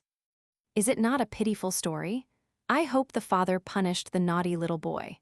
Shall you be very glad to see my teacher next Thursday? She is going home to rest, but she will come back to me next autumn. Lovingly, your little friend, Helen Adams Keller. To Miss Mary E. Riley Tuscumbia, Ala, May 27, 1889. My dear Miss Riley, I wish you were here in the warm, sunny South today. Little sister and I would take you out into the garden and pick the delicious raspberries and a few strawberries for you. How would you like that? The strawberries are nearly all gone. In the evening, when it is cool and pleasant, we would walk in the yard and catch the grasshoppers and butterflies. We would talk about the birds and flowers and grass and jumbo and pearl. If you liked, we would run and jump and hop and dance and be very happy. I think you would enjoy hearing the mockingbirds sing. One sits on the twig of a tree just beneath our window, and he fills the air with his glad songs. But I am afraid you cannot come to Tuscumbia, so I will write to you and send you a sweet kiss and my love. How is Dick? Daisy is happy, but she would be happy ever if she had a little mate. My little children are all well except Nancy, and she is quite feeble. My grandmother and Aunt Corinne are here. Grandmother is going to make me 2 new dresses. Give my love to all the little girls, and tell them that Helen loves them very, very much. Eva sends love to all. With much love and many kisses, from your affectionate little friend, Helen Adams Keller. During the summer, Miss Sullivan was away from Helen for 3 months and a half, the first separation of teacher and pupil. Only once afterward in 15 years was their constant companionship broken for more than a few days at a time. To Miss Anne Mansfield Sullivan Tuscumbia, Ala, August 7, 1889. Dearest teacher, I am very glad to write to you this evening, for I have been thinking much about you all day. I am sitting on the piazza, and my little white pigeon is perched on the back of my chair, watching me write. Her little brown mate has flown away with the other birds, but Annie is not sad, for she likes to stay with me. Fauntleroy is asleep upstairs, and Nancy is putting Lucy to bed. Perhaps the mockingbird is singing them to sleep. All the beautiful flowers are in bloom now. The air is sweet with the perfume of jasmines, heliotropes, and roses. It is getting warm here now, so Father is going to take us to the quarry on the 20th of August. I think we shall have a beautiful time out in the cool, pleasant woods. I will write and tell you all the pleasant things we do. I am so glad that Lester and Henry are good little infants. Give them many sweet kisses for me. What was the name of the little boy who fell in love with the beautiful star? Eva has been telling me a story about a lovely little girl named Heidi. Will you please send it to me? I shall be delighted to have a typewriter. Little Arthur is growing very fast. He is on short dresses now. Cousin Layla thinks he will walk in a little while. Then I will take his soft, chubby hand in mine and go out in the bright sunshine with him. He will pull the largest roses and chase the gayest butterflies. I will take very good care of him and not let him fall and hurt himself. Father and some other gentlemen went hunting yesterday. Father killed 38 birds. We had some of them for supper, and they were very nice. Last Monday Simpson shot a pretty crane. The crane is a large and strong bird. His wings are as long as my arm, and his bill is as long as my foot. He eats little fishes and other small animals. Father says he can fly nearly all day without stopping. Mildred is the dearest and sweetest little maiden in the world. She is very roguish, too. Sometimes, when Mother does not know it, she goes out into the vineyard and gets her apron full of delicious grapes. I think she would like to put her 2 soft arms around your neck and hug you. Sunday I went to church. I love to go to church because I like to see my friends. A gentleman gave me a beautiful card. It was a picture of a mill near a beautiful brook. There was a boat floating on the water, and the fragrant lilies were growing all around the boat. Not far from the mill there was an old house with many trees growing close to it. There were 8 pigeons on the roof of the house and a great dog on the step. Pearl is a very proud mother dog now. She has 8 puppies, and she thinks there never were such fine puppies as hers. I read in my books every day. I love them very, very, very much. I do want you to come back to me soon. I miss you so very, very much. I cannot know about many things when my dear teacher is not here. I send you 5,000 kisses and more love than I can tell. I send Mrs. H much love and a kiss from your affectionate little pupil, Helen A. Keller. In the fall, Helen and Miss Sullivan returned to Perkins Institution at South Boston. To Miss Mildred Keller, South Boston, Oct. 24, 1889. My precious little sister, good morning. I am going to send you a birthday gift with this letter.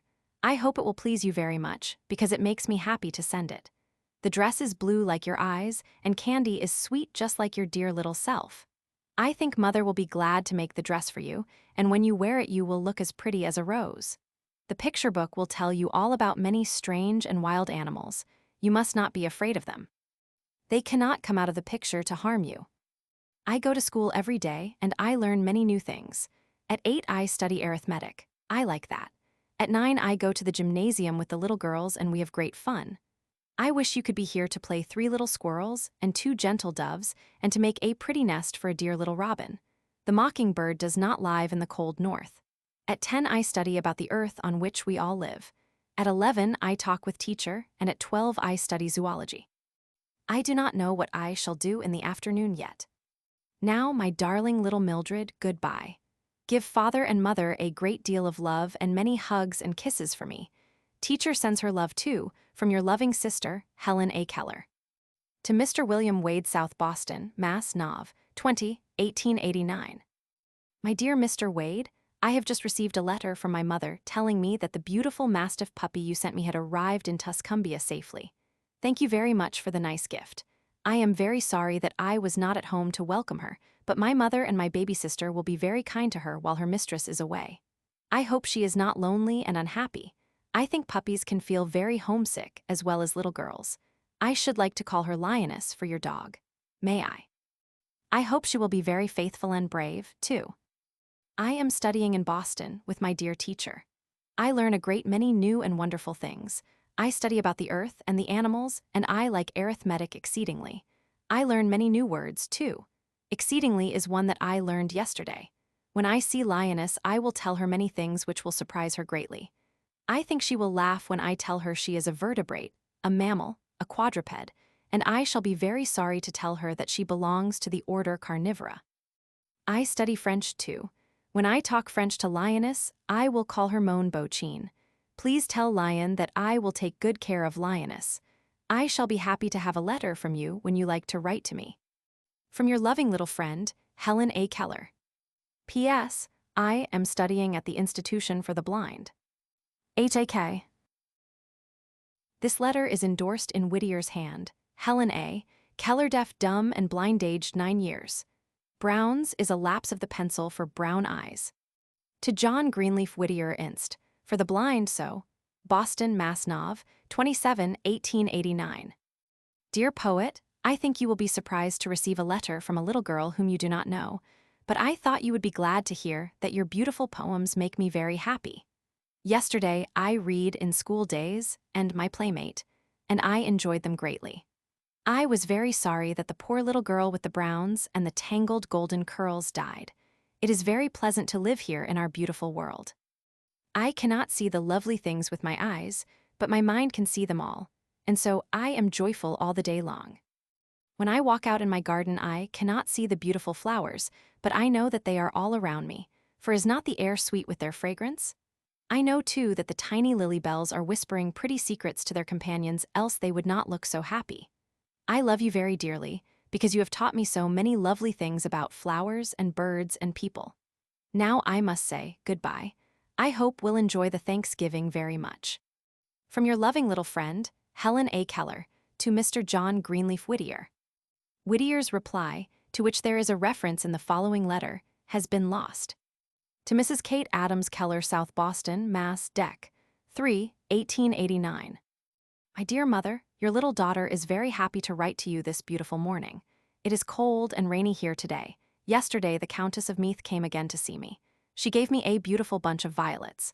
Her little girls are named Violet and May. The Earl said he should be delighted to visit Tuscumbia the next time he comes to America. Lady Meath said she would like to see your flowers and hear the mockingbirds sing. When I visit England, they want me to come to see them and stay a few weeks. They will take me to see the Queen. I had a lovely letter from the poet Whittier. He loves me. Mr. Wade wants teacher and me to come and see him next spring. May we go? He said you must feed Lioness from your hand, because she will be more gentle if she does not eat with other dogs. Mr. Wilson came to call on us one Thursday. I was delighted to receive the flowers from home.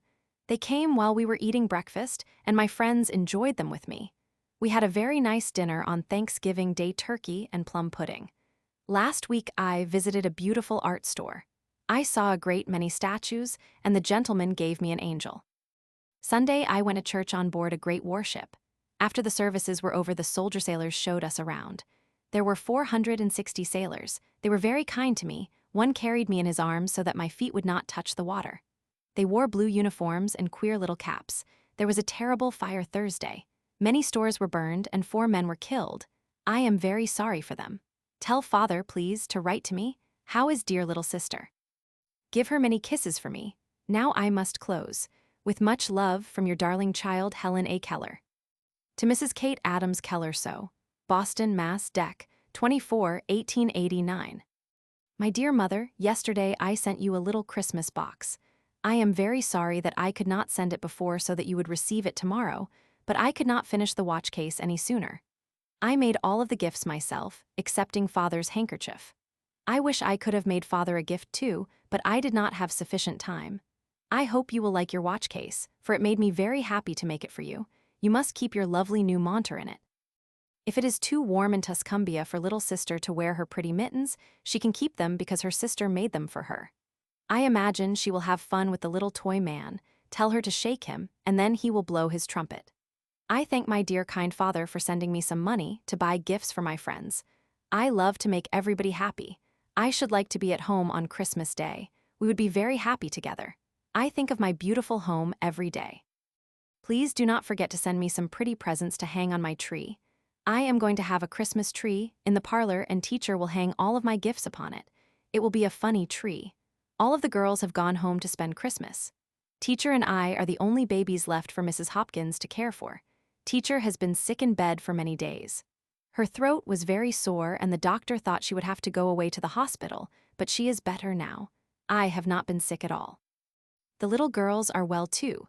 Friday I am going to spend the day with my little friends Carrie, Ethel, Frank, and Helen Freeman. We will have great fun, I am sure. Mr. and Miss Endicott came to see me, and I went to ride in the carriage. They are going to give me a lovely present, but I cannot guess what it will be. Sammy has a dear new brother. He is very soft and delicate yet. Mr. Anagnos is in Athens now. He is delighted because I am here. Now I must say goodbye. I hope I have written my letter nicely, but it is very difficult to write on this paper, and teacher is not here to give me better. Give many kisses to little sister and much love to all. Lovingly, Helen. To Dr. Edward Everett Hale, South Boston, Jan. 8, 1890. My dear Mr. Hale, the beautiful shells came last night. I thank you very much for them. I shall always keep them, and it will make me very happy to think that you found them on that faraway island from which Columbus sailed to discover our dear country. When I am 11 years old, it will be 400 years since he started with the 3 small ships to cross the great strange ocean. He was very brave. The little girls were delighted to see the lovely shells. I told them all I knew about them. Are you very glad that you could make so many happy? I am. I should be very happy to come and teach you the Braille sometime, if you have time to learn, but I am afraid you are too busy. A few days ago I received a little box of English violets from Lady Meath. The flowers were wilted, but the kind thought which came with them was as sweet and as fresh as newly pulled violets. With loving greeting to the little cousins, and Mrs. Hale, and a sweet kiss for yourself from your little friend, Helen A. Keller. This, the first of Helen's letters to Dr. Holmes, written soon after a visit to him, he published in Over the Teacups. To Dr. Oliver Wendell Holmes, South Boston, Mass., March 1, 1890. Dear, kind poet, I have thought of you many times since that bright Sunday when I bade you goodbye, and I am going to write you a letter because I love you. I am sorry that you have no little children to play with you sometimes, but I think you are very happy with your books and your many, many friends. On Washington's birthday, a great many people came here to see the blind children, and I read for them from your poems and showed them some beautiful shells, which came from a little island near Palos. I am reading a very sad story called Little Jakey. Jakey was the sweetest little fellow you can imagine, but he was poor and blind. I used to think when I was small, and before I could read that everybody was always happy, and at first it made me very sad to know about pain and great sorrow. But now I know that we could never learn to be brave and patient if there were only joy in the world. I am studying about insects in zoology, and I have learned many things about butterflies. They do not make honey for us like the bees, but many of them are as beautiful as the flowers they light upon, and they always delight the hearts of little children. They live a gay life, flitting from flower to flower, sipping the drops of honeydew, without a thought for the morrow. They are just like little boys and girls when they forget books and studies, and run away to the woods and the fields to gather wild flowers or wade in the ponds for fragrant lilies, happy in the bright sunshine. If my little sister comes to Boston next June, will you let me bring her to see you? She is a lovely baby, and I am sure you will love her. Now I must tell my gentle poet goodbye, for I have a letter to write home before I go to bed. From your loving little friend, Helen A. Keller. To Miss Sarah Fuller, Miss Fuller gave Helen Keller her first lesson in articulation. See Chapter 4, Speech. South Boston, Mass., April 3, 1890. My dear Miss Fuller, my heart is full of joy this beautiful morning because I have learned to speak many new words and I can make a few sentences. Last evening I went out in the yard and spoke to the moon. I said, "Oh, moon, come to me." Do you think the lovely moon was glad that I could speak to her? How glad my mother will be. I can hardly wait for June to come. I am so eager to speak to her and to my precious little sister. Mildred could not understand me when I spelled with my fingers, but now she will sit in my lap and I will tell her many things to please her, and we shall be so happy together. Are you very, very happy because you can make so many people happy? I think you are very kind and patient, and I love you very dearly. My teacher told me Tuesday that you wanted to know how I came to wish to talk with my mouth. I will tell you all about it, for I remember my thoughts perfectly.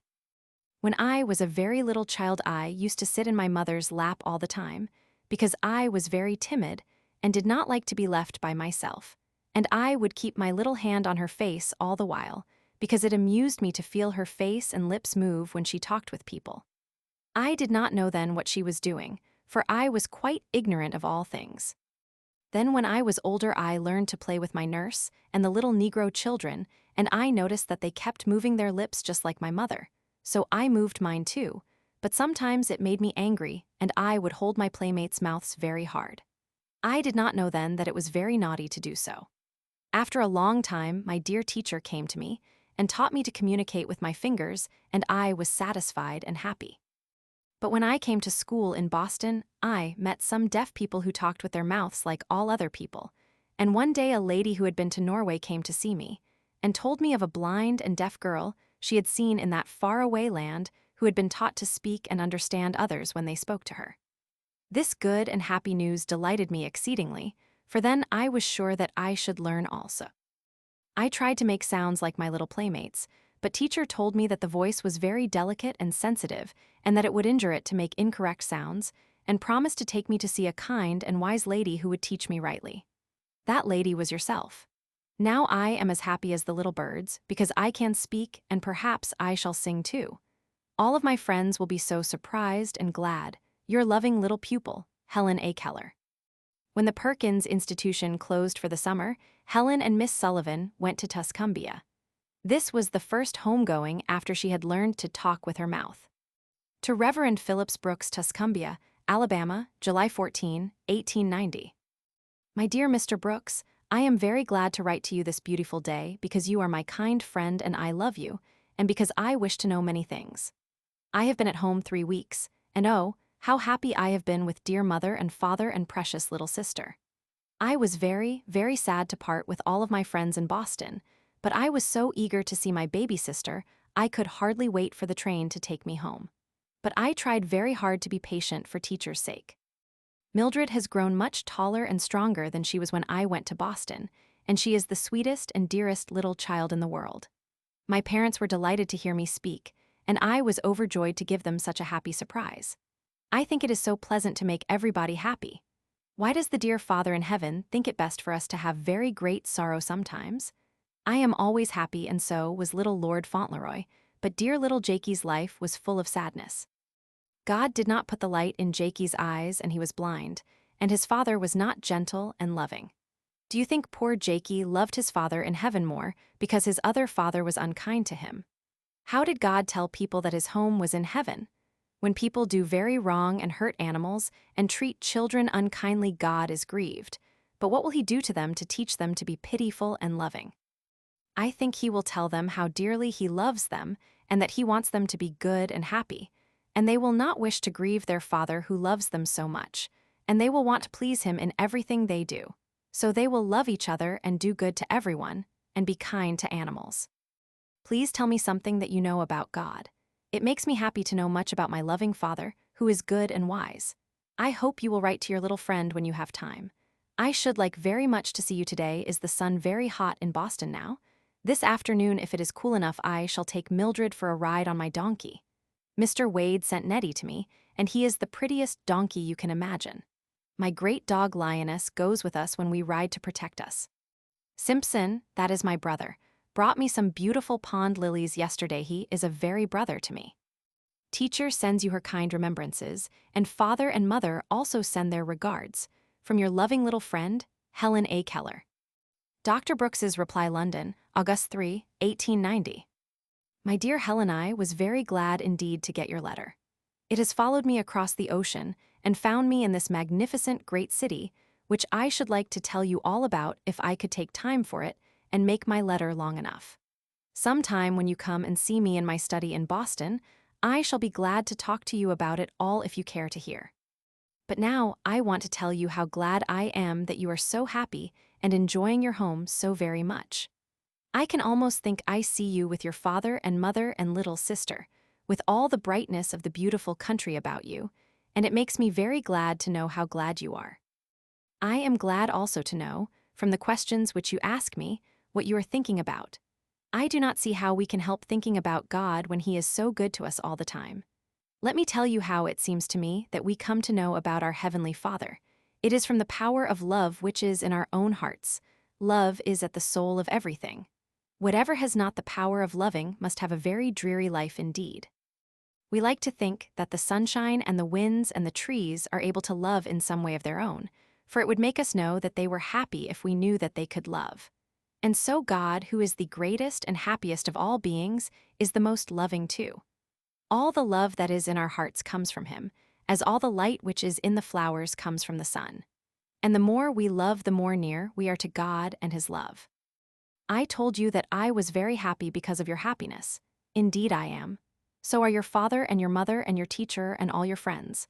But do you not think that God is happy too because you are happy? I am sure he is. And he is happier than any of us because he is greater than any of us, and also because he not merely sees your happiness as we do, but he also made it. He gives it to you as the sun gives light and color to the rose. And we are always most glad of what we not merely see our friends enjoy, but of what we give them to enjoy. Are we not? But God does not only want us to be happy, He wants us to be good. He wants that most of all. He knows that we can be really happy only when we are good. A great deal of the trouble that is in the world is medicine which is very bad to take, but which it is good to take because it makes us better. We see how good people may be in great trouble when we think of Jesus, who was the greatest sufferer that ever lived, and yet was the best being and so, I am sure, the happiest being that the world has ever seen. I love to tell you about God, but He will tell you Himself by the love which He will put into your heart if you ask Him. And Jesus, who is His Son, but is nearer to Him than all of us His other children, came into the world on purpose to tell us all about our Father's love. If you read His words, you will see how full His heart is of the love of God. We know that He loves us, He says. And so He loved men Himself, and though they were very cruel to Him and at last killed Him, He was willing to die for them because He loved them so. And Helen, He loves men still, and He loves us, and He tells us that we may love Him. And so love is everything. And if anybody asks you, or if you ask yourself what God is, answer, God is love. That is the beautiful answer which the Bible gives. All this is what you are to think of and to understand more and more as you grow older. Think of it now, and let it make every blessing brighter because your dear Father sends it to you. You will come back to Boston, I hope, soon after I do. I shall be there by the middle of September. I shall want you to tell me all about everything and not forget the donkey. I send my kind remembrance to your father and mother and to your teacher. I wish I could see your little sister. Goodbye, dear Helen. Do write to me soon again, directing your letter to Boston, your affectionate friend Phillips Brooks. Dr. Holmes's reply to a letter which has been lost. Beverly Farms, Mass., August 1, 1890. My dear little friend Helen. I received your welcome letter several days ago, but I have so much writing to do that I am apt to make my letters wait a good while before they get answered. It gratifies me very much to find that you remember me so kindly. Your letter is charming, and I am greatly pleased with it. I rejoice to know that you are well and happy. I am very much delighted to hear of your new acquisition that you talk with your mouth as well as with your fingers. What a curious thing speech is. The tongue is so serviceable a member, taking all sorts of shapes, just as is wanted. The teeth, the lips, the roof of the mouth, all ready to help, and so heap up the sound of the voice into the solid bits which we call consonants, and make room for the curiously shaped breathings which we call vowels. You have studied all this, I don't doubt, since you have practiced vocal speaking. I am surprised at the mastery of language which your letter shows. It almost makes me think the world would get along as well without seeing and hearing as with them. Perhaps people would be better in a great many ways, for they could not fight as they do now. Just think of an army of blind people, with guns and cannon. Think of the poor drummers. Of what use would they and their drumsticks be? You are spared the pain of many sights and sounds, which you are only too happy in escaping. Then think how much kindness you are sure of as long as you live. Everybody will feel an interest in dear little Helen. Everybody will want to do something for her.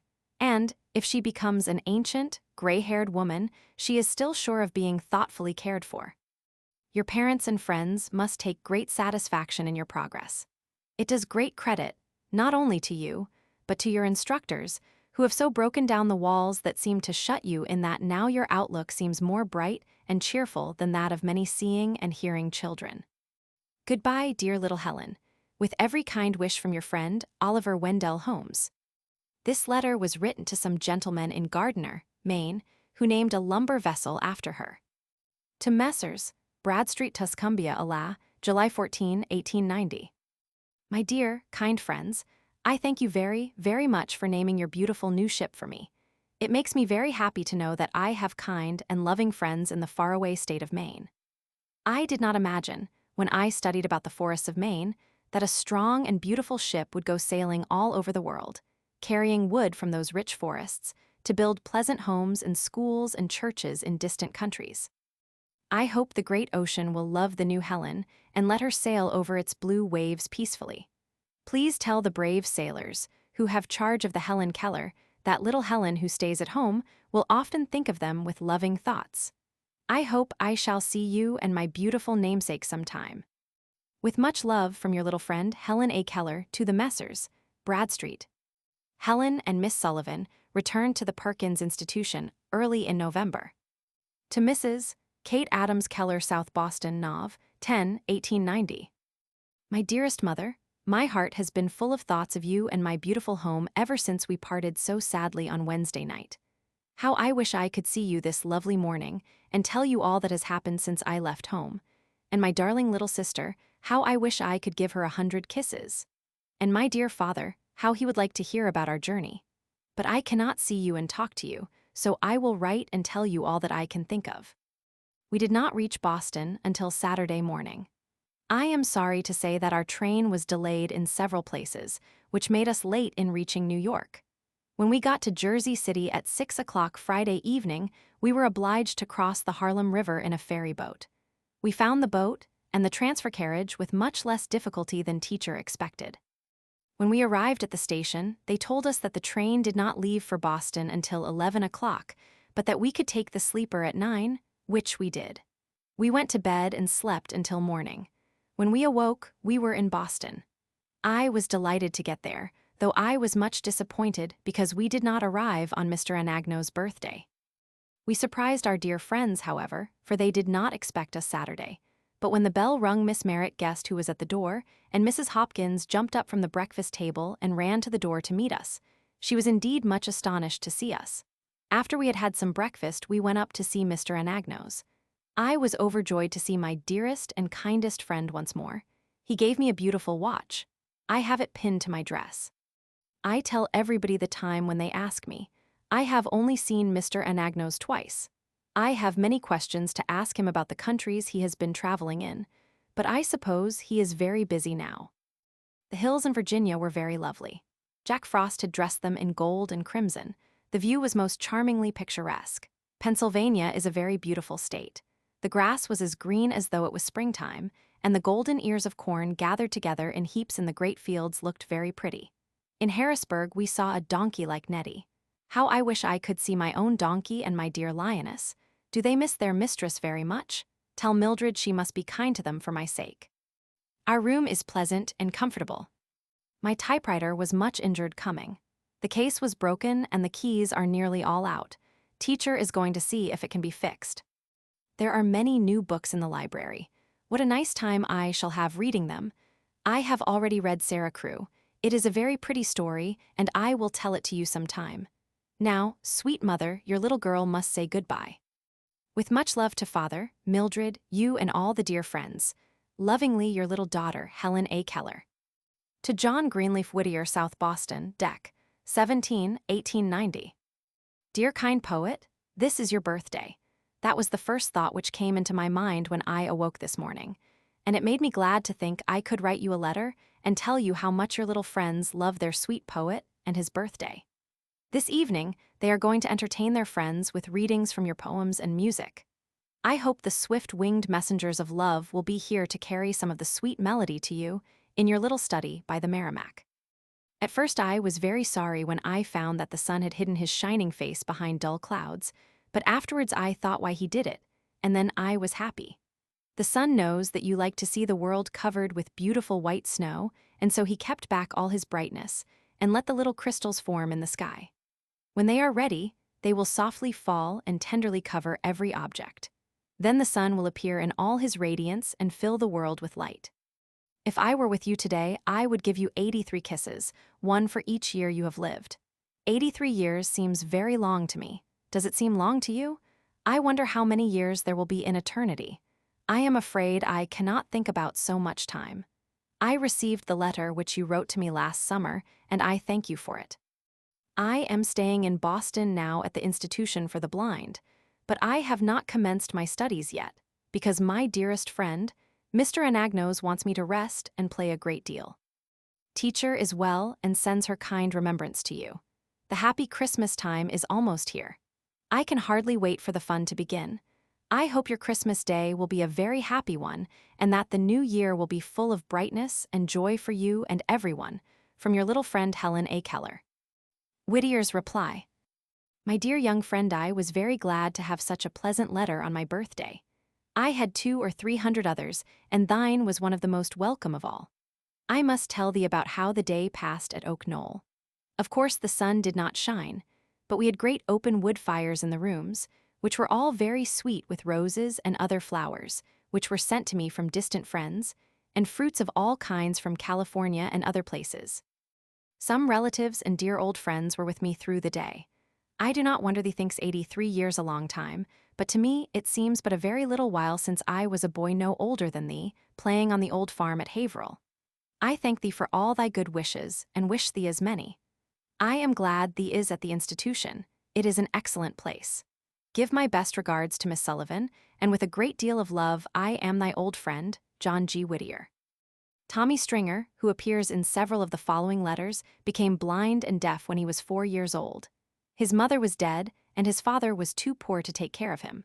For a while he was kept in the General Hospital at Allegheny. From here he was to be sent to an almshouse, for at that time there was no other place for him in Pennsylvania. Helen heard of him through Mr. J. G. Brown of Pittsburgh, who wrote her that he had failed to secure a tutor for Tommy. She wanted him brought to Boston, and when she was told that money would be needed to get him a teacher, she answered, "We will raise it." She began to solicit contributions from her friends and saved her pennies. Dr. Alexander Graham Bell advised Tommy's friends to send him to Boston, and the trustees of the Perkins Institution agreed to admit him to the kindergarten for the blind. Meanwhile, opportunity came to Helen to make a considerable contribution to Tommy's education.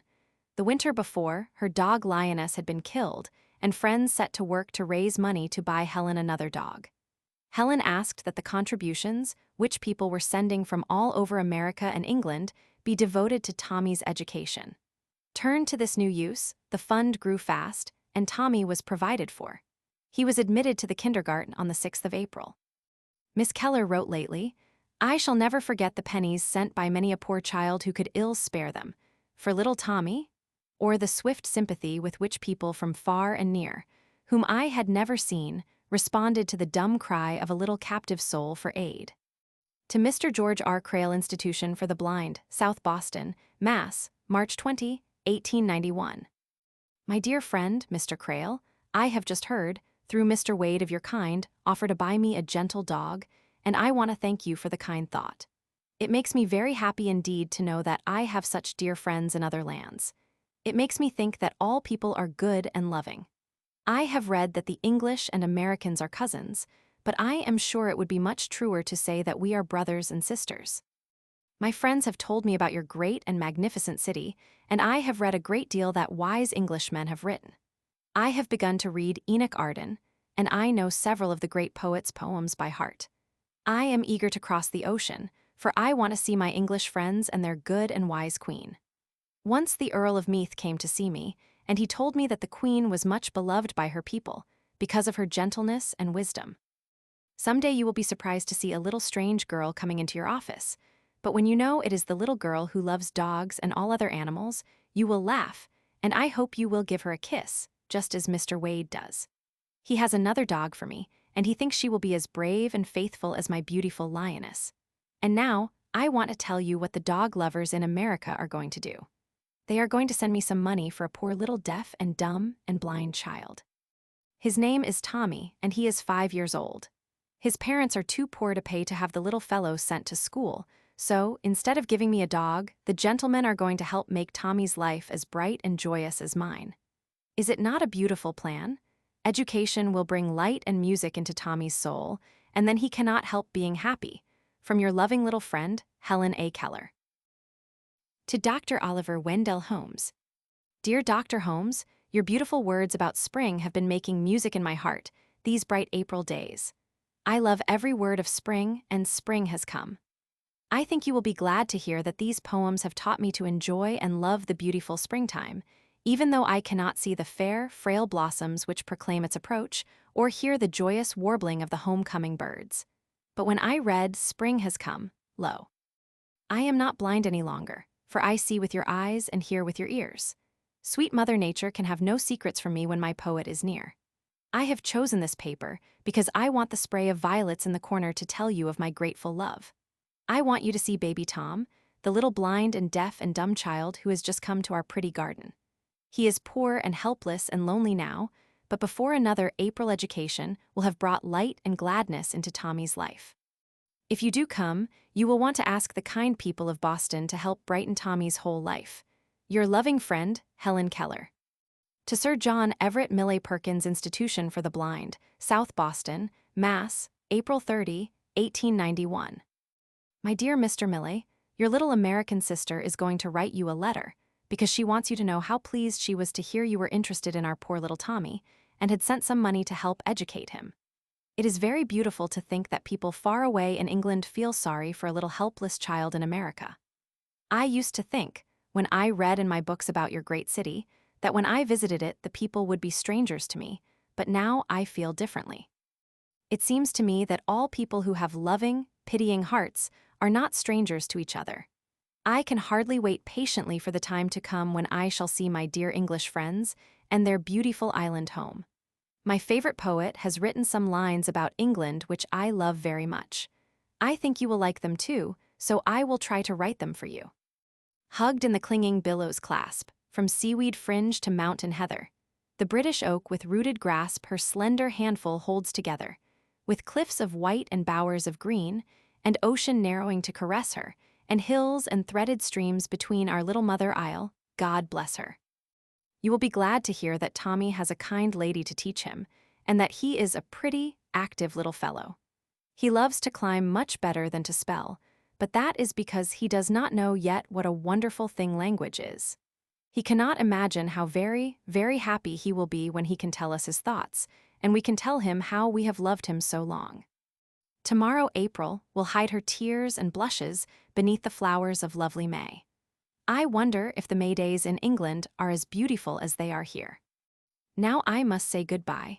Please think of me always as your loving little sister, Helen Keller. To Reverend Phillips Brooks, Boston, May 1, 1891. My dear Mr. Brooks, Helen sends you a loving greeting this bright May Day. My teacher has just told me that you have been made a bishop, and that your friends everywhere are rejoicing because one whom they love has been greatly honored. I do not understand very well what a bishop's work is, but I am sure it must be good and helpful, and I am glad that my dear friend is brave and wise and loving enough to do it. It is very beautiful to think that you can tell so many people of the Heavenly Father's tender love for all his children, even when they are not gentle and noble as he wishes them to be. I hope the glad news which you will tell them will make their hearts beat fast with joy and love. I hope, too, that Bishop Brooks' whole life will be as rich in happiness as the month of May is full of blossoms and singing birds. From your loving little friend, Helen Keller. Before a teacher was found for Tommy, and while he was still in the care of Helen and Miss Sullivan, a reception was held for him at the kindergarten. At Helen's request, Bishop Brooks made an address. Helen wrote letters to the newspapers which brought many generous replies. All of these she answered herself, and she made public acknowledgment in letters to the newspapers. This letter is to the editor of the Boston Herald, enclosing a complete list of the subscribers. The contributions amounted to more than $1,600. To Mr. John H. Holmes, South Boston, May 13, 1891, editor of the Boston Herald. My dear Mr. Holmes, will you kindly print in the Herald the enclosed list? I think the readers of your paper will be glad to know that so much has been done for dear little Tommy, and that they will all wish to share in the pleasure of helping him. He is very happy indeed at the kindergarten, and is learning something every day. He has found out that doors have locks, and that little sticks and bits of paper can be got into the keyhole quite easily, but he does not seem very eager to get them out after they are in. He loves to climb the bedposts and unscrew the steam valves much better than to spell, but that is because he does not understand that words would help him to make new and interesting discoveries. I hope that good people will continue to work for Tommy until his fund is completed, and education has brought light and music into his little life. From your little friend, Helen Keller. To Dr. Oliver Wendell Holmes, South Boston, May 27, 1891. Dear, gentle poet, I fear that you will think Helen a very troublesome little girl if she writes to you too often. But how is she to help sending you loving and grateful messages, when you do so much to make her glad? I cannot begin to tell you how delighted I was when Mr. Anagnos told me that you had sent him some money to help educate baby Tom. Then I knew that you had not forgotten the dear little child, for the gift brought with it the thought of tender sympathy. I am very sorry to say that Tommy has not learned any words yet. He is the same restless little creature he was when you saw him. But it is pleasant to think that he is happy and playful in his bright new home, and by that strange, wonderful thing teacher calls mind will begin to spread its beautiful wings and fly away in search of knowledge land. Words are the mind's wings, are they not? I have been to Andover since I saw you, and I was greatly interested in all that my friends told me about Phillips Academy, because I knew you had been there, and I felt it was a place dear to you. I tried to imagine my gentle poet when he was a schoolboy, and I wondered if it was in Andover he learned the songs of the birds and the secrets of the shy little woodland children. I am sure his heart was always full of music, and in God's beautiful world he must have heard love's sweet replying. When I came home, teacher read to me, the schoolboy, for it is not in our print. Did you know that the blind children are going to have their commencement exercises in Tremont Temple next Tuesday afternoon? I enclose a ticket, hoping that you will come. We shall all be proud and happy to welcome our poet friend. I shall recite about the beautiful cities of sunny Italy. I hope our kind friend Dr. Ellis will come too and take Tom in his arms. With much love and a kiss from your little friend, Helen A. Keller. To Reverend Phillips Brooks, South Boston, June 8, 1891. My dear Mr. Brooks, I send you my picture as I promised, and I hope when you look at it this summer your thoughts will fly southward to your happy little friend. I used to wish that I could see pictures with my hands as I do statues, but now I do not often think about it because my dear father has filled my mind with beautiful pictures, even of things I cannot see. If the light were not in your eyes, dear Mr. Brooks, you would understand better how happy your little Helen was when her teacher explained to her that the best and most beautiful things in the world cannot be seen nor even touched, but just felt in the heart. Every day I find out something which makes me glad. Yesterday I thought for the first time what a beautiful thing motion was, and it seemed to me that everything was trying to get near to God. Does it seem that way to you? It is Sunday morning, and while I sit here in the library writing this letter, you are teaching hundreds of people some of the grand and beautiful things about their Heavenly Father. Are you not very, very happy? And when you are a bishop, you will preach to more people, and more will be made glad. Teacher sends her kind remembrances, and I send you with my picture, my dear love, from your little friend Helen Keller. When the Perkins Institution closed in June, Helen and her teacher went south to Tuscumbia, where they remained until December. There is a hiatus of several months in the letters, caused by the depressing effect on Helen and Miss Sullivan of the Frost King episode. At the time, this trouble seemed very grave and brought them much unhappiness. An analysis of the case has been made elsewhere, and Miss Keller has written her account of it. To Mr. Albert H. Munsell Brewster, Mar 10, 1892. My dear Mr. Munsell, surely I need not tell you that your letter was very welcome. I enjoyed every word of it and wished that it was longer. I laughed when you spoke of old Neptune's wild moods. He has, in truth, behaved very strangely ever since we came to Brewster. It is evident that something has displeased His Majesty, but I cannot imagine what it can be. His expression has been so turbulent that I have feared to give him your kind message. Who knows? Perhaps the old sea god, as he lay asleep upon the shore, heard the soft music of growing things, the stir of life in the earth's bosom, and his stormy heart was angry, because he knew that his and winter's reign was almost at an end. So together, the unhappy monarch fought most despairingly, thinking that gentle spring would turn and fly at the very sight of the havoc caused by their forces. But lo! The lovely maiden only smiles more sweetly and breathes upon the icy battlements of her enemies, and in a moment they vanish, and the glad earth gives her a royal welcome. But I must put away these idle fancies until we meet again. Please give your dear mother my love. Teacher wishes me to say that she liked the photograph very much, and she will see about having some when we return. Now, dear friend, please accept these few words because of the love that is linked with them. Lovingly yours, Helen Keller. This letter was reproduced in facsimile in St. Nicholas, June 1892. It is undated, but must have been written 2 or 3 months before it was published. To St. Nicholas, dear St. Nicholas. It gives me very great pleasure to send you my autograph, because I want the boys and girls who read St. Nicholas to know how blind children write. I suppose some of them wonder how we keep the lines so straight, so I will try to tell them how it is done.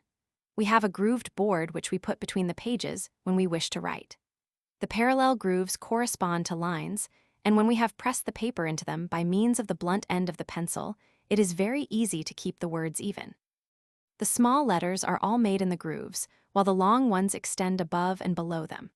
We guide the pencil with the right hand and feel carefully with the forefinger of the left hand to see that we shape and space the letters correctly.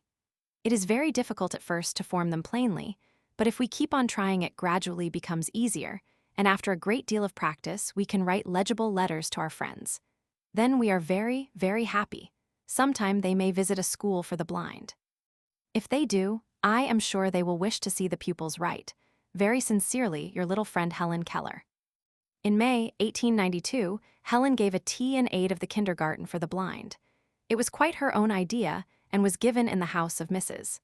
Mahlon D. Spaulding, sister of Mr. John P. Spaulding, one of Helen's kindest and most liberal friends. The tea brought more than $2,000 for the blind children. To Miss Caroline Derby, South Boston, May 9, 1892. My dear Miss Carey, I was much pleased to receive your kind letter. Need I tell you that I was more than delighted to hear that you are really interested in the tea? Of course, we must not give it up. Very soon I am going far away, to my own dear home, in the sunny South. And it would always make me happy to think that the last thing which my dear friends in Boston did for my pleasure was to help make the lives of many little sightless children good and happy. I know that kind people cannot help feeling a tender sympathy for the little ones, who cannot see the beautiful light or any of the wonderful things which give them pleasure. And it seems to me that all loving sympathy must express itself in acts of kindness. And when the friends of little helpless blind children understand that we are working for their happiness, they will come and make our tea a success, and I am sure I shall be the happiest little girl in all the world. Please let Bishop Brooks know our plans so that he may arrange to be with us. I am glad Miss Alina is interested. Please give her my love. I will see you tomorrow, and then we can make the rest of our plans. Please give your dear aunt teachers and my love and tell her that we enjoyed our little visit very much indeed. Lovingly yours, Helen Keller. To Mr. John P. Spaulding, South Boston, May 11, 1892. My dear Mr. Spaulding, I am afraid you will think your little friend, Helen, very troublesome when you read this letter. But I am sure you will not blame me when I tell you that I am very anxious about something. You remember teacher and I told you Sunday that I wanted to have a little tea in aid of the kindergarten. We thought everything was arranged. But we found Monday that Mrs. Elliot would not be willing to let us invite more than 50 people, because Mrs. Howe's house is quite small. I am sure that a great many people would like to come to the tea and help me do something to brighten the lives of little blind children. But some of my friends say that I shall have to give up the idea of having a tea unless we can find another house. Teacher said yesterday that perhaps Mrs. Spaulding would be willing to let us have her beautiful house, and thought I would ask you about it. Do you think Mrs. Spaulding would help me if I wrote to her? I shall be so disappointed if my little plans fail, because I have wanted for a long time to do something for the poor little ones who are waiting to enter the kindergarten.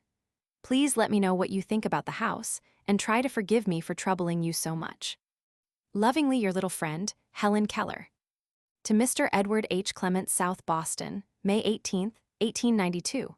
My dear Mr. Clement, I am going to write to you this beautiful morning because my heart is brimful of happiness, and I want you and all my dear friends in the transcript office to rejoice with me. The preparations for my tea are nearly completed, and I am looking forward joyfully to the event. I know I shall not fail. Kind people will not disappoint me when they know that I plead for helpless little children who live in darkness and ignorance. They will come to my tea and by light the beautiful light of knowledge and love for many little ones who are blind and friendless. I remember perfectly when my dear teacher came to me. Then I was like the little blind children who are waiting to enter the kindergarten. There was no light in my soul. This wonderful world with all its sunlight and beauty was hidden from me, and I had never dreamed of its loveliness. But teacher came to me and taught my little fingers to use the beautiful key that has unlocked the door of my dark prison and set my spirit free. It is my earnest wish to share my happiness with others, and I ask the kind people of Boston to help me make the lives of little blind children brighter and happier. Lovingly, your little friend, Helen Keller. At the end of June, Miss Sullivan and Helen went home to Tuscumbia. To Miss Caroline Derby Tuscumbia, Alabama, July 9, 1892. My dear Carrie, you are to look upon it as a most positive proof of my love that I write to you today. For a whole week, it has been cold and dark and dreary in Tuscumbia, and I must confess the continuous rain and dismalness of the weather fills me with gloomy thoughts and makes the writing of letters, or any pleasant employment, seem quite impossible. Nevertheless, I must tell you that we are alive, that we reached home safely, and that we speak of you daily, and enjoy your interesting letters very much. I had a beautiful visit at Holton. Everything was fresh and spring-like, and we stayed out of doors all day. We even ate our breakfast out on the piazza. Sometimes we sat in the hammock, and teacher read to me. I rode horseback nearly every evening, and once I rode 5 miles at a fast gallop. Oh, it was great fun. Do you like to ride? I have a very pretty little cart now, and if it ever stops raining, teacher and I are going to drive every evening. And I have another beautiful mastiff, the largest one I ever saw, and he will go along to protect us. His name is Humor. A queer name, is it not? I think it is Saxon. We expect to go to the mountains next week. My little brother, Phillips, is not well, and we think the clear mountain air will benefit him. Mildred is a sweet little sister, and I am sure you would love her. I thank you very much for your photograph. I like to have my friends' pictures even though I cannot see them. I was greatly amused at the idea of your writing the square hand. I do not write on a braille tablet, as you suppose, but on a grooved board like the piece which I enclose. You could not read braille, for it is written in dots, not at all like ordinary letters. Please give my love to Miss Darby and tell her that I hope she gave my sweetest love to baby Ruth. What was the book you sent me for my birthday? I received several, and I do not know which was from you. I had one gift which especially pleased me. It was a lovely cape crocheted for me by an old gentleman, 75 years of age. And every stitch, he writes, represents a kind wish for my health and happiness. Tell your little cousins I think they had better get upon the fence with me until after the election, for there are so many parties and candidates that I doubt if such youthful politicians would make a wise selection. Please give my love to Rosie when you write, and believe me, your loving friend Helen Keller. P.S. How do you like this typewritten letter, H.K.? To Mrs. Grover Cleveland, my dear Mrs. Cleveland, I am going to write you a little letter this beautiful morning because I love you and dear little Ruth very much indeed, and also because I wish to thank you for the loving message which you sent me through Miss Darby. I am glad, very glad, that such a kind, beautiful lady loves me. I have loved you for a long time, but I did not think you had ever heard of me until your sweet message came. Please kiss your dear little baby for me, and tell her I have a little brother nearly 16 months old. His name is Phillips Brooks. I named him myself after my dear friend Phillips Brooks. I send you with this letter a pretty book which my teacher thinks will interest you, and my picture. Please accept them with the love and good wishes of your friend, Helen Keller, Tuscumbia, Alabama, November 4th. Hitherto the letters have been given in full. From this point on, passages are omitted, and the omissions are indicated. To Mr. John Hitz, Tuscumbia, Alabama, Dec. 1892. My dear Mr. Hitz, I hardly know how to begin a letter to you. It has been such a long time since your kind letter reached me, and there is so much that I would like to write if I could. You must have wondered why your letter has not had an answer, and perhaps you have thought teacher and me very naughty indeed. If so, you will be very sorry when I tell you something. Teacher's eyes have been hurting her so that she could not write to anyone, and I have been trying to fulfill a promise which I made last summer. Before I left Boston, I was asked to write a sketch of my life for the Youth's Companion. I had intended to write the sketch during my vacation, but I was not well, and I did not feel able to write even to my friends. But when the bright, pleasant autumn days came, and I felt strong again, I began to think about the sketch. It was some time before I could plan it to suit me. You see, it is not very pleasant to write all about oneself. At last, however, I got something bit by bit that teacher thought would do, and I set about putting the scraps together, which was not an easy task, for although I worked some on it every day, I did not finish it until a week ago Saturday.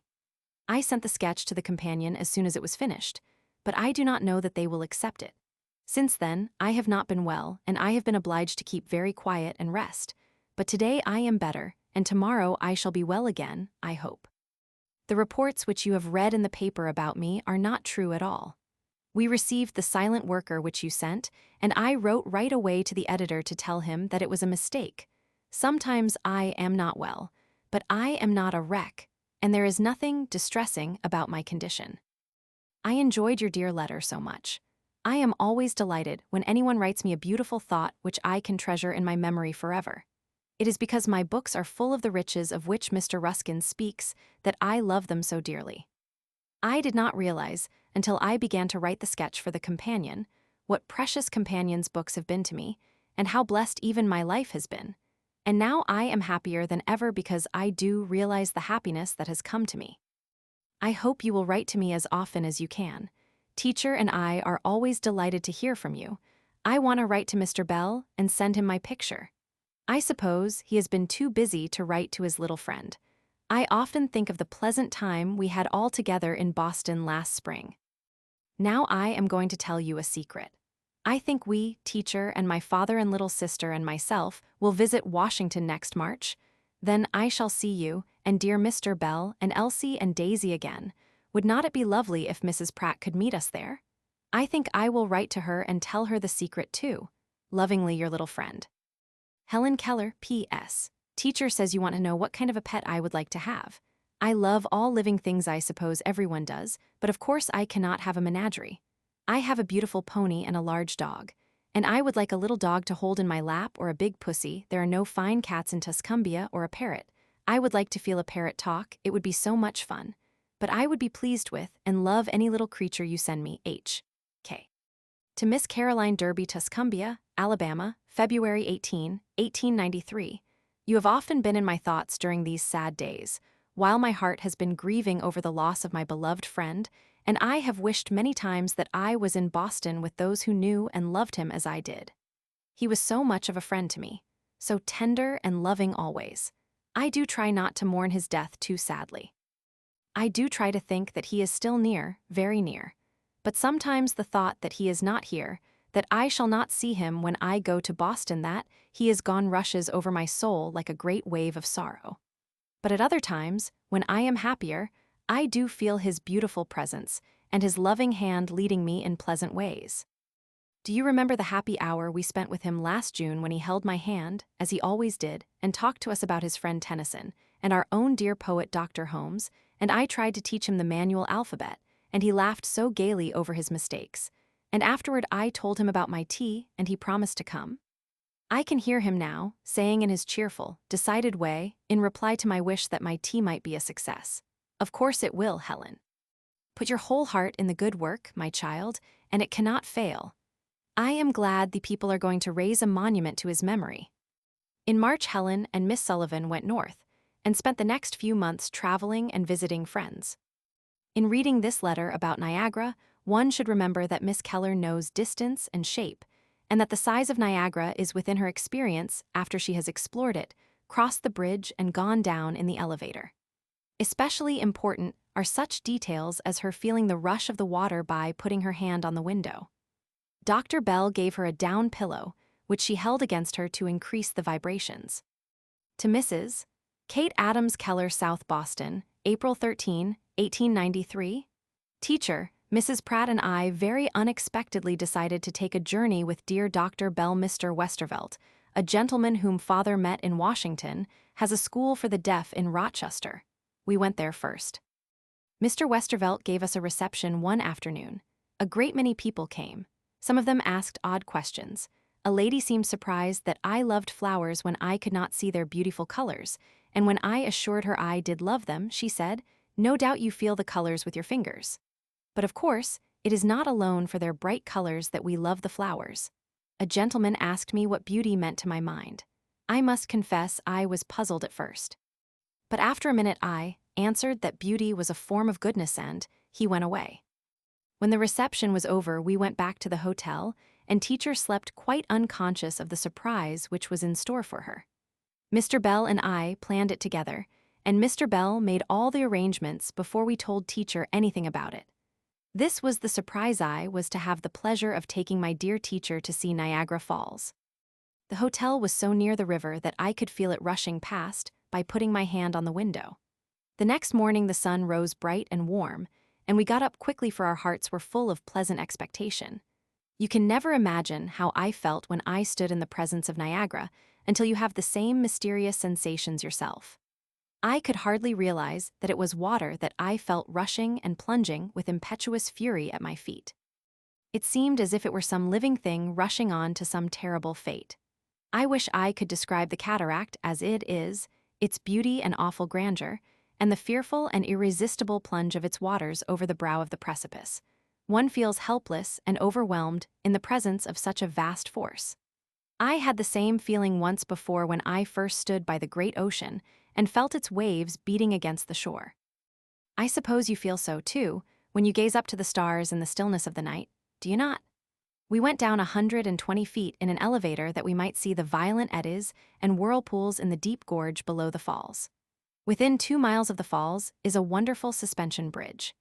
It is thrown across the gorge at a height of 258 feet above the water and is supported on each bank by towers of solid rock, which are 800 feet apart.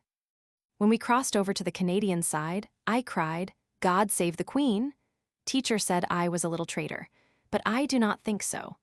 I was only doing as the Canadians do while I was in their country, and besides, I honor England's good Queen. You will be pleased, dear mother, to hear that a kind lady whose name is Miss Hooker is endeavoring to improve my speech. Oh, I do so hope and pray that I shall speak well some day. Mr. Munsell spent last Sunday evening with us. How you would have enjoyed hearing him tell about Venice. His beautiful word pictures made us feel as if we were sitting in the shadow of San Marco, dreaming, or sailing upon the moonlit canal. I hope when I visit Venice, as I surely shall some day, that Mr. Munsell will go with me. That is my castle in the air.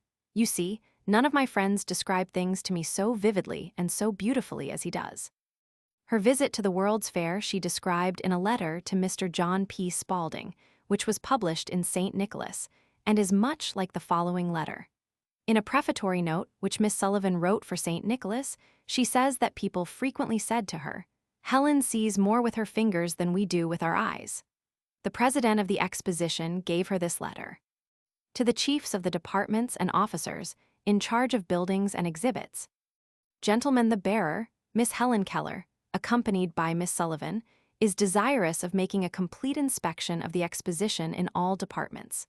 She is blind and deaf, but is able to converse, and is introduced to me as one having a wonderful ability to understand the objects she visits, and as being possessed of a high order of intelligence and of culture beyond her years.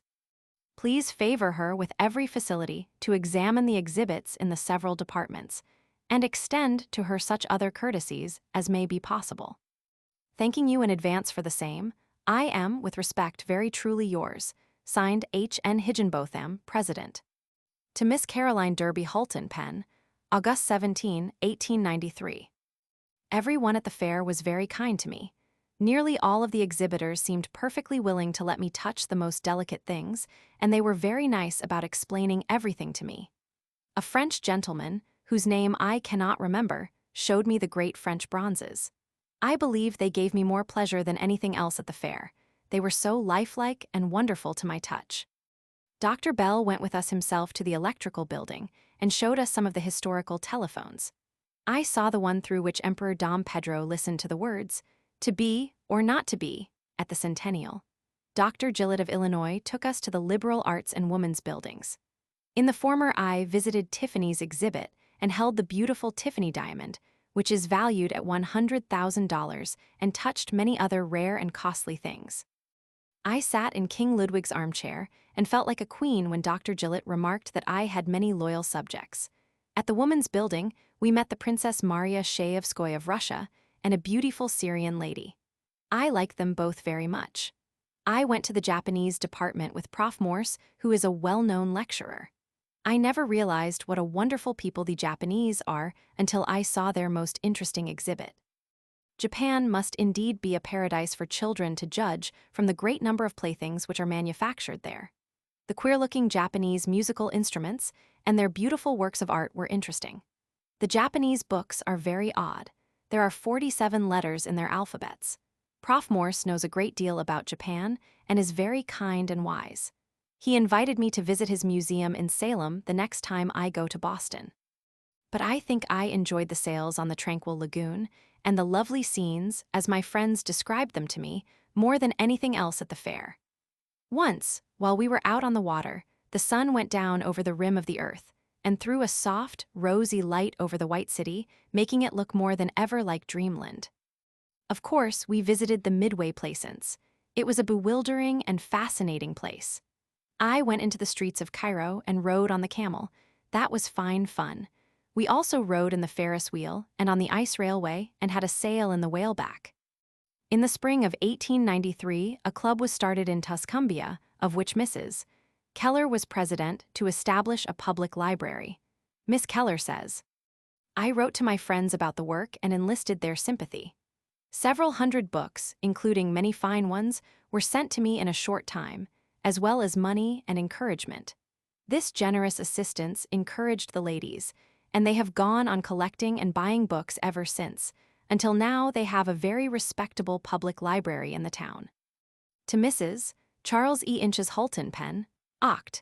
21, 1893, we spent September at home in Tuscumbia, and were all very happy together. Our quiet mountain home was especially attractive and restful after the excitement and fatigue of our visit to the World's Fair. We enjoyed the beauty and solitude of the hills more than ever. And now we are in Hulton Penn, again where I am going to study this winter with a tutor assisted by my dear teacher. I study arithmetic, Latin, and literature. I enjoy my lessons very much. It is so pleasant to learn about new things. Every day I find how little I know, but I do not feel discouraged since God has given me an eternity in which to learn more. In literature, I am studying Longfellow's poetry. I know a great deal of it by heart, for I loved it long before I knew a metaphor from a synecdoche. I used to say I did not like arithmetic very well, but now I have changed my mind. I see what a good and useful study it is, though I must confess my mind wanders from it sometimes. For nice and useful as arithmetic is, it is not as interesting as a beautiful poem or a lovely story. But bless me, how time does fly. I have only a few moments left in which to answer your questions about the Helen Keller Public Library. I think there are about 3,000 people in Tuscumbia, alas, and perhaps half of them are colored people. At present, there is no library of any sort in the town. That is why I thought about starting one.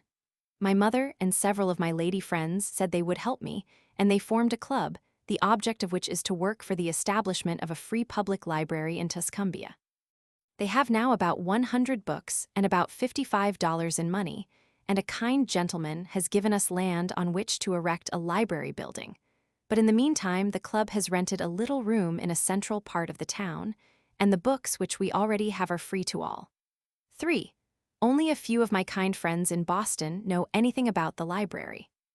I did not like to trouble them while I was trying to get money for poor little Tommy, for of course it was more important that he should be educated than that my people should have books to read. For I do not know what books we have, but I think it is a miscellaneous. I think that is the word collection. P.S. My teacher thinks it would be more businesslike to say that a list of the contributors toward the building fund will be kept and published in my father's paper, the North Alabamian. H.K. To Miss Caroline Derby Hulton Penn, December 28, 1893, please thank dear Miss Darby for me for the pretty shield which she sent me. It is a very interesting souvenir of Columbus and of the fair white city, but I cannot imagine what discoveries I have made. I mean new discoveries. We are all discoverers in one sense, being born quite ignorant of all things, but I hardly think that is what she meant. Tell her she must explain why I am a discoverer. To Dr. Edward Everett Hale Hulton, Pennsylvania, January 14, my dear cousin. I had thought to write to you long before this in answer to your kind letter, which I was so glad to receive, and to thank you for the beautiful little book which you sent me. But I have been very busy since the beginning of the new year. The publication of my little story in the Youth's Companion has brought me a large number of letters. Last week I received 61. And besides replying to some of these letters, I have many lessons to learn, among them arithmetic and Latin. And you know, Caesar is Caesar still, imperious and tyrannical, and if a little girl would understand so great a man, and the wars and conquests of which he tells in his beautiful Latin language, she must study much and think much, and study and thought require time. I shall prize the little book always, not only for its own value, but because of its associations with you. It is a delight to think of you as the giver of one of your books into which, I am sure, You have wrought your own thoughts and feelings, and I thank you very much for remembering me in such a very beautiful way. In February, Helen and Miss Sullivan returned to Tuscumbia. They spent the rest of the spring reading and studying. In the summer, they attended the meeting at Chautauqua of the American Association for the Promotion of the Teaching of Speech to the Deaf, where Miss Sullivan read a paper on Helen Keller's education. In the fall, Helen and Miss Sullivan entered the Wright Humason School in New York, which makes a special of lip reading and voice culture. The singing lessons were to strengthen her voice. She had taken a few piano lessons at the Perkins Institution. The experiment was interesting, but of course came too little. To Miss Caroline Derby, the Wright Humason School, 42 West 76th St. New York. Oct. 23, 1894. The school is very pleasant and bless you, it is quite fashionable. I study arithmetic, English literature, and United States history as I did last winter. I also keep a diary. I enjoy my singing lessons with Dr. Humason more than I can say. I expect to take piano lessons sometime. Last Saturday, our kind teachers planned a delightful trip to Bedloe's Island to see Bartholdi's great statue of Liberty enlightening the world. The ancient cannon, which look seaward, wear a very menacing expression, but I doubt if there is any unkindness in their rusty old hearts. Liberty is a gigantic figure of a woman in Greek draperies, holding in her right hand a torch. A spiral stairway leads from the base of this pedestal to the torch. We climbed up to the head, which will hold 40 persons, and viewed the scene on which Liberty gazes day and night, and oh, how wonderful it was. We did not wonder that the great French artist thought the place worthy to be the home of his grand ideal. The glorious bay lay calm and beautiful in the October sunshine, and the ships came and went like idle dreams. Those seaward going slowly disappeared like clouds that change from gold to gray. Those homeward coming sped more quickly like birds that seek their mother's nest. To Miss Caroline Derby, the Wright Humason School, New York, March 15, 1895. I think I have improved a little in lip reading, though I still find it very difficult to read rapid speech, but I am sure I shall succeed some day if I only persevere. Dr. Humason is still trying to improve my speech. Oh, Carrie, how I should like to speak like other people. I should be willing to work night and day if it could only be accomplished. Think what a joy it would be to all of my friends to hear me speak naturally. I wonder why it is so difficult and perplexing for a deaf child to learn to speak when it is so easy for other people. But I am sure I shall speak perfectly sometime if I am only patient. Although I have been so busy, I have found time to read a good deal. I have lately read Wilhelm Tell by Schiller and The Lost Vestal. Now I am reading Nathan the Wise by Lessing and King Arthur by Miss Mulock. You know, our kind teachers take us to see everything which they think will interest us, and we learn a great deal in that delightful way. On George Washington's birthday, we all went to the dog show. And although there was a great crowd in the Madison Square Garden, and despite the bewilderment caused by the variety of sounds made by the dog orchestra, which was very confusing to those who could hear them, we enjoyed the afternoon very much. Among the dogs which received the most attention were the bulldogs. They permitted themselves startling liberties when anyone caressed them, crowding themselves almost into one's arms and helping themselves without ceremony to kisses, apparently unconscious of the impropriety of their conduct. Dear me, what unbeautiful little beasts they are. But they are so good-natured and friendly, one cannot help liking them. Dr. Humason, teacher, and I left the others at the dog show and went to a reception given by the Metropolitan Club. It is sometimes called the Millionaires' Club. The building is magnificent, being built of white marble. The rooms are large and splendidly furnished, but I must confess, so much splendor is rather oppressive to me, and I didn't envy the millionaires in the least all the happiness their gorgeous surroundings are supposed to bring them. To Mrs. Kate Adams Keller, New York, March 31, 1895. Teacher and I spent the afternoon at Mr. Hutton's and had a most delightful time. We met Mr. Clemens and Mr. Howells there. I had known about them for a long time, but I had never thought that I should see them and talk to them, and I can scarcely realize now that this great pleasure has been mine. But much as I wonder that I, only a little girl of 14, should come in contact with so many distinguished people, I do realize that I am a very happy child and very grateful for the many beautiful privileges I have enjoyed. The two distinguished authors were very gentle and kind, and I could not tell which of them I loved best. Mr. Clemens told us many entertaining stories and made us laugh till we cried. I only wish you could have seen and heard him. He told us that he would go to Europe in a few days to bring his wife and his daughter, Jean, back to America. Because Jean, who is studying in Paris, has learned so much in 3 years and a half that if he did not bring her home, she would soon know more than he did.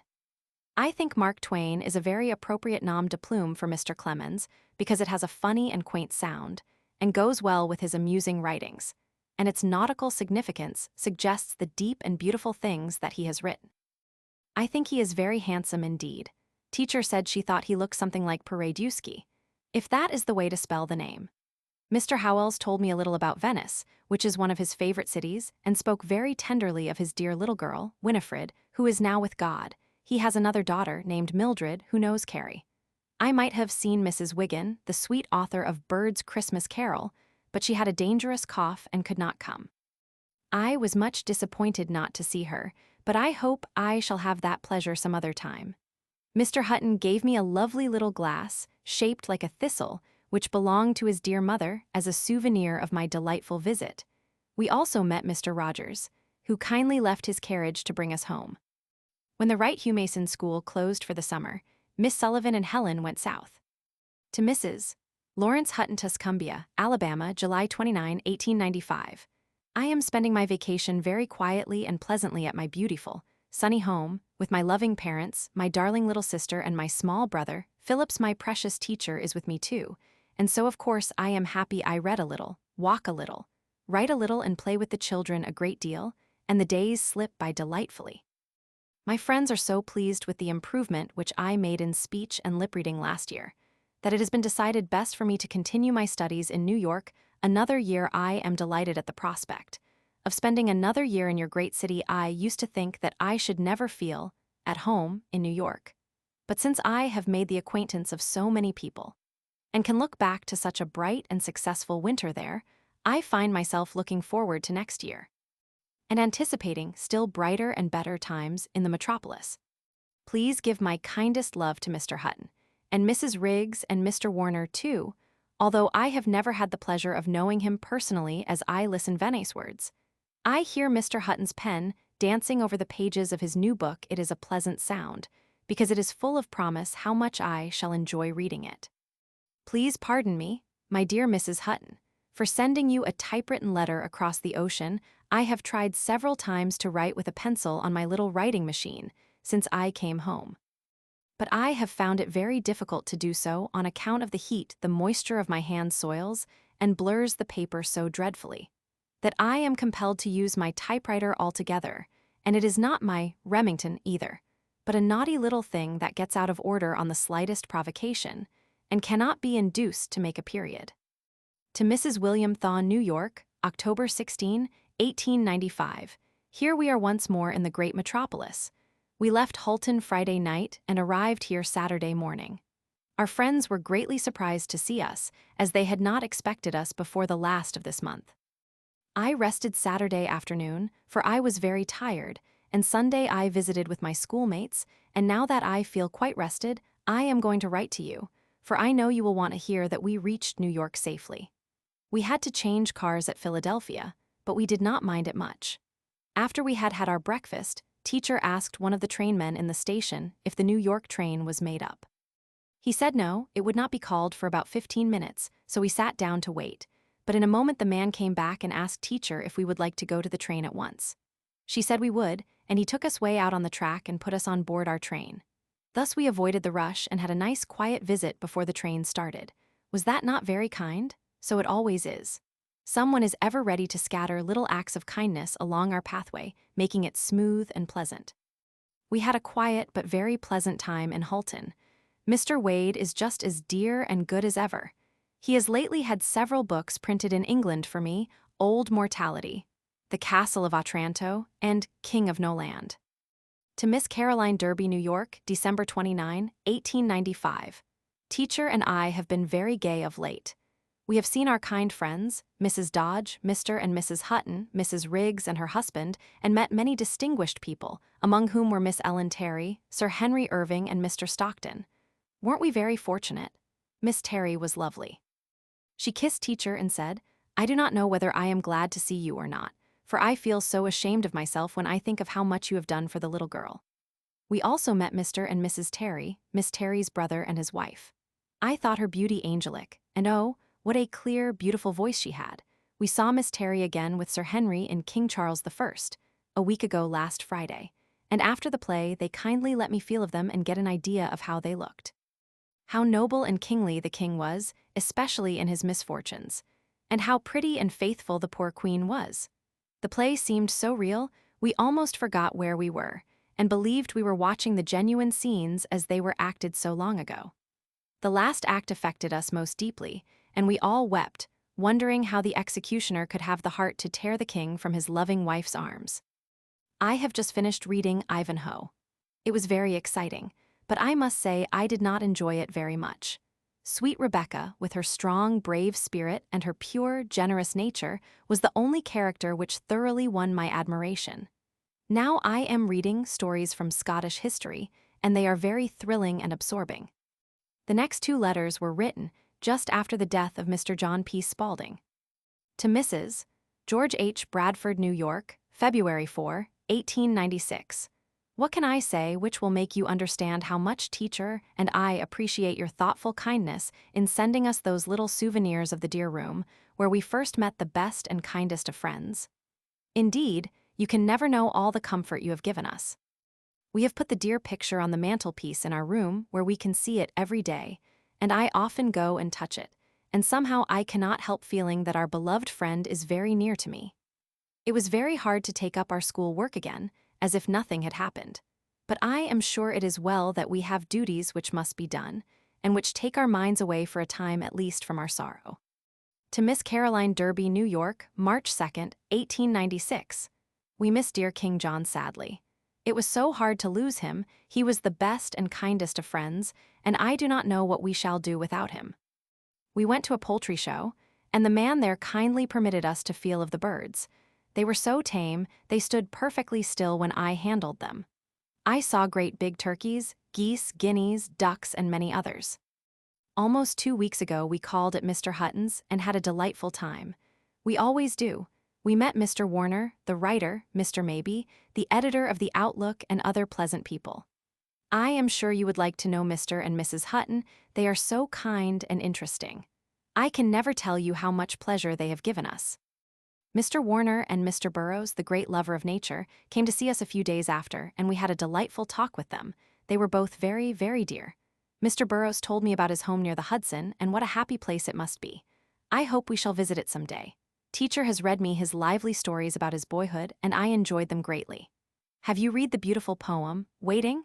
I know it, and it makes me feel so happy. It has such sweet thoughts. Mr. Warner showed me a scarf pin with a beetle on it which was made in Egypt 1500 years before Christ, and told me that the beetle meant immortality to the Egyptians, because it wrapped itself up and went to sleep and came out again in a new form, thus renewing itself. To Miss Caroline Derby, New York, April 25, 1896. My studies are the same as they were when I saw you, except that I have taken up French with a French teacher who comes 3 times a week. I read her lips almost exclusively. She does not know the manual alphabet, and we get on quite well.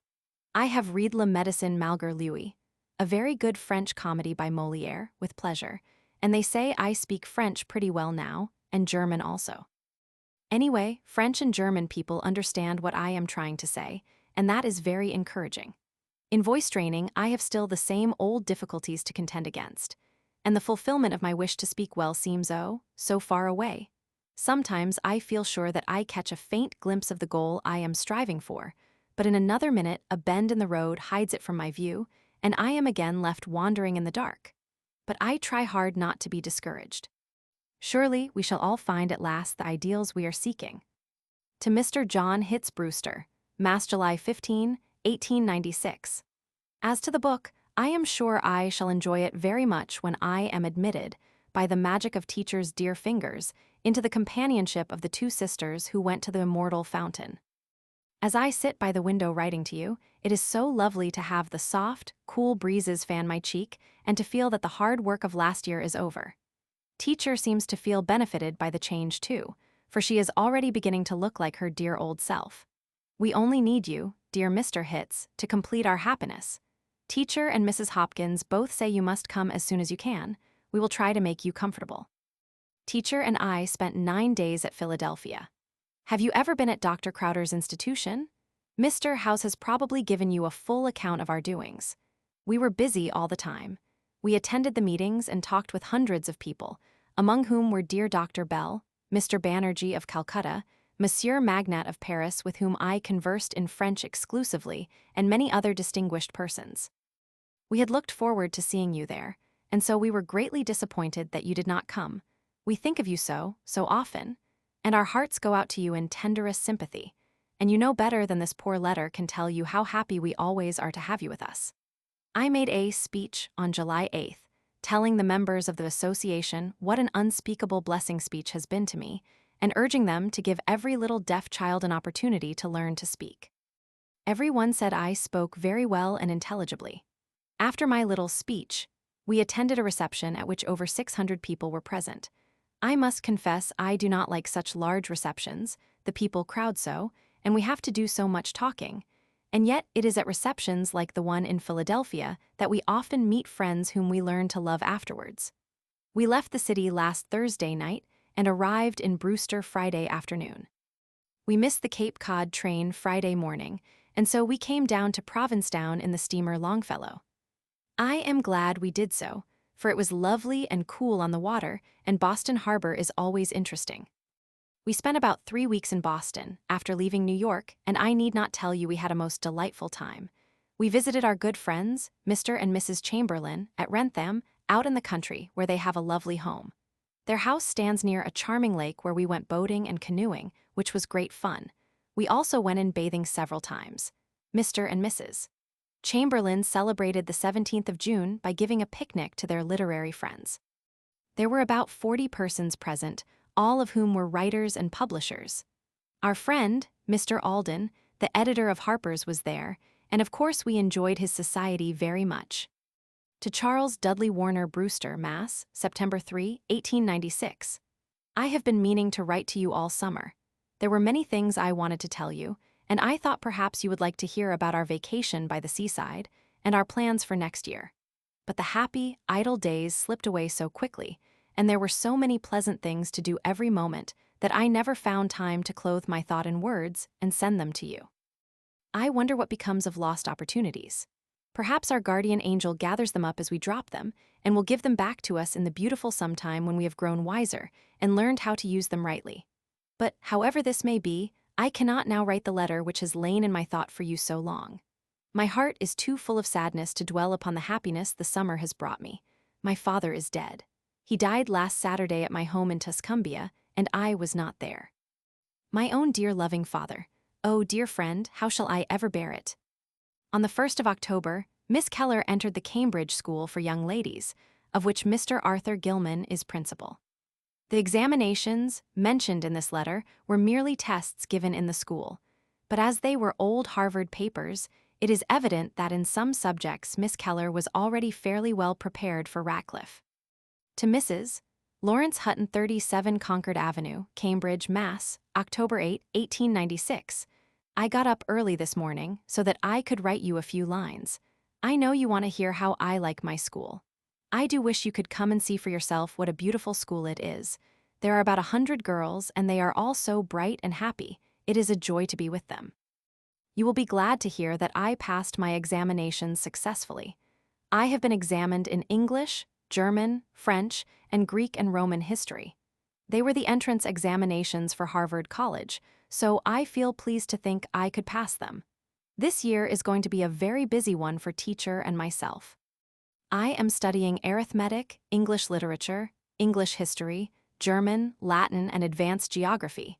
There is a great deal of preparatory reading required, and as few of the books are in raised print, poor teacher has to spell them all out to me, and that means hard work. You must tell Mr. Howells when you see him that we are living in his house. To Mrs. William Thaw, 37 Concord Avenue, Cambridge, Mass., December 2, 1896. It takes me a long time to prepare my lessons, because I have to have every word of them spelled out in my hand. Not one of the textbooks which I am obliged to use is in raised print, so of course my work is harder than it would be if I could read my lessons over by myself. But it is harder for teacher than it is for me because the strain on her poor eyes is so great, and I cannot help worrying about them. Sometimes it really seems as if the task which we have set ourselves were more than we can accomplish, but at other times, I enjoy my work more than I can say. It is such a delight to be with the other girls and do everything that they do. I study Latin, German, arithmetic, and English history, all of which I enjoy except arithmetic. I am afraid I have not a mathematical mind, for my figures always manage to get into the wrong places. To Mrs. Lawrence Hutton, Cambridge, Mass., May 3, 1897. You know I am trying very hard to get through with the reading for the examinations in June, and this, in addition to my regular schoolwork, keeps me awfully busy.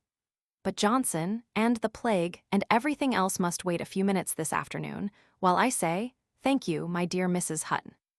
What a splendid time we had at the Players' Club. I always thought clubs were dull, smoky places where men talked politics and told endless stories all about themselves and their wonderful exploits, but now I see I must have been quite wrong. To Mr. John Hitz Wrentham, Mass. July 9, 1897. Teacher and I are going to spend the summer at Wrentham, Mass., with our friends the Chamberlains. I think you remember Mr. Chamberlain, the listener in the Boston transcript. They are dear, kind people. But I know you want to hear about my examinations. I know that you will be glad to hear that I passed all of them successfully. The subjects I offered were elementary and advanced German, French, Latin, English, and Greek and Roman history. It seems almost too good to be true, does it not? All the time I was preparing for the great ordeal, I could not suppress an inward fear and trembling lest I should fail, and now it is an unspeakable relief to know that I have passed the examinations with credit. But what I consider my crown of success is the happiness and pleasure that my victory has brought dear teacher. Indeed, I feel that the success is hers more than mine, for she is my constant inspiration. At the end of September, Miss Sullivan and Miss Keller returned to the Cambridge School, where they remained until early in December. Then the interference of Mr. Gilman resulted in Mrs. Keller's withdrawing Miss Helen and her sister, Miss Mildred, from the school. Miss Sullivan and her pupil went to Wrentham, where they worked under Mr. Merton S. Keith, an enthusiastic and skillful teacher. To Mrs. Lawrence Hutton Wrentham, February 20, 1898. I resumed my studies soon after your departure, and in a very little while we were working as merrily as if the dreadful experience of a month ago had been but a dream. I cannot tell you how much I enjoy the country. It is so fresh, and peaceful and free. I do think I could work all day long without feeling tired if they would let me. There are so many pleasant things to do, not always very easy things. Much of my work in algebra and geometry is hard, but I love it all, especially Greek. Just think, I shall soon finish my grammar. Then comes the Iliad. What an inexpressible joy it will be to read about Achilles, and Ulysses, and Andromache, and Athene, and the rest of my old friends in their own glorious language. I think Greek is the loveliest language that I know anything about. If it is true that the violin is the most perfect of musical instruments, then Greek is the violin of human thought. We have had some splendid tobogganing this month. Every morning before lesson time, we all go out to the steep hill on the northern shore of the lake near the house and coast for an hour or so. Someone balances the toboggan on the very crest of the hill, while we get on, and when we are ready, off we dash down the side of the hill in a headlong rush, and, leaping a projection, plunge into a snowdrift and go swimming far across the pond at a tremendous rate. To Mrs. Lawrence Hutton, April 12, 1898. I am glad Mr. Keith is so well pleased with my progress. It is true that algebra and geometry are growing easier all the time, especially algebra, and I have just received books in raised print which will greatly facilitate my work. I find I get on faster and do better work with Mr. Keith than I did in the classes at the Cambridge School, and I think it was well that I gave up that kind of work. At any rate, I have not been idle since I left school. I have accomplished more and been happier than I could have been there. To Mrs. Lawrence Hutton, May 29, 1898. My work goes on bravely. Each day is filled to the brim with hard study, for I am anxious to accomplish as much as possible before I put away my books for the summer vacation. You will be pleased to hear that I did 3 problems in geometry yesterday without assistance. Mr. Keith and teacher were quite enthusiastic over the achievement, and I must confess, I felt somewhat elated myself. Now I feel as if I should succeed in doing something in mathematics, although I cannot see why it is so very important to know that the lines drawn from the extremities of the base of an isosceles triangle to the middle points of the opposite sides are equal. The knowledge doesn't make life any sweeter or happier, does it?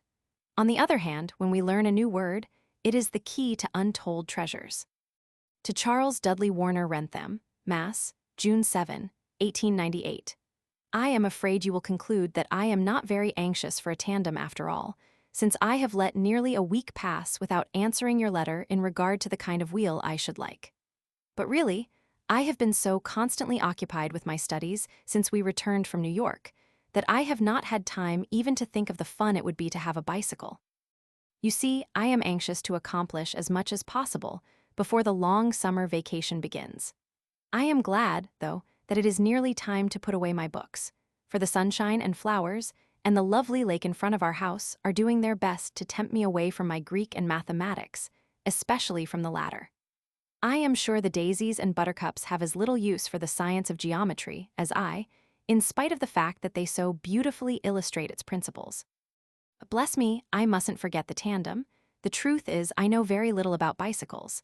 I have only ridden a sociable, which is very different from the ordinary tandem. The sociable is safer perhaps than the tandem, but it is very heavy and awkward, and has a way of taking up the greater part of the road. Besides, I have been told that sociables cost more than other kinds of bicycles. My teacher and other friends think I could ride a Columbia tandem in the country with perfect safety. They also think your suggestion about a fixed handlebar a good one. I ride with a divided skirt, and so does my teacher. But it would be easier for her to mount a man's wheel than for me, so, if it could be arranged to have the ladies' seat behind, I think it would be better. To Miss Caroline Derby Wrentham, September 11, 1898. I am out of doors all the time, rowing, swimming, riding, and doing a multitude of other pleasant things. This morning I rode over 12 miles on my tandem. I rode on a rough road and fell off 3 or 4 times and am now awfully lame. But the weather and the scenery were so beautiful, and it was such fun to go scooting over the smoother part of the road, I didn't mind the mishaps in the least. I have really learned to swim and dive after a fashion. I can swim a little underwater and do almost anything I like without fear of getting drowned. Isn't that fine? It is almost no effort for me to row around the lake, no matter how heavy the load may be. So you can well imagine how strong and brown I am. To Mrs. Lawrence Hutton 12 Newbury Street, Boston, October 23, 1898. This is the first opportunity I have had to write to you since we came here last Monday. We have been in such a whirl ever since we decided to come to Boston. It seemed as if we should never get settled. Poor teacher has had her hands full, attending to movers and expressmen and all sorts of people. I wish it were not such a bother to move, especially as we have to do it so often. Mr. Keith comes here at 3:30 every day except Saturday. He says he prefers to come here for the present. I am reading the Iliad and the Aeneid and Cicero, besides doing a lot in geometry and algebra. The Iliad is beautiful with all the truth and grace and simplicity of a wonderfully childlike people, while the Aeneid is more stately and reserved. It is like a beautiful maiden who always lived in a palace, surrounded by a magnificent court, while the Iliad is like a splendid youth who has had the earth for his playground. The weather has been awfully dismal all the week, but today is beautiful and our room floor is flooded with sunlight. By and by we shall take a little walk in the public gardens. I wish the Wrentham woods were round the corner, but alas, they are not, and I shall have to content myself with a stroll in the gardens. Somehow, after the great fields and pastures and lofty pine groves of the country, they seem shut in and conventional. Even the trees seem citified and self-conscious. Indeed, I doubt if they are on speaking terms with their country cousins. Do you know, I cannot help feeling sorry for these trees with all their fashionable airs. They are like the people whom they see every day, who prefer the crowded, noisy city to the quiet and freedom of the country. They do not even suspect how circumscribed their lives are. They look down pityingly on the country folk who have never had an opportunity to see the great world. Oh my.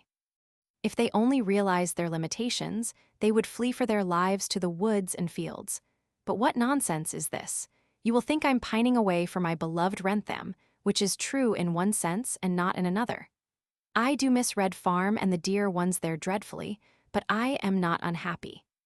I have teacher and my books, and I have the certainty that something sweet and good will come to me in this great city, where human beings struggle so bravely all their lives to wring happiness from cruel circumstances.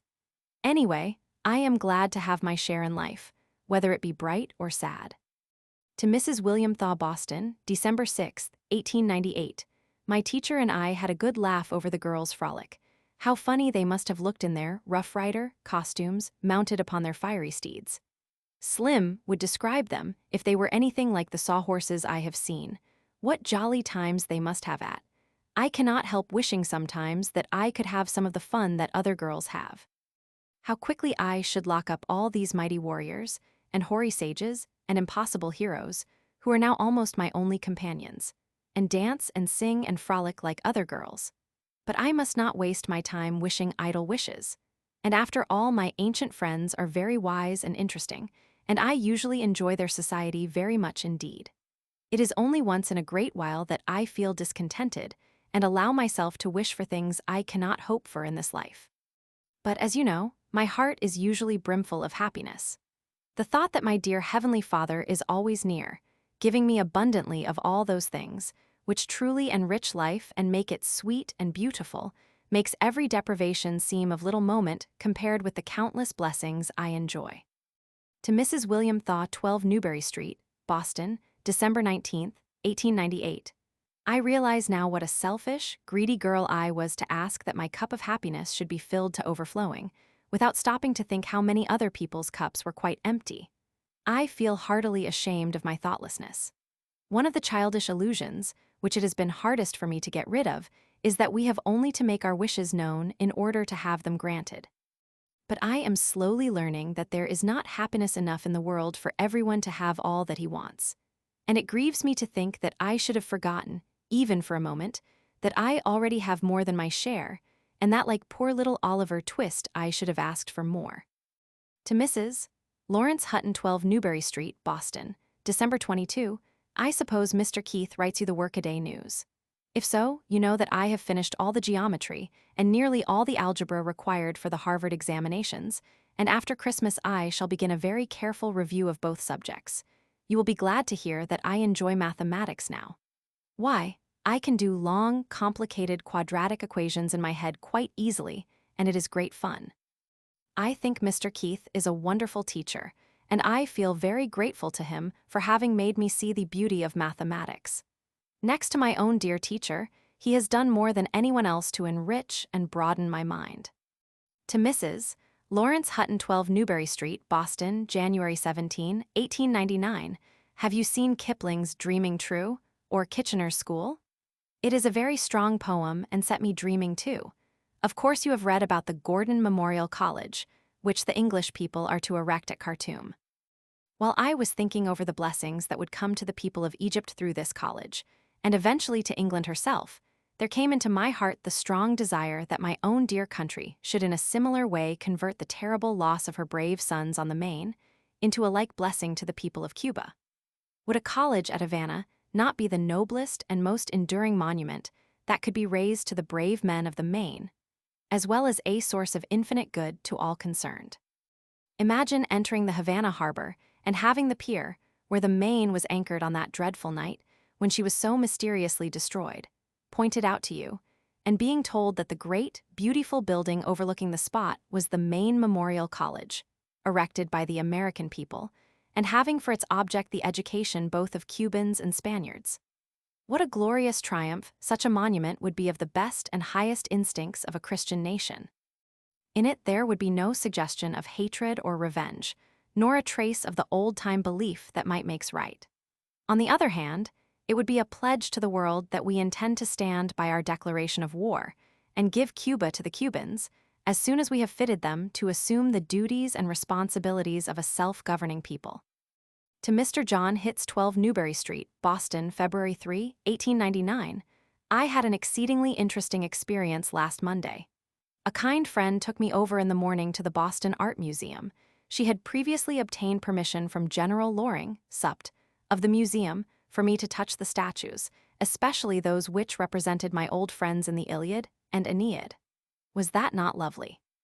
While I was there, General Loring himself came in and showed me some of the most beautiful statues, among which were the Venus of Medici, the Minerva of the Parthenon, Diana, in her hunting costume, with her hand on the quiver and a doe by her side, and the unfortunate Laocoon and his two little sons, struggling in the fearful coils of two huge serpents and stretching their arms to the skies with heartrending cries.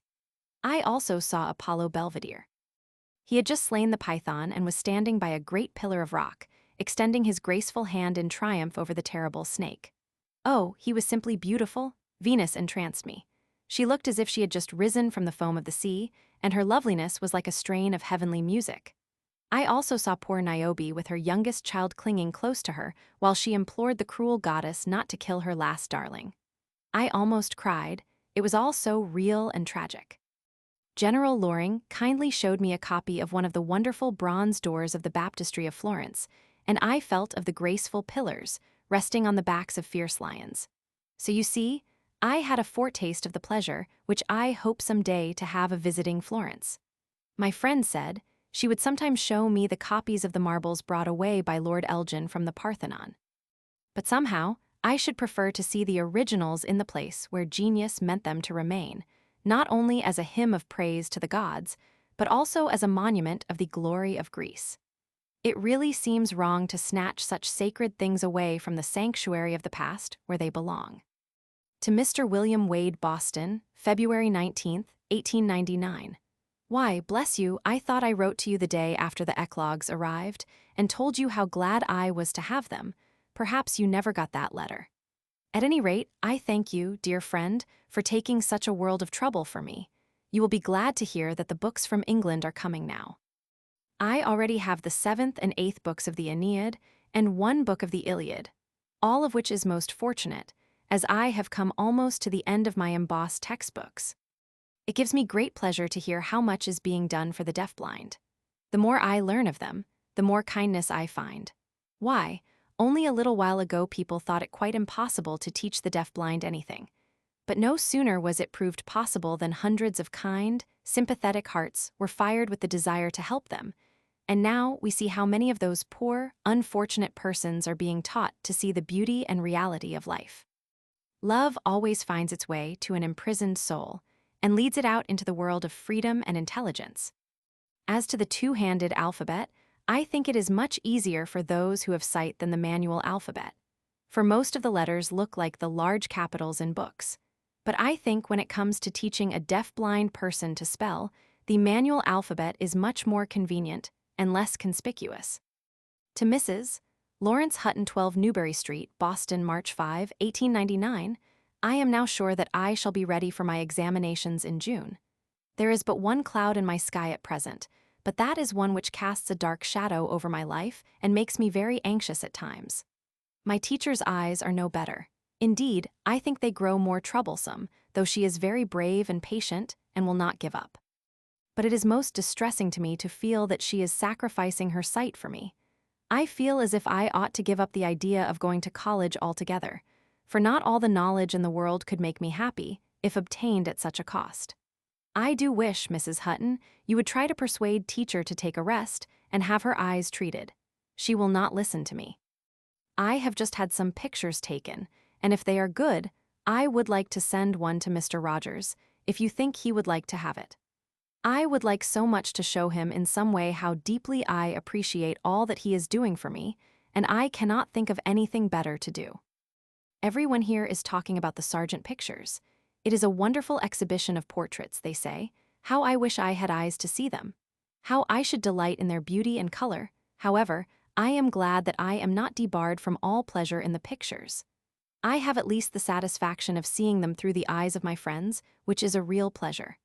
I am so thankful that I can rejoice in the beauties, which my friends gather and put into my hands.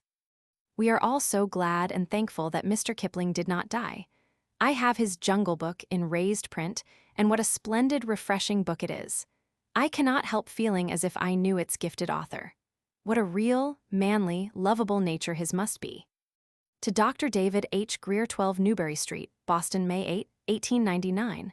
Each day brings me all that I can possibly accomplish, and each night brings me rest, and the sweet thought that I am a little nearer to my goal than ever before. My Greek progresses finely. I have finished the 9th book of the Iliad, and am just beginning the Odyssey. I am also reading the Aeneid and the Eclogues. Some of my friends tell me that I am very foolish to give so much time to Greek and Latin, but I am sure they would not think so if they realized what a wonderful world of experience and thought Homer and Virgil have opened up to me. I think I shall enjoy the Odyssey most of all. The Iliad tells of almost nothing but war, and one sometimes wearies of the clash of spears and the din of battle. But the Odyssey tells of nobler courage, the courage of a soul sore tried, but steadfast to the end. I often wonder, as I read these splendid poems, why, at the same time that Homer's songs of war fired the Greeks with valor, his songs of manly virtue did not have a stronger influence upon the spiritual life of the people. Perhaps the reason is that thoughts truly great are like seeds cast into the human mind, and either lie there unnoticed or are tossed about and played with like toys, until, grown wise through suffering and experience, a race discovers and cultivates them. Then the world has advanced one step in its heavenward march. I am working very hard just now. I intend to take my examinations in June, and there is a great deal to be done before I shall feel ready to meet the ordeal. You will be glad to hear that my mother and little sister and brother are coming north to spend this summer with me. We shall all live together in a small cottage on one of the lakes at Wrentham, while my dear teacher takes a much-needed rest. She has not had a vacation for 12 years, think of it, and all that time she has been the sunshine of my life.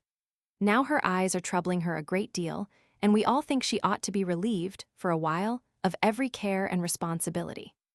But we shall not be quite separated. We shall see each other every day, I hope. And, when July comes, you can think of me as rowing my dear ones around the lovely lake in the little boat you gave me, the happiest girl in the world. To Mrs. Lawrence Hutton, May 28th, we have had a hard day. Mr. Keith was here for 3 hours this afternoon, pouring a torrent of Latin and Greek into my poor bewildered brain. I really believe he knows more Latin and Greek grammar than Cicero or Homer ever dreamed of. Cicero is splendid, but his orations are very difficult to translate. I feel ashamed sometimes when I make that eloquent man say what sounds absurd or insipid, but how is a schoolgirl to interpret such genius? Why, I should have to be a Cicero to talk like a Cicero. Linny Hagwood is a deaf-blind girl, one of the many whom Mr. William Wade has helped. She is being educated by Miss Dora Donald, who, at the beginning of her work with her pupil, was supplied by Mr. Hitz, superintendent of the Volta Bureau, with copies of all documents relating to Miss Sullivan's work with Miss Keller. To Mr. William Wade, Wrentham, Mass., June 5, 1899. Linny Hagwood's letter, which you sent me some weeks ago, interested me very much. It seemed to show spontaneity and great sweetness of character. I was a good deal amused by what she said about history. I am sorry she does not enjoy it, but I too feel sometimes how dark and mysterious and even fearful the history of old peoples, old religions, and old forms of government really is. Well, I must confess, I do not like the sign language, and I do not think it would be of much use to the deafblind. I find it very difficult to follow the rapid motions made by the deaf-mutes, and besides, signs seem a great hindrance to them in acquiring the power of using language easily and freely. Why, I find it hard to understand them sometimes when they spell on their fingers. On the whole, if they cannot be taught articulation, the manual alphabet seems the best and most convenient means of communication. At any rate, I am sure the deafblind cannot learn to use signs with any degree of facility. The other day, I met a deaf Norwegian gentleman who knows Ragnhild Kata and her teacher very well, and we had a very interesting conversation about her. He said she was very industrious and happy. She spins and does a great deal of fancy work and reads and leads a pleasant, useful life. Just think, she cannot use the manual alphabet. She reads the lips well, and if she cannot understand a phrase, her friends write it in her hand, and in this way she converses with strangers. I cannot make out anything written in my hand, so you see, Ragnhild has got ahead of me in some things. I do hope I shall see her sometime. To Mrs. Lawrence Hutton, Wrentham, July 29, 1899, I passed in all the subjects I offered, and with credit in advanced Latin. But I must confess, I had a hard time on the second day of my examinations. They would not allow teacher to read any of the papers to me, so the papers were copied for me in Braille. This arrangement worked very well in the languages, but not nearly so well in the mathematics. Consequently, I did not do so well as I should have done, if teacher had been allowed to read the algebra and geometry to me. But you must not think I blame anyone. Of course, they did not realize how difficult and perplexing they were making the examinations for me.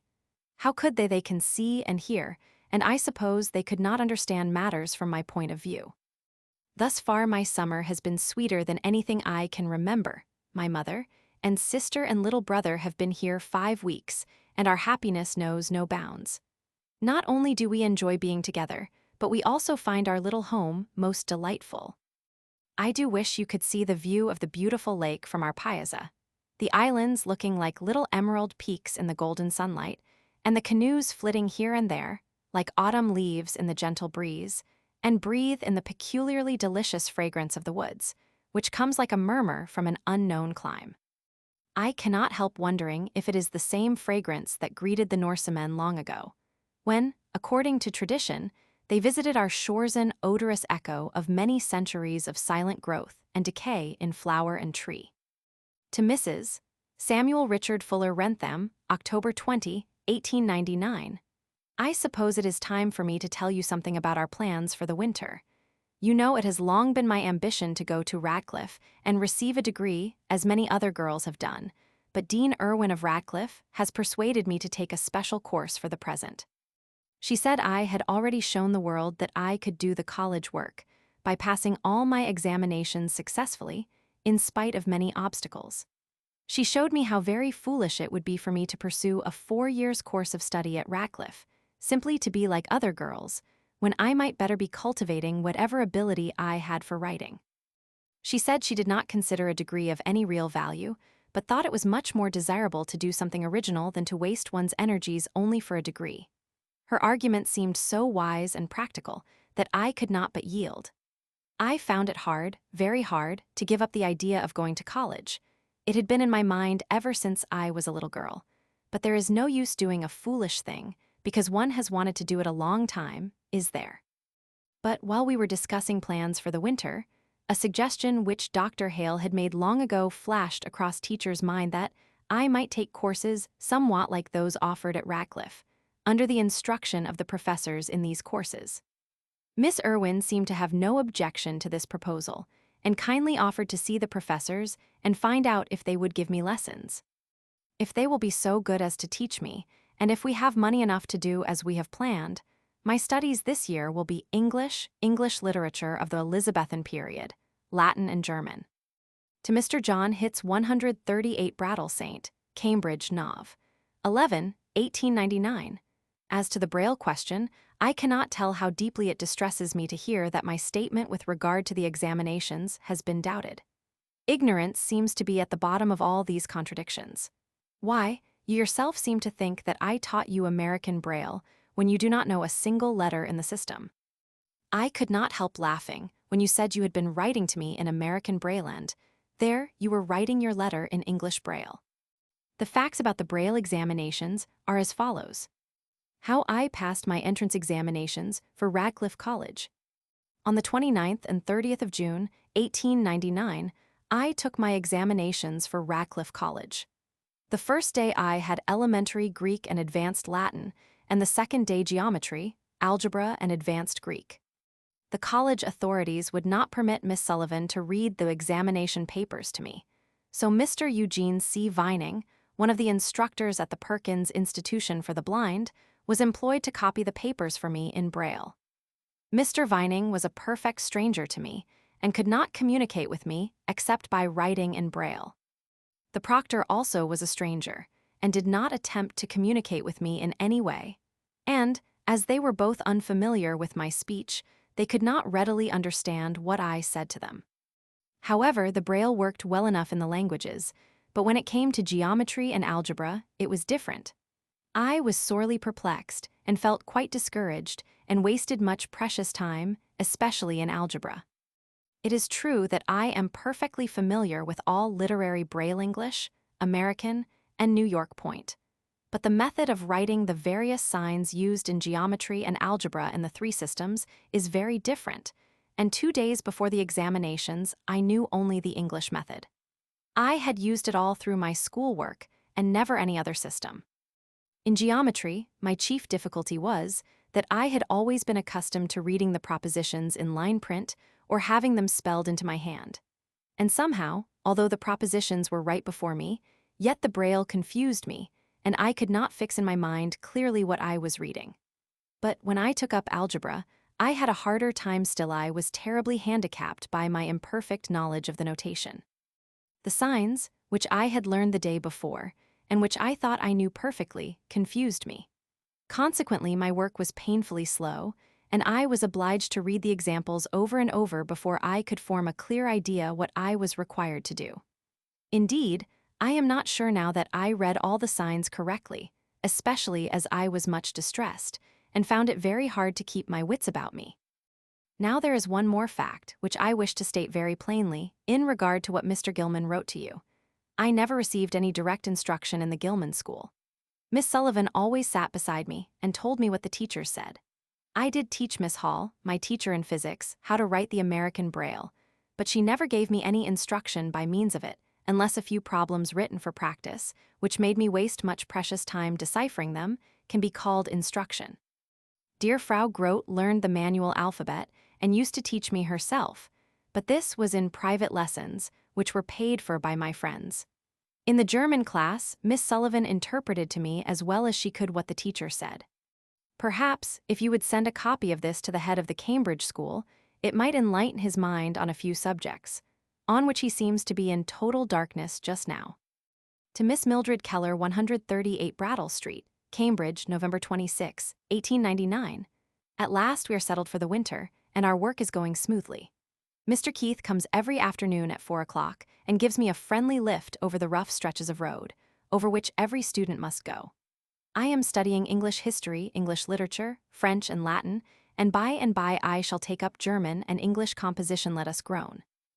You know, I detest grammar as much as you do, but I suppose I must go through it if I am to write, just as we had to get ducked in the lake hundreds of times before we could swim. In French, teacher is reading Columba to me. It is a delightful novel, full of piquant expressions and thrilling adventures. Don't dare to blame me for using big words, since you do the same. And, if you ever read it, I think you will enjoy it immensely. You are studying English history, aren't you?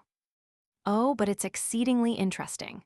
I'm making quite a thorough study of the Elizabethan period of the Reformation, and the acts of supremacy and conformity, and the maritime discoveries, and all the big things, which the deuce seems to have invented to plague innocent youngsters like yourself. Now we have a swell winter outfit, coats, hats, gowns, flannels, and all. We've just had 4 lovely dresses made by a French dressmaker. I have 2, of which one has a black silk skirt, with a black lace net over it, and a waist of white poplin, with turquoise velvet and chiffon and cream lace over a satin yoke. The other is woolen, and of a very pretty green. The waist is trimmed with pink and green brocaded velvet, and white lace, I think, and has double reefers on the front, tucked and trimmed with velvet, and also a row of tiny white buttons. Teacher, too, has a silk dress. The skirt is black, while the waist is mostly yellow, trimmed with delicate lavender chiffon and black velvet bows and lace. Her other dress is purple, trimmed with purple velvet, and the waist has a collar of cream lace. So you may imagine that we look quite like peacocks, only we've no trains. A week ago yesterday there was great football game between Harvard and Yale, and there was tremendous excitement here. We could hear the yells of the boys and the cheers of the lookers-on as plainly in our room as if we had been on the field. Colonel Roosevelt was there, on Harvard's side, but bless you, he wore a white sweater, and no crimson that we know of. There were about 25,000 people at the game, and when we went out, the noise was so terrific, we nearly jumped out of our skins, thinking it was the din of war, and not of a football game that we heard. But in spite of all their wild efforts, neither side was scored, and we all laughed and said, "Oh, well, now the pot can't call the kettle black." To Mrs. Lawrence Hutton, 559 Madison Avenue, New York, January 2, 1900. We have been here a week now, and are going to stay with Miss Rhodes until Saturday. We are enjoying every moment of our visit, everyone is so good to us. We have seen many of our old friends and made some new ones.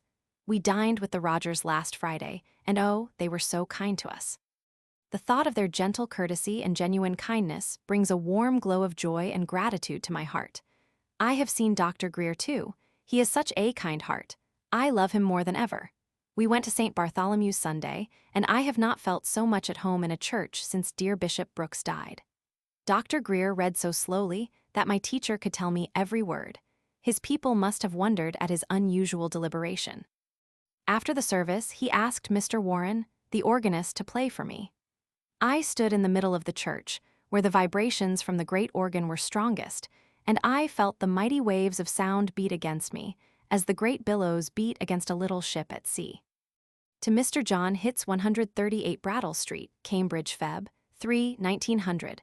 My studies are more interesting than ever. In Latin, I am reading Horace's Odes. Although I find them difficult to translate, yet I think they are the loveliest pieces of Latin poetry I have read or shall ever read. In French, we have finished Colomba, and I am reading Horace by Corneille and La Fontaine's Fables, both of which are in Braille. I have not gone far in either, but I know I shall enjoy the fables. They are so delightfully written and give such good lessons in a simple and yet attractive way. I do not think I have told you that my dear teacher is reading The Fairy Queen to me. I am afraid I find fault with the poem as much as I enjoy it. I do not care much for the allegories. Indeed, I often find them tiresome, and I cannot help thinking that Spenser's World of Knights, Paynims, fairies, dragons, and all sorts of strange creatures is a somewhat grotesque and amusing world. But the poem itself is lovely and as musical as a running brook. I am now the proud owner of about 15 new books which we ordered from Louisville. Among them are Henry Esmond, Bacon's Essays, and extracts from English literature. Perhaps next week I shall have some more books, The Tempest, A Midsummer Night's Dream, and possibly some selections from Green's History of England. Am I not very fortunate? I am afraid this letter savors too much of books, but really they make up my whole life these days, and I scarcely see or hear of anything else. I do believe I sleep on books every night. You know, a student's life is of necessity somewhat circumscribed and narrow and crowds out almost everything that is not in books. To the chairman of the Academic Board of Radcliffe College, 138 Brattle Street, Cambridge, Mass., May 5, 1900. Dear Sir, as an aid to me in determining my plans for study the coming year, I apply to you for information as to the possibility of my taking the regular courses in Radcliffe College. Since receiving my certificate of admission to Radcliffe last July, I have been studying with a private tutor, Horace Aeschylus, French, German, rhetoric, English history, English literature and criticism, and English composition. In college, I should wish to continue most, if not all of these subjects. The conditions under which I work require the presence of Miss Sullivan, who has been my teacher and companion for 13 years, as an interpreter of oral speech and as a reader of examination papers. In college, she, or possibly in some subjects someone else, would of necessity be with me in the lecture room and at recitations. I should do all my written work on a typewriter, and if a professor could not understand my speech, I could write out my answers to his questions and hand them to him after the recitation. Is it possible for the college to accommodate itself to these unprecedented conditions, so as to enable me to pursue my studies at Radcliffe? I realize that the obstacles in the way of my receiving a college education are very great. To others they may seem insurmountable. But, dear sir, a true soldier does not acknowledge defeat before the battle. To Mrs. Lawrence Hutton, 38 Brattle Street, Cambridge, June 9, 1900. I have not yet heard from the Academic Board in reply to my letter, but I sincerely hope they will answer favorably. My friends think it very strange that they should hesitate so long, especially when I have not asked them to simplify my work in the least, but only to modify it so as to meet the existing circumstances. Cornell has offered to make arrangements suited to the conditions under which I work, if I should decide to go to that college, and the University of Chicago has made a similar offer.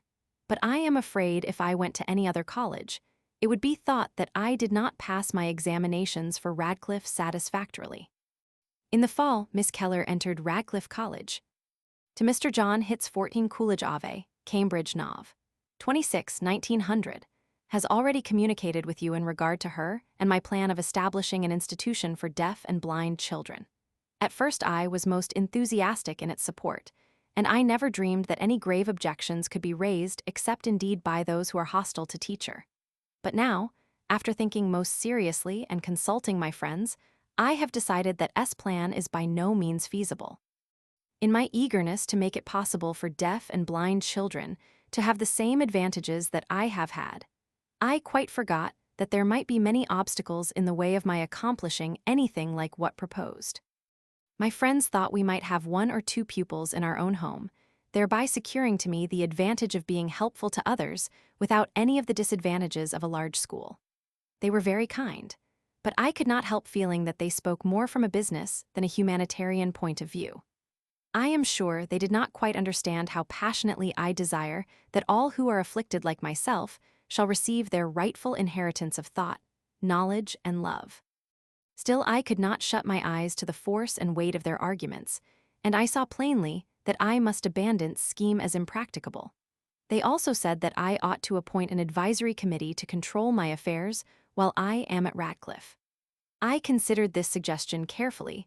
Then I told Mr. Rhodes that I should be proud and glad to have wise friends to whom I could always turn for advice in all important matters. For this committee I chose 6, my mother, teacher, because she is like a mother to me, Mrs. Hutton, Mr. Rhodes, Dr. Greer, and Mr. Rogers, because it is they who have supported me all these years and made it possible for me to enter college. Mrs. Hutton had already written to Mother, asking her to telegraph if she was willing for me to have other advisors besides herself and teacher. This morning we received word that Mother had given her consent to this arrangement. Now it remains for me to write to Dr. Greer and Mr. Rogers. We had a long talk with Dr. Bell. Finally, he proposed a plan which delighted us all beyond words. He said that it was a gigantic blunder to attempt to found a school for deaf and blind children, because then they would lose the most precious opportunities of entering into the fuller, richer, freer life of seeing and hearing children.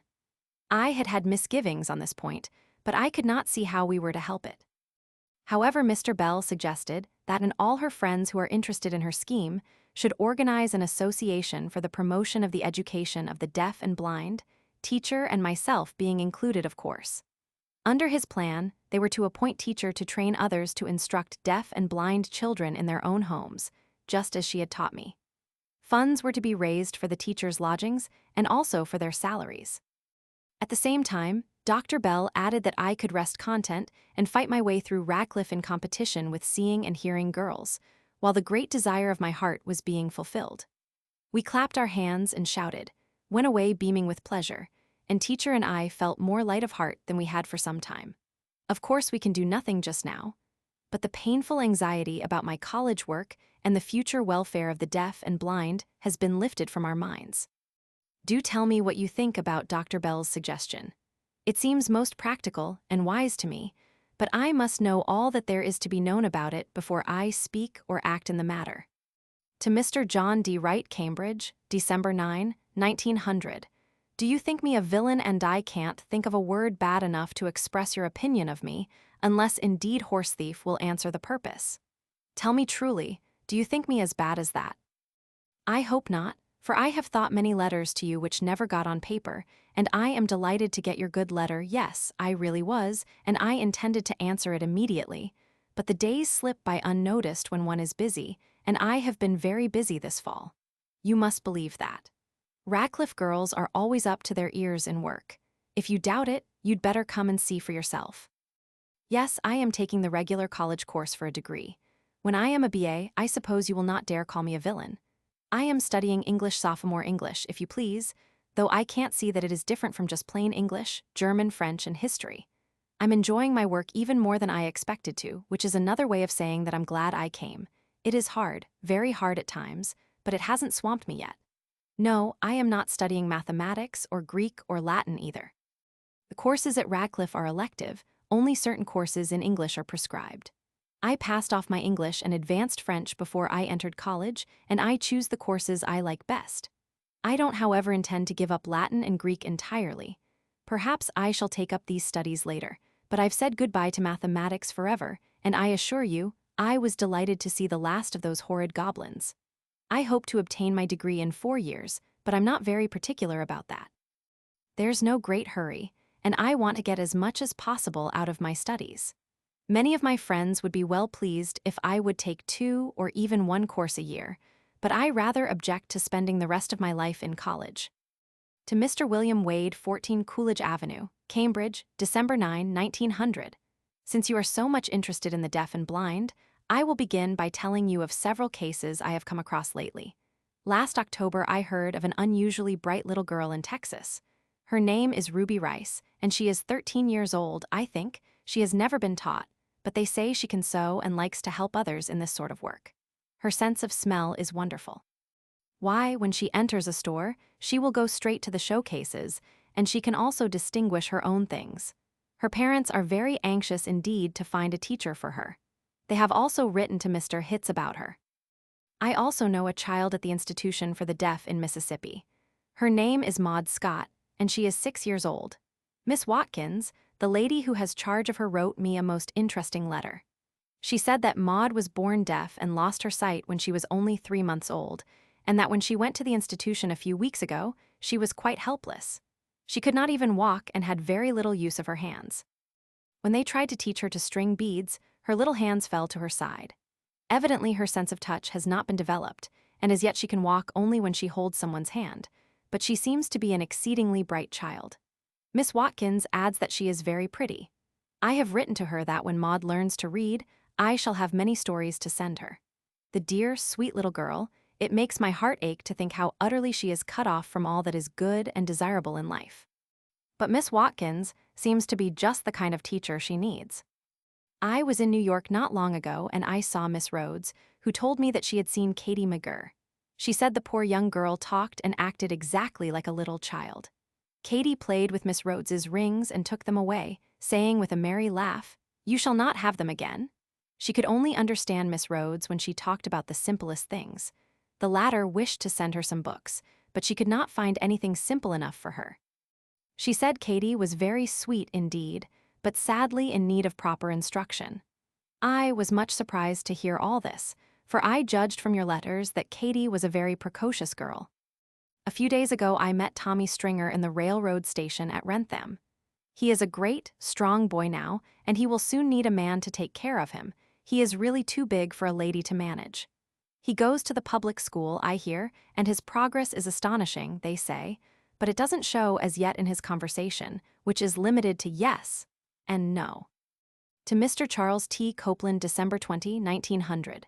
My dear Mr. Copeland, I venture to write to you because I am afraid that if I do not explain why I have stopped writing themes, you will think I have become discouraged, or perhaps that to escape criticism I have beat a cowardly retreat from your class. Please do not think either of these very unpleasant thoughts. I am not discouraged, nor am I afraid. I am confident that I could go on writing themes like those I have written, and I suppose I should get through the course with fairly good marks. But this sort of literary patchwork has lost all interest for me. I have never been satisfied with my work, but I never knew what my difficulty was until you pointed it out to me. When I came to your class last October, I was trying with all my might to be like everybody else, to forget as entirely as possible my limitations and peculiar environment. Now, however, I see the folly of attempting to hitch one's wagon to a star with harness that does not belong to it. I have always accepted other people's experiences and observations as a matter of course. It never occurred to me that it might be worthwhile to make my own observations and describe the experiences peculiarly my own. Henceforth, I am resolved to be myself, to live my own life and write my own thoughts when I have any. When I have written something that seems to be fresh and spontaneous and worthy of your criticisms, I will bring it to you, if I may, and if you think it good, I shall be happy. But if your verdict is unfavorable, I shall try again and yet again until I have succeeded in pleasing you. To Mrs. Lawrence Hutton, 14 Coolidge Avenue, Cambridge, December 27, 1900. So you read about our class luncheon in the papers? How in the world do the papers find out everything, I wonder? I am sure no reporter was present. I had a splendid time. The toasts and speeches were great fun. I only spoke a few words, as I did not know I was expected to speak until a few minutes before I was called upon. I think I wrote you that I had been elected vice president of the freshman class of Radcliffe. Did I tell you in my last letter that I had a new dress, a real party dress with low neck and short sleeves and quite a train? It is pale blue, trimmed with chiffon of the same color. I have worn it only once, but then I felt that Solomon in all his glory was not to be compared with me. Anyway, he certainly never had a dress like mine. A gentleman in Philadelphia has just written to my teacher about a deaf and blind child in Paris, whose parents are Poles. The mother is a physician and a brilliant woman, he says. This little boy could speak 2 or 3 languages before he lost his hearing through sickness, and he is now only about 5 years old. Poor little fellow, I wish I could do something for him, but he is so young, my teacher thinks it would be too bad to separate him from his mother. I have had a letter from Mrs. Thaw with regard to the possibility of doing something for these children. Dr. Bell thinks the present census will show that there are more than 1,000 in the United States. Alone, the number of deafblind young enough to be benefited by education is not so large as this. But the education of this class of defectives has been neglected. And Mrs. Thaw thinks if all my friends were to unite their efforts, it would be an easy matter to establish at the beginning of this new century a new line upon which mercy might travel, and the rescue of these unfortunate children could be accomplished. To Mr. William Wade, Cambridge, February 2, 1901. By the way, have you any specimens of English Braille especially printed for those who have lost their sight late in life, or have fingers hardened by long toil, so that their touch is less sensitive than that of other blind people? I read an account of such a system in one of my English magazines, and I am anxious to know more about it. If it is as efficient as they say, I see no reason why English Braille should not be adopted by the blind of all countries. Why, it is the print that can be most readily adapted to many different languages. Even Greek can be embossed in it, as you know. Then, too, it will be rendered still more efficient by the interpointing system, which will save an immense amount of space and paper. There is nothing more absurd, I think, than to have 5 or 6 different prints for the blind. This letter was written in response to a tentative offer from the editor of The Great Round World to have the magazine published in raised type for the blind, if enough were willing to subscribe. It is evident that the blind should have a good magazine, not a special magazine for the blind, but one of our best monthlies, printed in embossed letters. The blind alone could not support it, but it would not take very much money to make up the additional expense. To The Great Round World, Cambridge, Feb. 16, 1901, The Great Round World, New York City. Gentlemen, I have only today found time to reply to your interesting letter. A little bird had already sung the good news in my ear, but it was doubly pleasant to have it straight from you. It would be splendid to have The Great Round World printed in language that can be felt. I doubt if anyone who enjoys the wondrous privilege of seeing can have any conception of the boon such a publication as you contemplate would be to the sightless.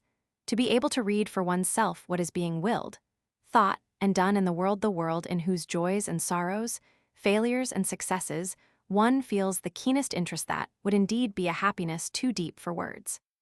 I trust that the effort of the great round world to bring light to those who sit in darkness will receive the encouragement and support it so richly deserves. I doubt, however, if the number of subscribers to an embossed edition of The Great Round World would ever be large, for I am told that the blind as a class are poor.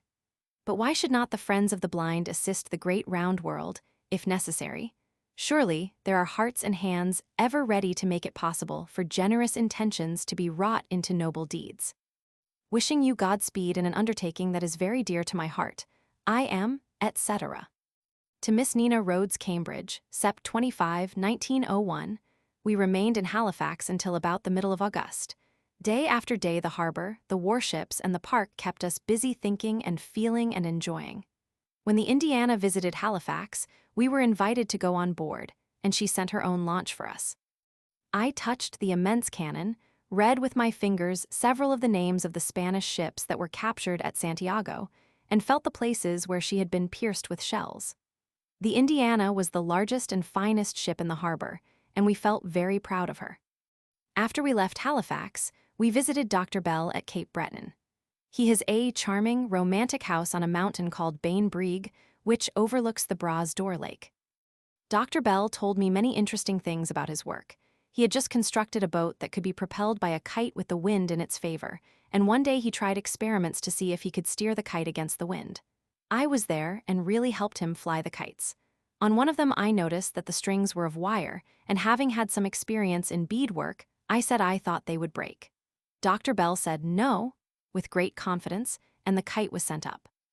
It began to pull and tug, and lo, the wires broke, and off went the great red dragon, and poor Dr. Bell stood looking forlornly after it. After that, he asked me if the strings were all right and changed them at once when I answered in the negative. Altogether, we had great fun. To Dr. Edward Everett Hale, read by Dr. Hale at the celebration of the centenary of Dr. Samuel Gridley Howe at Tremont Temple, Boston, Nov. 11, 1901. Cambridge, Nov. 10, 1901. My teacher and I expect to be present at the meeting tomorrow in commemoration of the 100th anniversary of Dr. Howe's birth, but I very much doubt if we shall have an opportunity to speak with you. So I am writing now to tell you how delighted I am that you are to speak at the meeting, because I feel that you, better than anyone I know, will express the heartfelt gratitude of those who owe their education, their opportunities, their happiness to him who opened the eyes of the blind and gave the dumb lip language. Sitting here in my study, surrounded by my books, enjoying the sweet and intimate companionship of the great and the wise, I am trying to realize what my life might have been if Dr. Howe had failed in the great task God gave him to perform. If he had not taken upon himself the responsibility of Laura Bridgman's education and led her out of the pit of Acheron back to her human inheritance, should I be a sophomore at Radcliffe College today? Who can say? But it is idle to speculate about what might have been in connection with Dr. Howe's great achievement. I think only those who have escaped that death-in-life existence, from which Laura Bridgman was rescued, can realize how isolated, how shrouded in darkness, how cramped by its own impotence is a soul without thought or faith or hope. Words are powerless to describe the desolation of that prison house or the joy of the soul that is delivered out of its captivity. When we compare the needs and helplessness of the blind before Dr. Howe began his work with their present usefulness and independence, we realize that great things have been done in our midst. What if physical conditions have built up high walls about us? Thanks to our friend and helper, our world lies upward. The length and breadth and sweep of the heavens are ours. It is pleasant to think that Dr. Howe's noble deeds will receive their due tribute of affection and gratitude. In the city, which was the scene of his great labors and splendid victories for humanity. With kind greetings, in which my teacher joins me, I am affectionately your friend, Helen Keller. To the Hun, George Frisbee Hoare, Cambridge, Mass., November 25, 1901. My dear Senator Hoare, I am glad you liked my letter about Dr. Howe. It was written out of my heart, and perhaps that is why it met a sympathetic response in other hearts. I will ask Dr. Hale to lend me the letter so that I can make a copy of it for you. You see, I use a typewriter. It is my right-hand man, so to speak. Without it, I do not see how I could go to college. I write all my themes and examinations on it, even Greek. Indeed, it has only one drawback, and that probably is regarded as an advantage by the professors. It is that one's mistakes may be detected at a glance, for there is no chance to hide them in illegible writing. I know you will be amused when I tell you that I am deeply interested in politics. I like to have the papers read to me, and I try to understand the great questions of the day. But I am afraid my knowledge is very unstable, for I change my opinions with every new book one read. I used to think that when I studied civil government and economics, all my difficulties and perplexities would blossom into beautiful certainties. But alas, I find that there are more tares than wheat in these fertile fields of knowledge. Roman 3, a supplementary account of Helen Keller's life and education. Chapter 1, the writing of the book. It is fitting that Miss Keller's story of my life should appear at this time. What is remarkable in her career is already accomplished, and whatever she may do in the future will be but a relatively slight addition to the success which distinguishes her now. That success has just been assured, for it is her work at Radcliffe during the last 2 years which has shown that she can carry her education as far as if she were studying under normal conditions. Whatever doubts Miss Keller herself may have had are now at rest. Several passages of her autobiography, as it appeared in serial form, have been made the subject of a grave editorial in a Boston newspaper, in which the writer regretted Miss Keller's apparent disillusionment in regard to the value of her college life.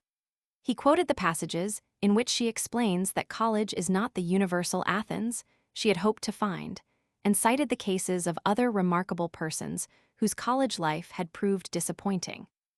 But it is to be remembered that Miss Keller has written many things in her autobiography for the fun of writing them, and the disillusion, which the writer of the editorial took seriously, is in great part humorous. Miss Keller does not suppose her views to be of great importance, and when she utters her opinions on important matters, she takes it for granted that her reader will receive them as the opinions of a junior in college, not of one who writes with the wisdom of maturity. For instance, it surprised her that some people were annoyed at what she said about the Bible, and she was amused that they did not see, what was plain enough, that she had been obliged to read the whole Bible in a course in English literature, not as a religious duty put upon her by her teacher or her parents. I ought to apologize to the reader and to Miss Keller for presuming to say what her subject matter is worth, but one more explanation is necessary. In her account of her early education, Miss Keller is not giving a scientifically accurate record of her life, nor even of the important events. She cannot know in detail how she was taught, and her memory of her childhood is in some cases an idealized memory of what she has learned later from her teacher and others. She is less able to recall events of 15 years ago than most of us are to recollect our childhood. That is why her teacher's records may be found to differ in some particulars from Miss Keller's account. The way in which Miss Keller wrote her story shows, as nothing else can show, the difficulties she had to overcome. When we write, we can go back over our work, shuffle the pages, interline, rearrange, see how the paragraphs look in proof, and so construct the whole work before the eye as an architect constructs his plans. When Miss Keller puts her work in typewritten form, she cannot refer to it again unless someone reads it to her by means of the manual alphabet. This difficulty is in part obviated by the use of her Braille machine, which makes a manuscript that she can read. But as her work must be put ultimately in typewritten form, and as a Braille machine is somewhat cumbersome, she has got into the habit of writing directly on her typewriter. She depends so little on her Braille manuscript that, when she began to write her story more than a year ago and had put in Braille 100 pages of material and notes, she made the mistake of destroying these notes before she had finished her manuscript. Thus she composed much of her story on the typewriter, and in constructing it as a whole depended on her memory to guide her in putting together the detached episodes, which Miss Sullivan read over to her. Last July, when she had finished under great pressure of work her final chapter, she set to work to rewrite the whole story. Her good friend, Mr. William Wade, had a complete Braille copy made for her from the magazine proofs.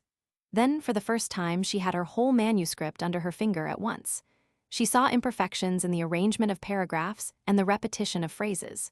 She saw, too, that her story properly fell into short chapters and redivided it. Partly from temperament, partly from the conditions of her work, she has written rather a series of brilliant passages than a unified narrative. In point of fact, several paragraphs of her story are short themes written in her English courses, and the small unit sometimes shows its original limits. In rewriting the story, Miss Keller made corrections on separate pages on her Braille machine. Long corrections she wrote out on her typewriter, with catchwords to indicate where they belonged. Then she read from her Braille copy the entire story, making corrections as she read, which were taken down on the manuscript that went to the printer. During this revision, she discussed questions of subject matter and phrasing. She sat running her finger over the Braille manuscript, stopping now and then to refer to the Braille notes on which she had indicated her corrections, all the time reading aloud to verify the manuscript. She listened to criticism just as any author listens to his friends or his editor. Miss Sullivan, who is an excellent critic, made suggestions at many points in the course of composition and revision. One newspaper suggested that Miss Keller had been led into writing the book and had been influenced to put certain things into it by zealous friends. As a matter of fact, most of the advice she has received, and heated has led to excisions rather than to additions. The book is Miss Keller's and is final proof of her independent power. Chapter 2, Personality. Mark Twain has said that the two most interesting characters of the 19th century are Napoleon and Helen Keller. The admiration with which the world has regarded her is more than justified by what she has done. No one can tell any great truth about her which has not already been written, and all that I can do is to give a few more facts about Miss Keller's work and add a little to what is known of her personality.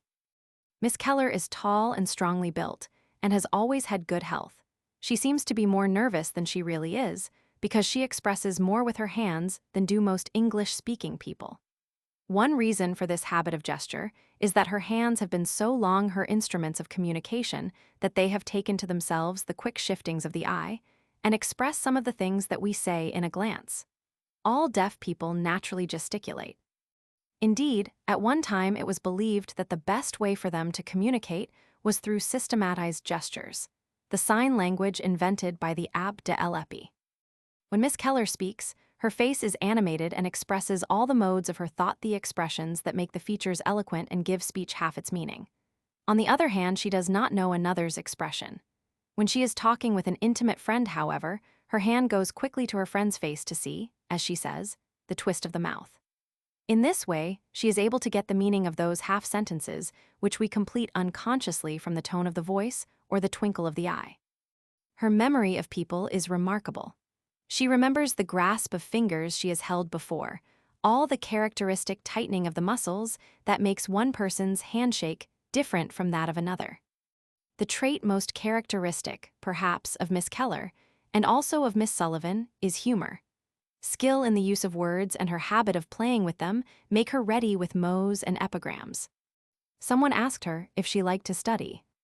"Yes," she replied, "but I like to play also, and I feel sometimes as if I were a music box with all the play shut up inside me."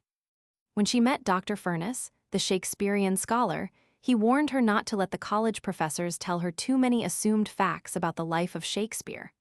"All we know," he said, "is that Shakespeare was baptized, married, and died." "Well," she replied, "he seems to have done all the essential things." Once a friend who was learning the manual alphabet kept making G, which is like the hand of a signpost, for H, which is made with two fingers extended. Finally, Miss Keller told him to fire both barrels. Mr. Joseph Jefferson was once explaining to Miss Keller what the bumps on her head meant. "That," he said, "is your prize-fighting bump." "I never fight," she replied, "except against difficulties." Miss Keller's humor is that deeper kind of humor which is courage. 13 years ago, she made up her mind to learn to speak, and she gave her teacher no rest until she was allowed to take lessons, although wise people, even Miss Sullivan, the wisest of them all, regarded it as an experiment unlikely to succeed and almost sure to make her unhappy. It was this same perseverance that made her go to college. After she had passed her examinations and received her certificate of admission, she was advised by the Dean of Radcliffe and others not to go on. She accordingly delayed a year, but she was not satisfied until she had carried out her purpose and entered college. Her life has been a series of attempts to do whatever other people do and to do it as well. Her success has been complete, for in trying to be like other people, she has come most fully to be herself. Her unwillingness to be beaten has developed her courage. Where another can go, she can go. Her respect for physical bravery is like Stevenson's The Boy's contempt for the fellow who cries, with a touch of young bravado in it. She takes tramps in the woods, plunging through the underbrush, where she is scratched and bruised. Yet you could not get her to admit that she is hurt, and you certainly could not persuade her to stay at home next time. So when people try experiments with her, she displays a sportsmanlike determination to win in any test, however unreasonable, that one may wish to put her to. If she does not know the answer to a question, she guesses with mischievous assurance. Ask her the color of your coat, no blind person can tell color, she will feel it and say black. If it happens to be blue and you tell her so triumphantly, she is likely to answer, "Thank you, I am glad you know, why did you ask me?" Her whimsical and adventuresome spirit puts her so much on her mettle that she makes rather a poor subject for the psychological experimenter. Moreover, Miss Sullivan does not see why Miss Keller should be subjected to the investigation of the scientist, and has not herself made many experiments. When a psychologist asked her if Miss Keller spelled on her fingers in her sleep, Miss Sullivan replied that she did not think it worthwhile to sit up and watch. Such matters were of so little consequence. Miss Keller likes to be part of the company. If anyone whom she is touching laughs at a joke, she laughs too, just as if she had heard it. If others are aglow with music, a responding glow, caught sympathetically, shines in her face. Indeed, she feels the movements of Miss Sullivan so minutely that she responds to her moods, and so she seems to know what is going on, even though the conversation has not been spelled to her for some time. In the same way, her response to music is in part sympathetic, although she enjoys it for its own sake. Music probably can mean little to her but beat and pulsation. She cannot sing and she cannot play the piano, although, as some early experiments show, she could learn mechanically to beat out a tune on the keys. Her enjoyment of music, however, is very genuine, for she has a tactile recognition of sound when the waves of air beat against her. Part of her experience of the rhythm of music comes, no doubt, from the vibration of solid objects which she is touching, the floor, or, what is more evident, the case of the piano on which her hand rests. But she seems to feel the pulsation of the air itself. When the organ was played for her in St. Bartholomew's, the whole building shook with the great pedal notes, but that does not altogether account for what she felt and enjoyed. The vibration of the air as the organ notes swelled made her sway in answer. Sometimes she puts her hand on a singer's throat to feel the muscular thrill and contraction, and from this she gets genuine pleasure. No one knows, however, just what her sensations are. It is amusing to read in one of the magazines of 1895 that Miss Keller has a just and intelligent appreciation of different composers from having literally felt their music, Schumann being her favorite. If she knows the difference between Schumann and Beethoven, it is because she has read it, and if she has read it, she remembers it and can tell anyone who asks her. Miss Keller's effort to reach out and meet other people on their own intellectual ground has kept her informed of daily affairs. When her education became more systematic and she was busy with books, it would have been very easy for Miss Sullivan to let her draw into herself if she had been so inclined. But everyone who has met her has given his best ideas to her, and she has taken them. If, in the course of a conversation, the friend next to her has ceased for some moments to spell into her hand, the question comes inevitably, "What are you talking about?" Thus she picks up the fragments of the daily intercourse of normal people, so that her detailed information is singularly full and accurate. She is a good talker on the little occasional affairs of life. Much of her knowledge comes to her directly. When she is out walking, she often stops suddenly, attracted by the odor of a bit of shrubbery. She reaches out and touches the leaves, and the world of growing things is hers, as truly as it is ours, to enjoy while she holds the leaves in her fingers and smells the blossoms, and to remember when the walk is done. When she is in a new place, especially an interesting place like Niagara, whoever accompanies her usually, of course, Miss Sullivan is kept busy giving her an idea of visible details. Miss Sullivan, who knows her pupil's mind, selects from the passing landscape essential elements, which give a certain clearness to Miss Keller's imagined view of an outer world that to our eyes is confused and overloaded with particulars. If her companion does not give her enough details, Miss Keller asks questions until she has completed the view to her satisfaction. She does not see with her eyes, but through the inner faculty to serve which eyes were given to us. When she returns from a walk and tells someone about it, her descriptions are accurate and vivid. A comparative experience drawn from written descriptions and from her teacher's words has kept her free from errors in her use of terms of sound and vision. True, her view of life is highly colored and full of poetic exaggeration. The universe, as she sees it, is no doubt a little better than it really is. But her knowledge of it is not so incomplete as one might suppose. Occasionally, she astonishes you by ignorance of some fact which no one happens to have told her. For instance, she did not know, until her first plunge into the sea, that it is salt. Many of the detached incidents and facts of our daily life pass around and over her unobserved, but she has enough detailed acquaintance with the world to keep her view of it from being essentially defective. Most that she knows at first hand comes from her sense of touch. This sense is not, however, so finely developed as in some other blind people. Laura Bridgman could tell minute shades of difference in the size of thread and made beautiful lace. Miss Keller used to knit and crochet, but she has had better things to do. With her varied powers and accomplishments, her sense of touch has not been used enough to develop it very far beyond normal acuteness. A friend tried Miss Keller one day with several coins. She was slower than he expected her to be in identifying them by their relative weight and size. But it should be said, she almost never handles one of the many sordid and petty details of life, by the way, which she has been spared. She recognizes the subject and general intention of a statuette 6 inches high. Anything shallower than a half-inch bas-relief is a blank to her, so far as it expresses an idea of beauty.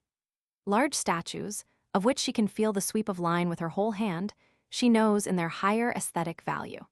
She suggests herself that she can know them better than we do, because she can get the true dimensions and appreciate more immediately the solid nature of a sculptured figure. When she was at the Museum of Fine Arts in Boston, she stood on a stepladder and let both hands play over the statues. When she felt a bas-relief of dancing girls, she asked, "Where are the singers?" When she found them, she said, "One is silent." The lips of the singer were closed. It is, however, in her daily life that one can best measure the delicacy of her senses and her manual skill. She seems to have very little sense of direction. She gropes her way without much certainty in rooms where she is quite familiar. Most blind people are aided by the sense of sound, so that a fair comparison is hard to make, except with other deaf-blind persons. Her dexterity is not notable either in comparison with the normal person, whose movements are guided by the eye, or, I am told, with other blind people. She has practiced no single constructive craft which would call for the use of her hands. When she was 12, her friend Mr. Albert H. Munsell, the artist, let her experiment with a wax tablet and a stylus. He says that she did pretty well and managed to make, after models, some conventional designs of the outlines of leaves and rosettes. The only thing she does which requires skill with the hands is her work on the typewriter. Although she has used the typewriter since she was 11 years old, she is rather careful than rapid. She writes with fair speed and absolute sureness. Her manuscripts seldom contain typographical errors when she hands them to Miss Sullivan to read. Her typewriter has no special attachments. She keeps the relative position of the keys by an occasional touch of the little finger on the outer edge of the board. Miss Keller's reading of the manual alphabet by her sense of touch seems to cause some perplexity. Even people who know her fairly well have written in the magazines about Miss Sullivan's mysterious telegraphic communications with her pupil. The manual alphabet is that in use among all educated deaf people. Most dictionaries contain an engraving of the manual letters. The deaf person with sight looks at the fingers of his companion, but it is also possible to feel them. Miss Keller puts her fingers lightly over the hand of one who is talking to her and gets the words as rapidly as they can be spelled. As she explains, she is not conscious of the single letters or of separate words. Miss Sullivan and others who live constantly with the deaf can spell very rapidly fast enough to get a slow lecture, not fast enough to get every word of a rapid speaker. Anybody can learn the manual letters in a few minutes, use them slowly in a day, and in 30 days of constant use, talk to Miss Keller or any other deaf person without realizing what his fingers are doing. If more people knew this, and the friends and relatives of deaf children learned the manual alphabet at once, the deaf all over the world would be happier and better educated. Miss Keller reads by means of embossed print or the various kinds of braille. The ordinary embossed book is made with Roman letters, both small letters and capitals. These letters are of simple, square, angular design. The small letters are about 3/16 of an inch high and are raised from the page the thickness of the thumbnail. The books are large, about the size of a volume of an encyclopedia. Green's Short History of the English People is in 6 large volumes. The books are not heavy, because the leaves with the raised type do not lie close. The time that one of Miss Keller's friends realizes most strongly that she is blind is when he comes on her suddenly in the dark and hears the rustle of her fingers across the page. The most convenient print for the blind is Braille, which has several variations, too many in D-English, American, New York Point. Miss Keller reads them all. Most educated blind people know several, but it would save trouble if, as Miss Keller suggests, English Braille were universally adopted. The facsimile on page Roman 15 gives an idea of how the raised dots look. Each character, either a letter or a special Braille contraction, is a combination made by varying in place and number points in 6 possible positions.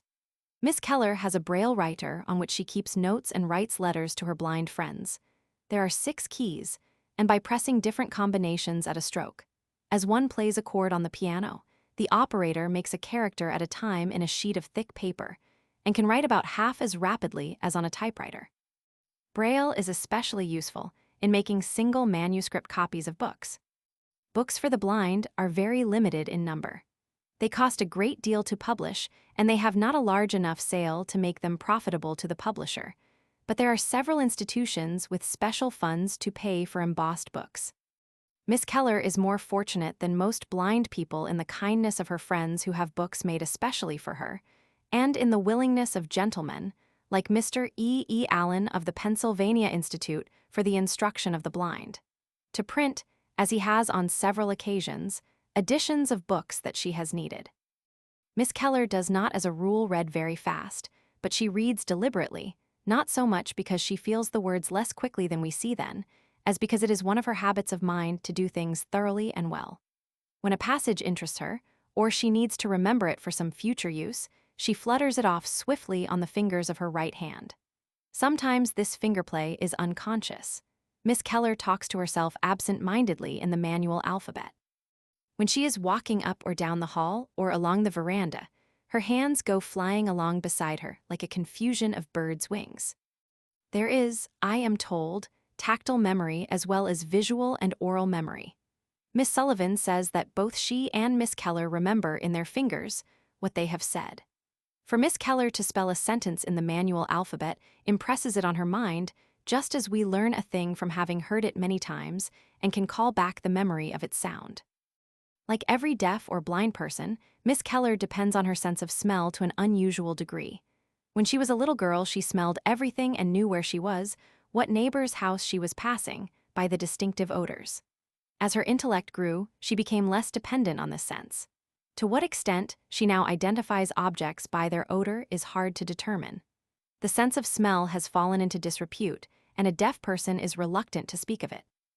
Miss Keller's acute sense of smell may account, however, in some part for that recognition of persons and things which it has been customary to attribute to a special sense, or to an unusual development of the power that we all seem to have of telling when someone is near. The question of a special sixth sense, such as people have ascribed, to Miss Keller is a delicate one. This much is certain: she cannot have any sense that other people may not have, and the existence of a special sense is not evident to her or to anyone who knows her. Miss Keller is distinctly not a singular proof of occult and mysterious theories, and any attempt to explain her in that way fails to reckon with her normality. She is no more mysterious and complex than any other person. All that she is, all that she has done, can be explained directly, except such things in every human being as never can be explained. She does not, it would seem, prove the existence of spirit without matter, or of innate ideas, or of immortality, or anything else that any other human being does not prove. Philosophers have tried to find out what was her conception of abstract ideas before she learned language. If she had any conception, there is no way of discovering it now, for she cannot remember, and obviously there was no record at the time. She had no conception of God before she heard the word God, as her comments very clearly show. Her sense of time is excellent, but whether it would have developed as a special faculty cannot be known, for she has had a watch since she was 7 years old. Miss Keller has 2 watches, which have been given her. They are, I think, the only ones of their kind in America. The watch has on the back cover a flat gold indicator, which can be pushed freely around from left to right until, by means of a pin inside the case, it locks with the hour hand and takes a corresponding position. The point of this gold indicator bends over the edge of the case, round which are set 11 raised points. The stem forms the 12th. Thus the watch, an ordinary watch with a white dial for the person who sees, becomes for a blind person by this special attachment in effect one with a single raised hour hand and raised figures. Though there is less than half an inch between the points of space, which represents 60 minutes, Miss Keller tells the time almost exactly. It should be said that any double-case watch with the crystal removed serves well enough for a blind person, whose touch is sufficiently delicate to feel the position of the hands and not disturb or injure them. The finer traits of Miss Keller's character are so well known that one needs not say much about them. Good sense, good humor, and imagination keep her scheme of things sane and beautiful. No attempt is made by those around her either to preserve or to break her illusions. When she was a little girl, a good many unwise and tactless things that were said for her benefit were not repeated to her, thanks to the wise watchfulness of Miss Sullivan. Now that she has grown up, nobody thinks of being less frank with her than with any other intelligent young woman. What her good friend, Charles Dudley Warner, wrote about her in Harper's Magazine in 1896 was true then, and it remains true now. I believe she is the purest-minded human ever in existence. The world to her is what her own mind is. She has not even learned that exhibition on which so many pride themselves, of righteous indignation. Some time ago, when a policeman shot dead her dog, a dearly loved daily companion, she found in her forgiving heart no condemnation for the man. She only said, if he had only known what a good dog she was, he wouldn't have shot her. It was said of old time, Lord forgive them, they know not what they do. Of course the question will arise whether, if Helen Keller had not been guarded from the knowledge of evil, she would have been what she is today. Her mind has neither been made effeminate by the weak and silly literature, nor has it been vitiated by that which is suggestive of baseness. In consequence, her mind is not only vigorous, but it is pure. She is in love with noble things, with noble thoughts, and with the characters of noble men and women. She still has a childlike aversion to tragedies. Her imagination is so vital that she falls completely under the illusion of a story and lives in its world. Miss Sullivan writes in a letter of 1891, "Yesterday I read to her the story of Macbeth, as told by Charles and Mary Lamb. She was very greatly excited by it and said, 'It is terrible, it makes me tremble.' After thinking a little while, she added, 'I think Shakespeare made it very terrible so that people would see how fearful it is to do wrong.' Of the real world, she knows more of the good and less of the evil than most people seem to know. Her teacher does not harass her with the little unhappy things, but of the important difficulties they have been through, Miss Keller was fully informed, took her share of the suffering, and put her mind to the problems. She is logical and tolerant, most trustful of a world that has treated her kindly. Once when someone asked her to define love, she replied, 'Why, bless you, that is easy. It is what everybody feels for everybody else.' Toleration, she said once, when she was visiting her friend Mrs. Lawrence Hutton, is the greatest gift of the mind. It requires the same effort of the brain that it takes to balance oneself on a bicycle. She has a large, generous sympathy and absolute fairness of temper. So far as she is noticeably different from other people, she is less bound by convention. She has the courage of her metaphors and lets them take her skyward, when we poor self-conscious folk would think them rather too bookish for ordinary conversation. She always says exactly what she thinks, without fear of the plain truth. Yet no one is more tactful and adroit than she in turning an unpleasant truth so that it will do the least possible hurt to the feelings of others. Not all the attention that has been paid her since she was a child has made her take herself too seriously. Sometimes she gets started on a very solemn preachment. Then her teacher calls her an incorrigible little sermonizer, and she laughs at herself. Often, however, her sober ideas are not to be laughed at, for her earnestness carries her listeners with her. There is never the least false sententiousness in what she says. She means everything so thoroughly that her very quotations, her echoes from what she has read, are in truth original. Her logic and her sympathy are in excellent balance. Her sympathy is of the swift and ministering sort which, fortunately, she has found so often in other people. And her sympathies go further and shape her opinions on political and national movements. She was intensely pro-Boer and wrote a strong argument in favor of Boer independence. When she was told of the surrender of the brave little people, her face clouded and she was silent a few minutes. Then she asked clear, penetrating questions about the terms of the surrender and began to discuss them. Both Mr. Gilman and Mr. Keith, the teachers who prepared her for college, were struck by her power of constructive reasoning. And she was excellent in pure mathematics, though she seems never to have enjoyed it much. Some of the best of her writing, apart from her fanciful and imaginative work, is her exposition in examinations and technical themes. and in some letters which she found it necessary to write to clear up misunderstandings, and which are models of close thinking enforced with sweet vehemence. She is an optimist and an idealist. "I hope," she writes in a letter, "that Elle isn't too practical, for if she is, I'm afraid she'll miss a great deal of pleasure." In the diary that she kept at the Wright Hugh Mason School in New York, she wrote on October 18, 1894, "I find that I have 4 things to learn in my school life here, and indeed in life to think clearly without hurry or confusion, to love everybody sincerely, to act in everything with the highest motives, and to trust in dear God unhesitatingly." Chapter 3, Education. It is now 65 years since Dr. Samuel Gridley Howe knew that he had made his way through Laura Bridgman's fingers to her intelligence. The names of Laura Bridgman and Helen Keller will always be linked together, and it is necessary to understand what Dr. Howe did for his pupil before one comes to an account of Miss Sullivan's work. For Dr. Howe is the great pioneer on whose work, that of Miss Sullivan and other teachers of the deafblind, immediately depends. Dr. Samuel Gridley Howe was born in Boston, November 10, 1801, and died in Boston, January 9, 1876. He was a great philanthropist, interested especially in the education of all defectives, the feeble-minded, the blind, and the deaf. Far in advance of his time, he advocated many public measures for the relief of the poor and the diseased, for which he was laughed at then, but which have since been put into practice.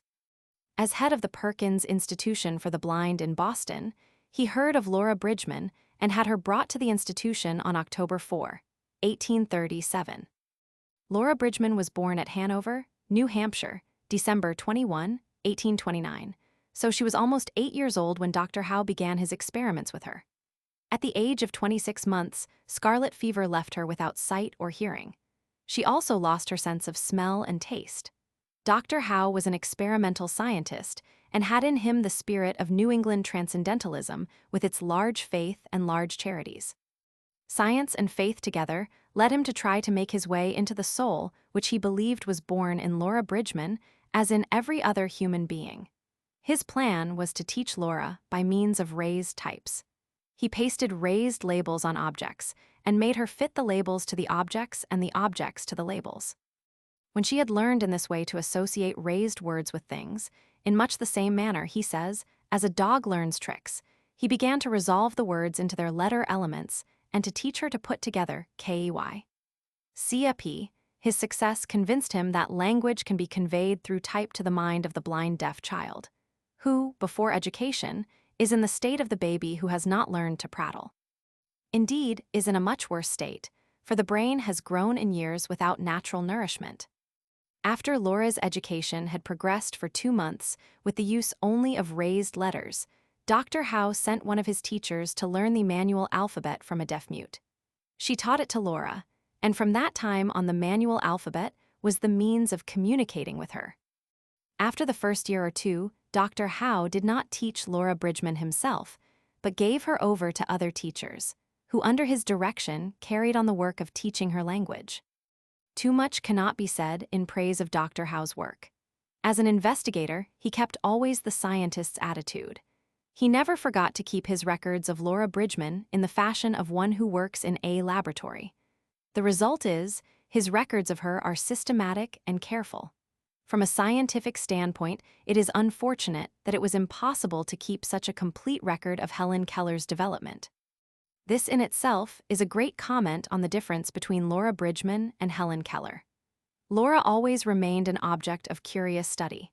Helen Keller became so rapidly a distinctive personality that she kept her teacher in a breathless race to meet the needs of her pupil, with no time or strength to make a scientific study.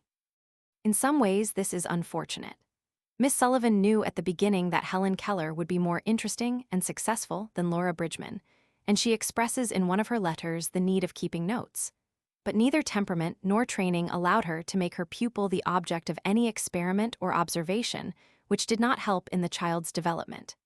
As soon as a thing was done, a definite goal passed, the teacher did not always look back and describe the way she had come. The explanation of the fact was unimportant compared to the fact itself and the need of hurrying on.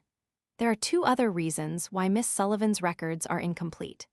It has always been a severe tax on her eyes to write, and she was early discouraged from publishing data by the inaccurate use made of what she at first supplied. When she first wrote from Tuscumbia to Mr. Michael Anagnos, Dr. Howe's son-in-law and his successor as director of the Perkins Institution, about her work with her pupil, the Boston papers began at once to publish exaggerated accounts of Helen Keller. Miss Sullivan protested. In a letter dated April 10, 1887, only 5 weeks after she went to Helen Keller, she wrote to a friend. "Sent me a Boston Herald containing a stupid article about Helen. How perfectly absurd to say that Helen is already talking fluently. Why, one might just as well say that a 2-year-old child converses fluently when he says apple give or baby walk go. I suppose if you included his screaming, crowing, whimpering, grunting, squalling, with occasional kicks, in his conversation, it might be regarded as fluent, even eloquent. Then it is amusing to read of the elaborate preparation I underwent to fit me for the great task my friends entrusted to me. I am sorry that preparation didn't include spelling. It would have saved me such a lot of trouble." On March 4, 1888, she writes in a letter, "Indeed, I am heartily glad that I don't know all that is being said and written about Helen and myself. I assure you I know quite enough. Nearly every mail brings some absurd statement, printed or written. The truth is not wonderful enough to suit the newspapers, so they enlarge upon it and invent ridiculous embellishments. One paper has Helen demonstrating problems in geometry by means of her playing blocks. I expect to hear next that she has written a treatise on the origin and future of the planets." In December 1887 appeared the first report of the director of the Perkins Institution, which deals with Helen Keller. For this report, Miss Sullivan prepared, in reluctant compliance with the request of Mr. Anagnos, an account of her work.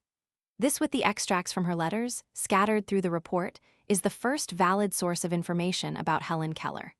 Of this report, Miss Sullivan wrote in a letter dated October 30, 1887. "Have you seen the paper I wrote for the report? Mr. Anagnos was delighted with it. He says Helen's progress has been a triumphal march from the beginning, and he has many flattering things to say about her teacher. I think he is inclined to exaggerate. At all events, his language is too glowing, and simple facts are set forth in such a manner that they bewilder one. Doubtless the work of the past few months does seem like a triumphal march to him. But then people seldom see the halting and painful steps by which the most insignificant success is achieved. As Mr. Anagnos was the head of a great institution, what he said had much more effect than the facts in Miss Sullivan's account on which he based his statements. The newspapers caught Mr. Anagnos's spirit and exaggerated 100-fold. In a year after she first went to Helen Keller, Miss Sullivan found herself and her pupil the center of a stupendous fiction. Then the educators all over the world said their say, and for the most part did not help matters.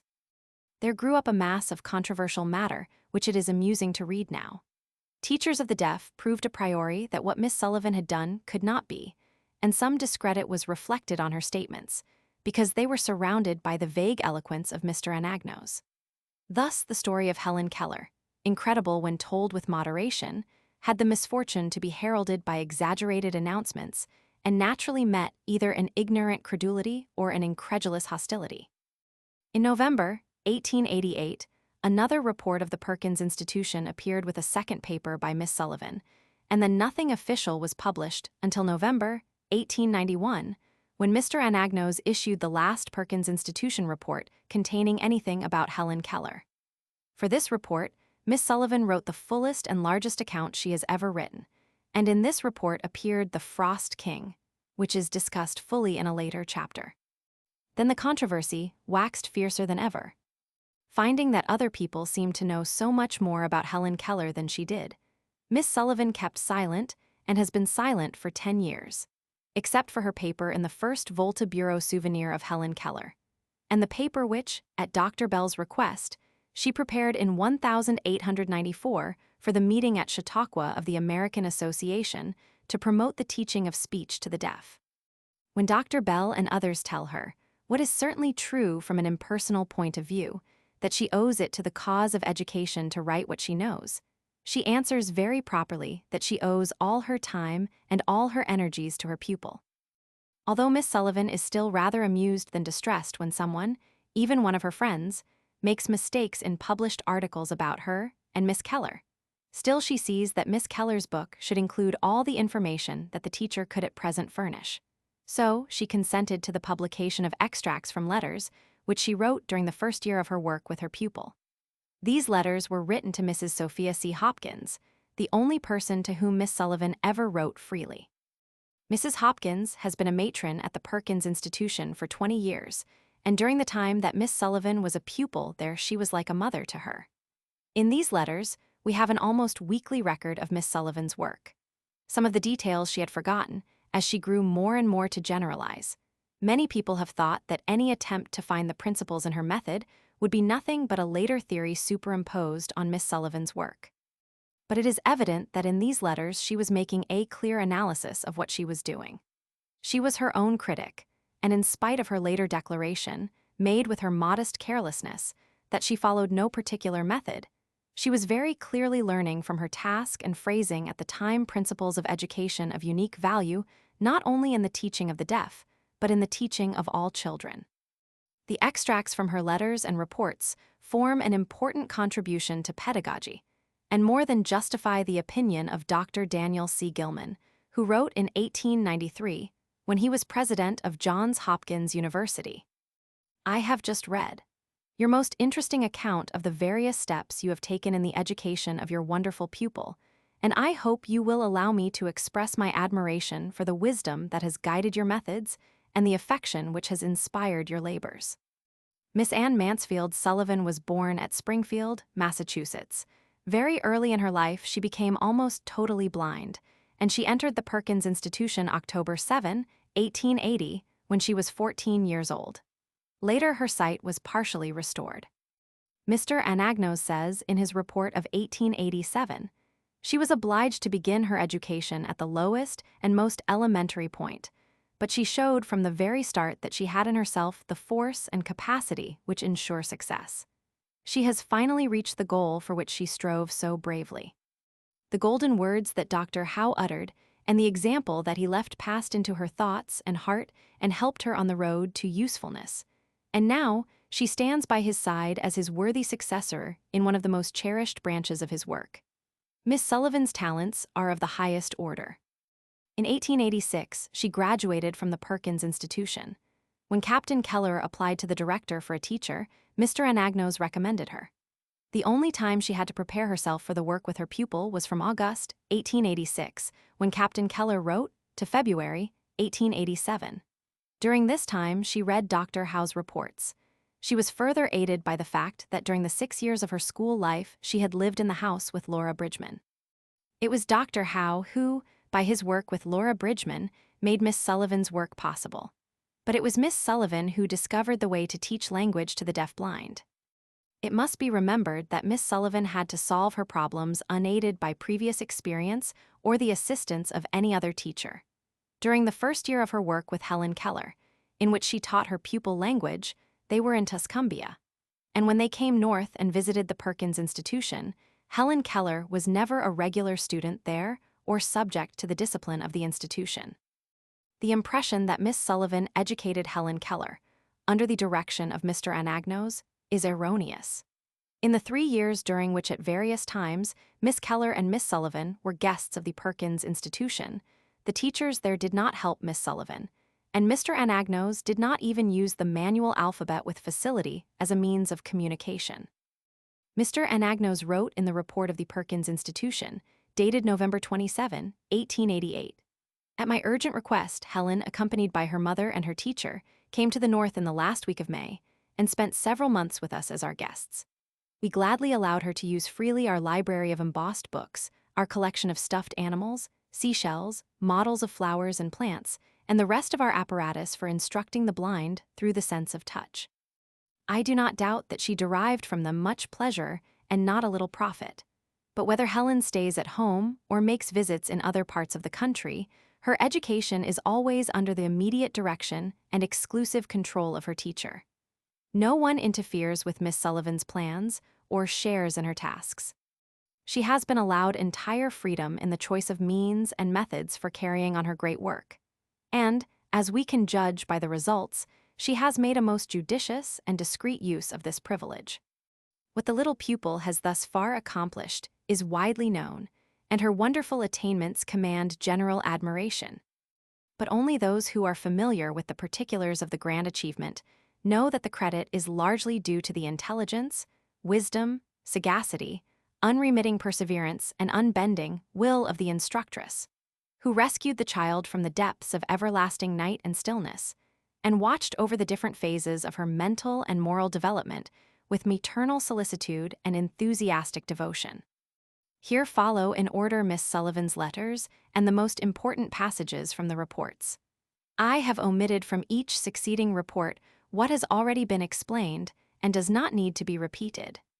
For the ease of the reader, I have, with Miss Sullivan's consent, made the extracts run together continuously and supplied words of connection and the resulting necessary changes in syntax, and Miss Sullivan has made slight changes in the phrasing of her reports and also of her letters, which were carelessly written.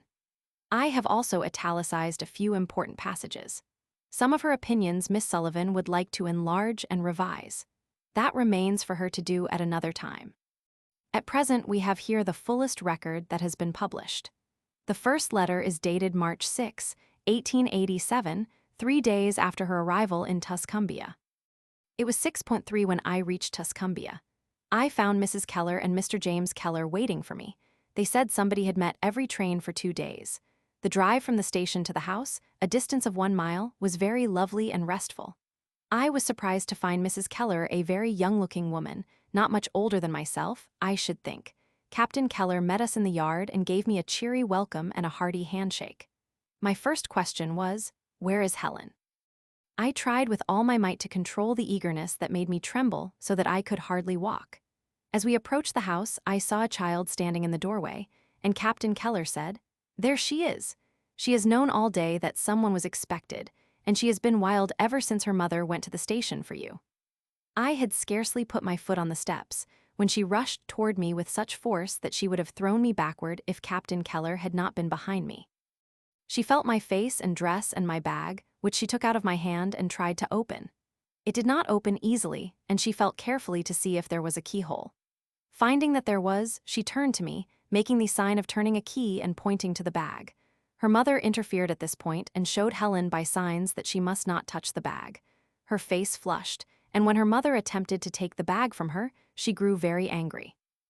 I attracted her attention by showing her my watch and letting her hold it in her hand. Instantly, the tempest subsided, and we went upstairs together. Here I opened the bag, and she went through it eagerly, probably expecting to find something to eat. Friends had probably brought her candy in their bags, and she expected to find some in mine. I made her understand, by pointing to a trunk in the hall and to myself and nodding my head, that I had a trunk, and then made the sign that she had used for eating, and nodded again. She understood in a flash and ran downstairs to tell her mother, by means of emphatic signs, that there was some candy in a trunk for her. She returned in a few minutes and helped me put away my things. It was too comical to see her put on my bonnet and cock her head first on one side, then on the other, and look in the mirror, just as if she could see. Somehow I had expected to see a pale, delicate child. I suppose I got the idea from Dr. Howe's description of Laura Bridgman when she came to the institution. But there's nothing pale or delicate about Helen. She is large, strong, and ruddy, and as unrestrained in her movements as a young colt. She has none of those nervous habits that are so noticeable and so distressing in blind children. Her body is well formed and vigorous, and Mrs. Keller says she has not been ill a day since the illness that deprived her of her sight and hearing. She has a fine head, and it is set on her shoulders just right. Her face is hard to describe. It is intelligent, but lacks mobility or soul or something. Her mouth is large and finely shaped. You see at a glance that she is blind. One eye is larger than the other and protrudes noticeably. She rarely smiles. Indeed, I have seen her smile only once or twice since I came. She is unresponsive and even impatient of caresses from anyone except her mother. She is very quick-tempered and willful, and nobody, except her brother James, has attempted to control her. The greatest problem I shall have to solve is how to discipline and control her without breaking her spirit. I shall go rather slowly at first and try to win her love. I shall not attempt to conquer her by force alone, but I shall insist on reasonable obedience from the start. One thing that impresses everybody is Helen's tireless activity. She is never still a moment. She is here, there, and everywhere. Her hands are in everything, but nothing holds her attention for long. Dear child, her restless spirit gropes in the dark. Her untaught, unsatisfied hands destroy whatever they touch because they do not know what else to do with things. She helped me unpack my trunk when it came and was delighted when she found the doll the little girls sent her. I thought it a good opportunity to teach her her first word. I spelled DOLL slowly in her hand and pointed to the doll and nodded my head, which seems to be her sign for possession. Whenever anybody gives her anything, she points to it, then to herself and nods her head. She looked puzzled and felt my hand, and I repeated the letters. She imitated them very well and pointed to the doll. Then I took the doll, meaning to give it back to her when she had made the letters, but she thought I meant to take it from her, and in an instant she was in a temper and tried to seize the doll.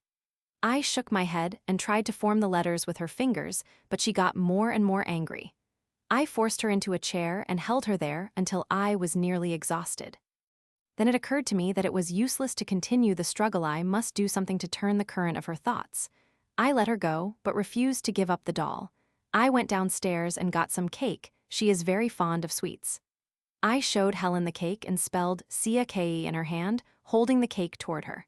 Of course she wanted it and tried to take it, but I spelled the word again and patted her hand. She made the letters rapidly, and I gave her the cake, which she ate in a great hurry, thinking, I suppose, that I might take it from her. Then I showed her the doll and spelled the word again, holding the doll toward her as I held the cake. She made the letters DOL, and I made the other L and gave her the doll. She ran downstairs with it and could not be induced to return to my room all day. Yesterday I gave her a sewing card to do. I made the first row of vertical lines and let her feel it and noticed that there were several rows of little holes. She began to work delightedly and finished the card in a few minutes and did it very neatly indeed. I thought I would try another word, so I spelled CARD, she made the CA, then stopped and thought, and making the sign for eating and pointing downward she pushed me toward the door, meaning that I must go downstairs for some cake. The two letters CA, you see, had reminded her of Friday's lesson, not that she had any idea that cake was the name of the thing, but it was simply a matter of association, I suppose. I finished the word CAKE and obeyed her command. She was delighted. Then I spelled DOLL and began to hunt for it. She follows with her hands every motion you make, and she knew that I was looking for the doll. She pointed down, meaning that the doll was downstairs. I made the signs that she had used when she wished me to go for the cake and pushed her toward the door. She started forward, then hesitated a moment, evidently debating within herself whether she would go or not. She decided to send me instead. I shook my head and spelled DOLL more emphatically and opened the door for her, but she obstinately refused to obey. She had not finished the cake she was eating, and I took it away, indicating that if she brought the doll I would give her back the cake. She stood perfectly still for one long moment, her face crimson. Then her desire for the cake triumphed, and she ran downstairs and brought the doll, and of course I gave her the cake, but could not persuade her to enter the room again. She was very troublesome when I began to write this morning. She kept coming up behind me and putting her hand on the paper and into the ink bottle. These blots are her handiwork. Finally, I remembered the kindergarten beads and set her to work stringing them. First, I put on 2 wooden beads and 1 glass bead, then made her feel of the string and the 2 boxes of beads. She nodded and began at once to fill the string with wooden beads. I shook my head and took them all off and made her feel of the 2 wooden beads and the 1 glass bead. She examined them thoughtfully and began again. This time she put on the glass bead first and the 2 wooden ones next. I took them off and showed her that the 2 wooden ones must go on first, then the glass bead. She had no further trouble and filled the string quickly, too quickly, in fact. She tied the ends together when she had finished the string and put the beads round her neck. I did not make the knot large enough in the next string, and the beads came off as fast as she put them on, but she solved the difficulty herself by putting the string through a bead and tying it. I thought this very clever. She amused herself with the beads until dinner time, bringing the strings to me now and then for my approval. My eyes are very much inflamed. I know this letter is very carelessly written. I had a lot to say and couldn't stop to think how to express things neatly. Please do not show my letter to anyone. If you want to, you may read it to my friends. Monday p.m. I had a battle royal with Helen this morning. Although I try very hard not to force issues, I find it very difficult to avoid them. Helen's table manners are appalling. She puts her hands in our plates and helps herself, and when the dishes are passed, she grabs them and takes out whatever she wants. This morning I would not let her put her hand in my plate. She persisted, and a contest of wills followed. Naturally, the family was much disturbed and left the room. I locked the dining room door and proceeded to eat my breakfast, though the food almost choked me. Helen was lying on the floor, kicking and screaming and trying to pull my chair from under me. She kept this up for half an hour, then she got up to see what I was doing. I let her see that I was eating, but did not let her put her hand in the plate. She pinched me, and I slapped her every time she did it. Then she went all round the table to see who was there, and finding no one but me, she seemed bewildered. After a few minutes she came back to her place and began to eat her breakfast with her fingers. I gave her a spoon, which she threw on the floor. I forced her out of the chair and made her pick it up. Finally, I succeeded in getting her back in her chair again and held the spoon in her hand, compelling her to take up the food with it and put it in her mouth. In a few minutes, she yielded and finished her breakfast peaceably. Then we had another tussle over folding her napkin. When she had finished, she threw it on the floor and ran toward the door. Finding it locked, she began to kick and scream all over again. It was another hour before I succeeded in getting her napkin folded. Then I let her out into the warm sunshine and went up to my room and threw myself on the bed exhausted. I had a good cry and felt better. I suppose I shall have many such battles with the little woman before she learns the only two essential things I can teach her: obedience and love. Goodbye, dear, don't worry. I'll do my best and leave the rest to whatever power manages that which we cannot. I like Mrs. Keller very much. Tuscumbia, Alabama, March 11, 1887. Since I wrote you, Helen and I have gone to live all by ourselves in a little garden house about a quarter of a mile from her home, only a short distance from Ivy Green, the Keller homestead.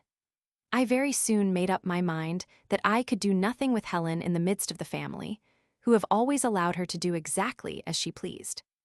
She has tyrannized over everybody: her mother, her father, the servants, the little darkies who play with her, and nobody had ever seriously disputed her will, except occasionally her brother James, until I came.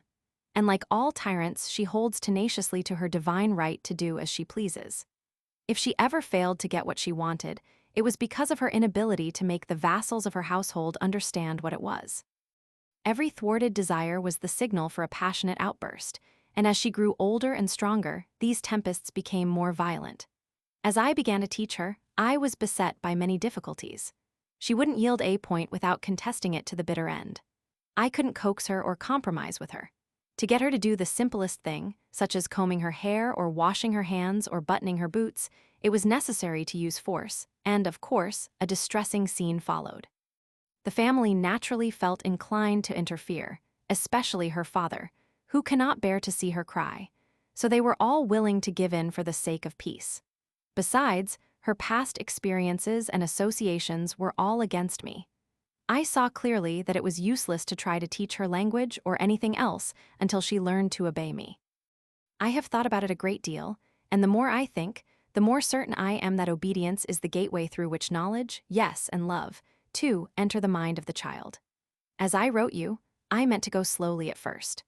I had an idea that I could win the love and confidence of my little pupil by the same means that I should use if she could see and hear. But I soon found that I was cut off from all the usual approaches to the child's heart. She accepted everything I did for her as a matter of course, and refused to be caressed, and there was no way of appealing to her affection or sympathy or childish love of approbation. She would or she wouldn't, and there was an end of it. Thus it is, we study, plan and prepare ourselves for a task, and when the hour for action arrives, we find that the system we have followed with such labor and pride does not fit the occasion. And then there's nothing for us to do but rely on something within us, some innate capacity for knowing and doing, which we did not know we possessed until the hour of our great need brought it to light.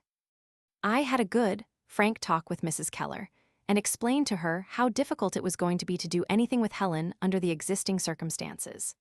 I told her that in my opinion the child ought to be separated from the family for a few weeks at least, that she must learn to depend on and obey me before I could make any headway. After a long time, Mrs. Keller said that she would think the matter over and see what Captain Keller thought of sending Helen away with me. Captain Keller fell in with the scheme most readily and suggested that the little garden house at the old place be got ready for us. He said that Helen might recognize the place, as she had often been there, but she would have no idea of her surroundings, and they could come every day to see that all was going well, with the understanding, of course, that she was to know nothing of their visits. I hurried the preparations for our departure as much as possible, and here we are. The little house is a genuine bit of paradise. It consists of one large square room with a great fireplace, a spacious bay window, and a small room where our servant, a little Negro boy, sleeps. There is a piazza in front, covered with vines that grow so luxuriantly that you have to part them to see the garden beyond. Our meals are brought from the house, and we usually eat on the piazza. The little Negro boy takes care of the fire when we need one, so I can give my whole attention to Helen. She was greatly excited at first, and kicked and screamed herself into a sort of stupor, but when supper was brought she ate heartily and seemed brighter, although she refused to let me touch her. She devoted herself to her dolls the first evening, and when it was bedtime she undressed very quietly, but when she felt me get into bed with her, she jumped out on the other side, and nothing that I could do would induce her to get in again. But I was afraid she would take cold, and I insisted that she must go to bed. We had a terrific tussle, I can tell you. The struggle lasted for nearly 2 hours. I never saw such strength and endurance in a child. But fortunately for us both, I am a little stronger and quite as obstinate when I set out. I finally succeeded in getting her on the bed and covered her up, and she lay curled up as near the edge of the bed as possible. The next morning she was very docile, but evidently homesick. She kept going to the door as if she expected someone, and every now and then she would touch her cheek, which is her sign for her mother, and shake her head sadly. She played with her dolls more than usual and would have nothing to do with me. It is amusing and pathetic to see Helen with her dolls. I don't think she has any special tenderness for them. I have never seen her caress them. But she dresses and undresses them many times during the day and handles them exactly as she has seen her mother and the nurse handle her baby sister. This morning Nancy, her favorite doll, seemed to have some difficulty about swallowing the milk that was being administered to her in large spoonfuls. For Helen suddenly put down the cup and began to slap her on the back and turn her over on her knees, trotting her gently and patting her softly all the time. This lasted for several minutes. Then this mood passed, and Nancy was thrown ruthlessly on the floor and pushed to one side, while a large, pink-cheeked, fuzzy-haired member of the family received the little mother's undivided attention. Helen knows several words now, but has no idea how to use them or that everything has a name. I think, however, she will learn quickly enough by and by. As I have said before, she is wonderfully bright and active and as quick as lightning in her movements. March 13, 1887. You will be glad to hear that my experiment is working out finely. I have not had any trouble at all with Helen, either yesterday or today. She has learned 3 new words, and when I give her the objects, the names of which she has learned, she spells them unhesitatingly. But she seems glad when the lesson is over. We had a good frolic this morning out in the garden. Helen evidently knew where she was as soon as she touched the boxwood hedges and made many signs which I did not understand. No doubt they were signs for the different members of the family at Ivy Green. I have just heard something that surprised me very much. It seems that Mr. Anagnos had heard of Helen before he received Captain Keller's letter last summer. Mr. Wilson, a teacher at Florence and a friend of the Kellers, studied at Harvard the summer before and went to the Perkins Institution to learn if anything could be done for his friend's child. He saw a gentleman whom he presumed to be the director and told him about Helen. He says the gentleman was not particularly interested, but said he would see if anything could be done. Doesn't it seem strange that Mr. Anagnos never referred to this interview? March 20, 1887. My heart is singing for joy this morning. A miracle has happened. The light of understanding has shone upon my little pupil's mind, and behold, all things are changed. The wild little creature of 2 weeks ago has been transformed into a gentle child. She is sitting by me as I write, her face serene and happy, crocheting a long red chain of Scotch wool. She learned the stitch this week and is very proud of the achievement. When she succeeded in making a chain that would reach across the room, she patted herself on the arm and put the first work of her hands lovingly against her cheek. She lets me kiss her now, and when she is in a particularly gentle mood, she will sit in my lap for a minute or two, but she does not return my caresses. The great step that counts has been taken. The little savage has learned her first lesson in obedience and finds the yoke easy. It now remains my pleasant task to direct and mold the beautiful intelligence that is beginning to stir in the child soul. Already people remark the change in Helen. Her father looks in at us morning and evening as he goes to and from his office, and sees her contentedly stringing her beads or making horizontal lines on her sewing card, and exclaims, "How quiet she is!"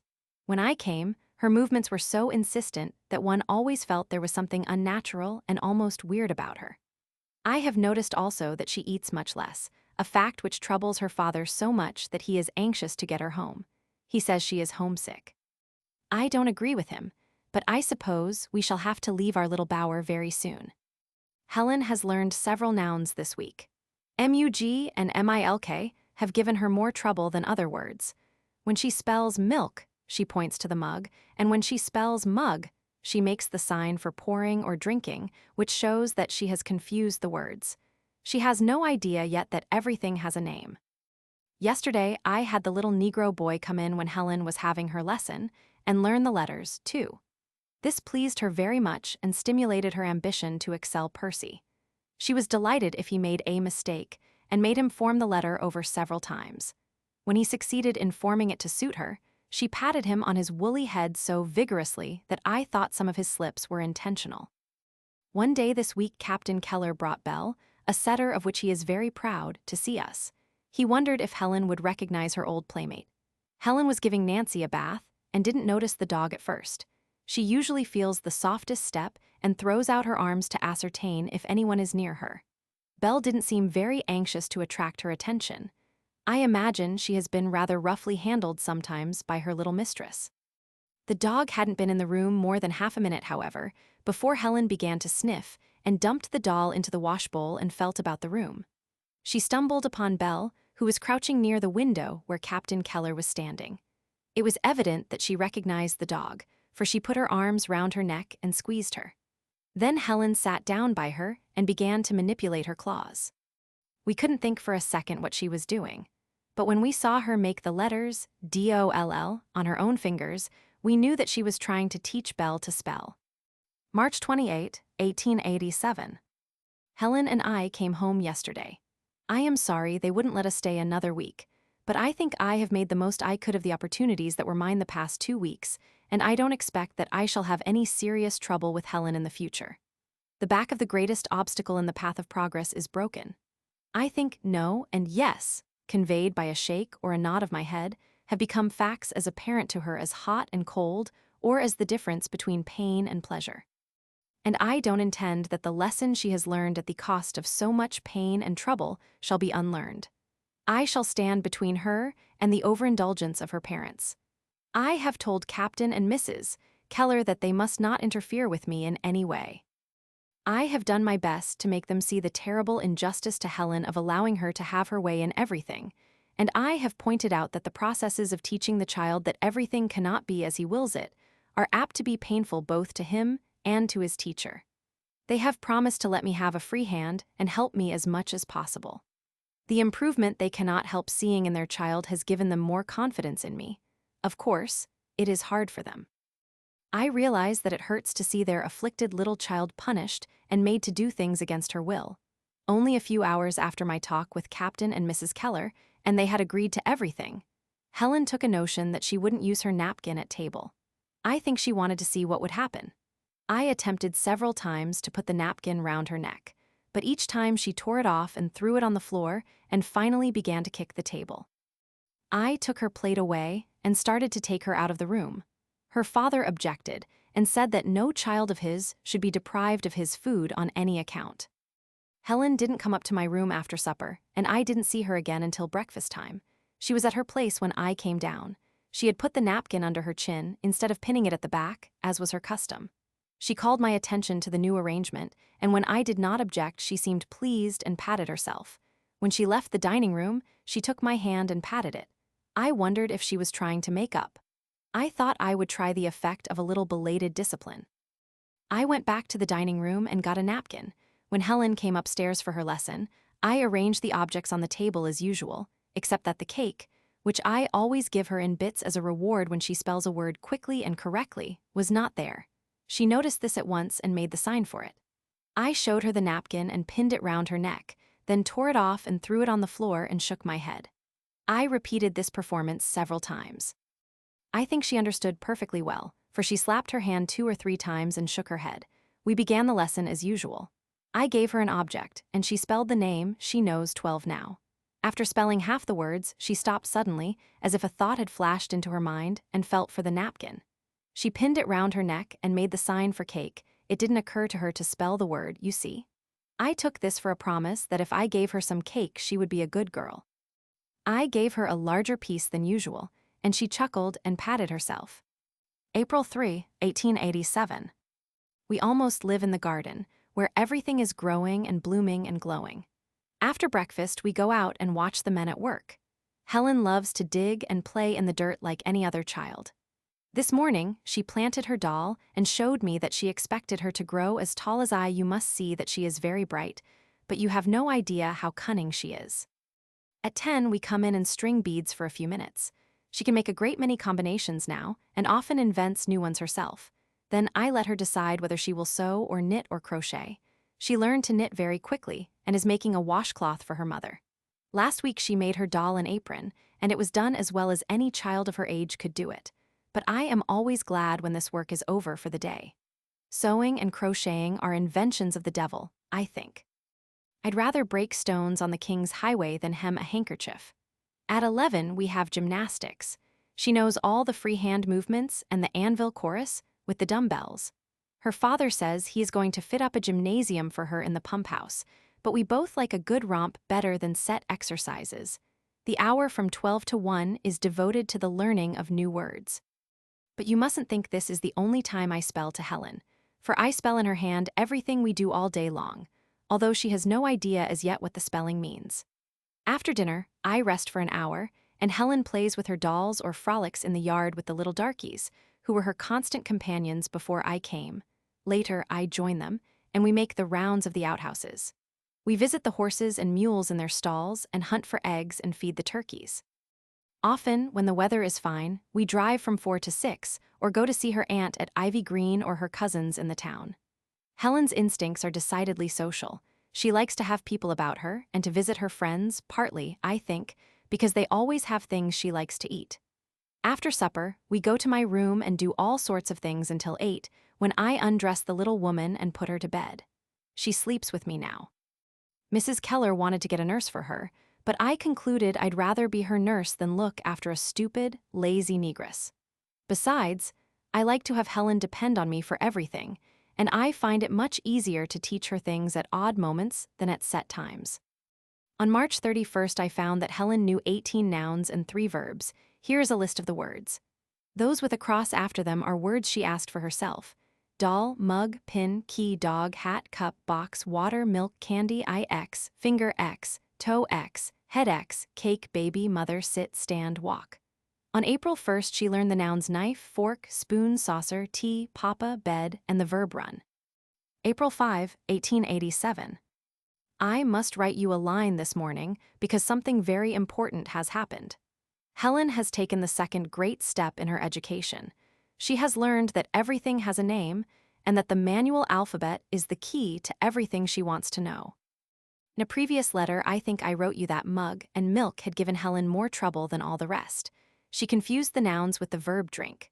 She didn't know the word for drink, but went through the pantomime of drinking whenever she spelled mug or milk.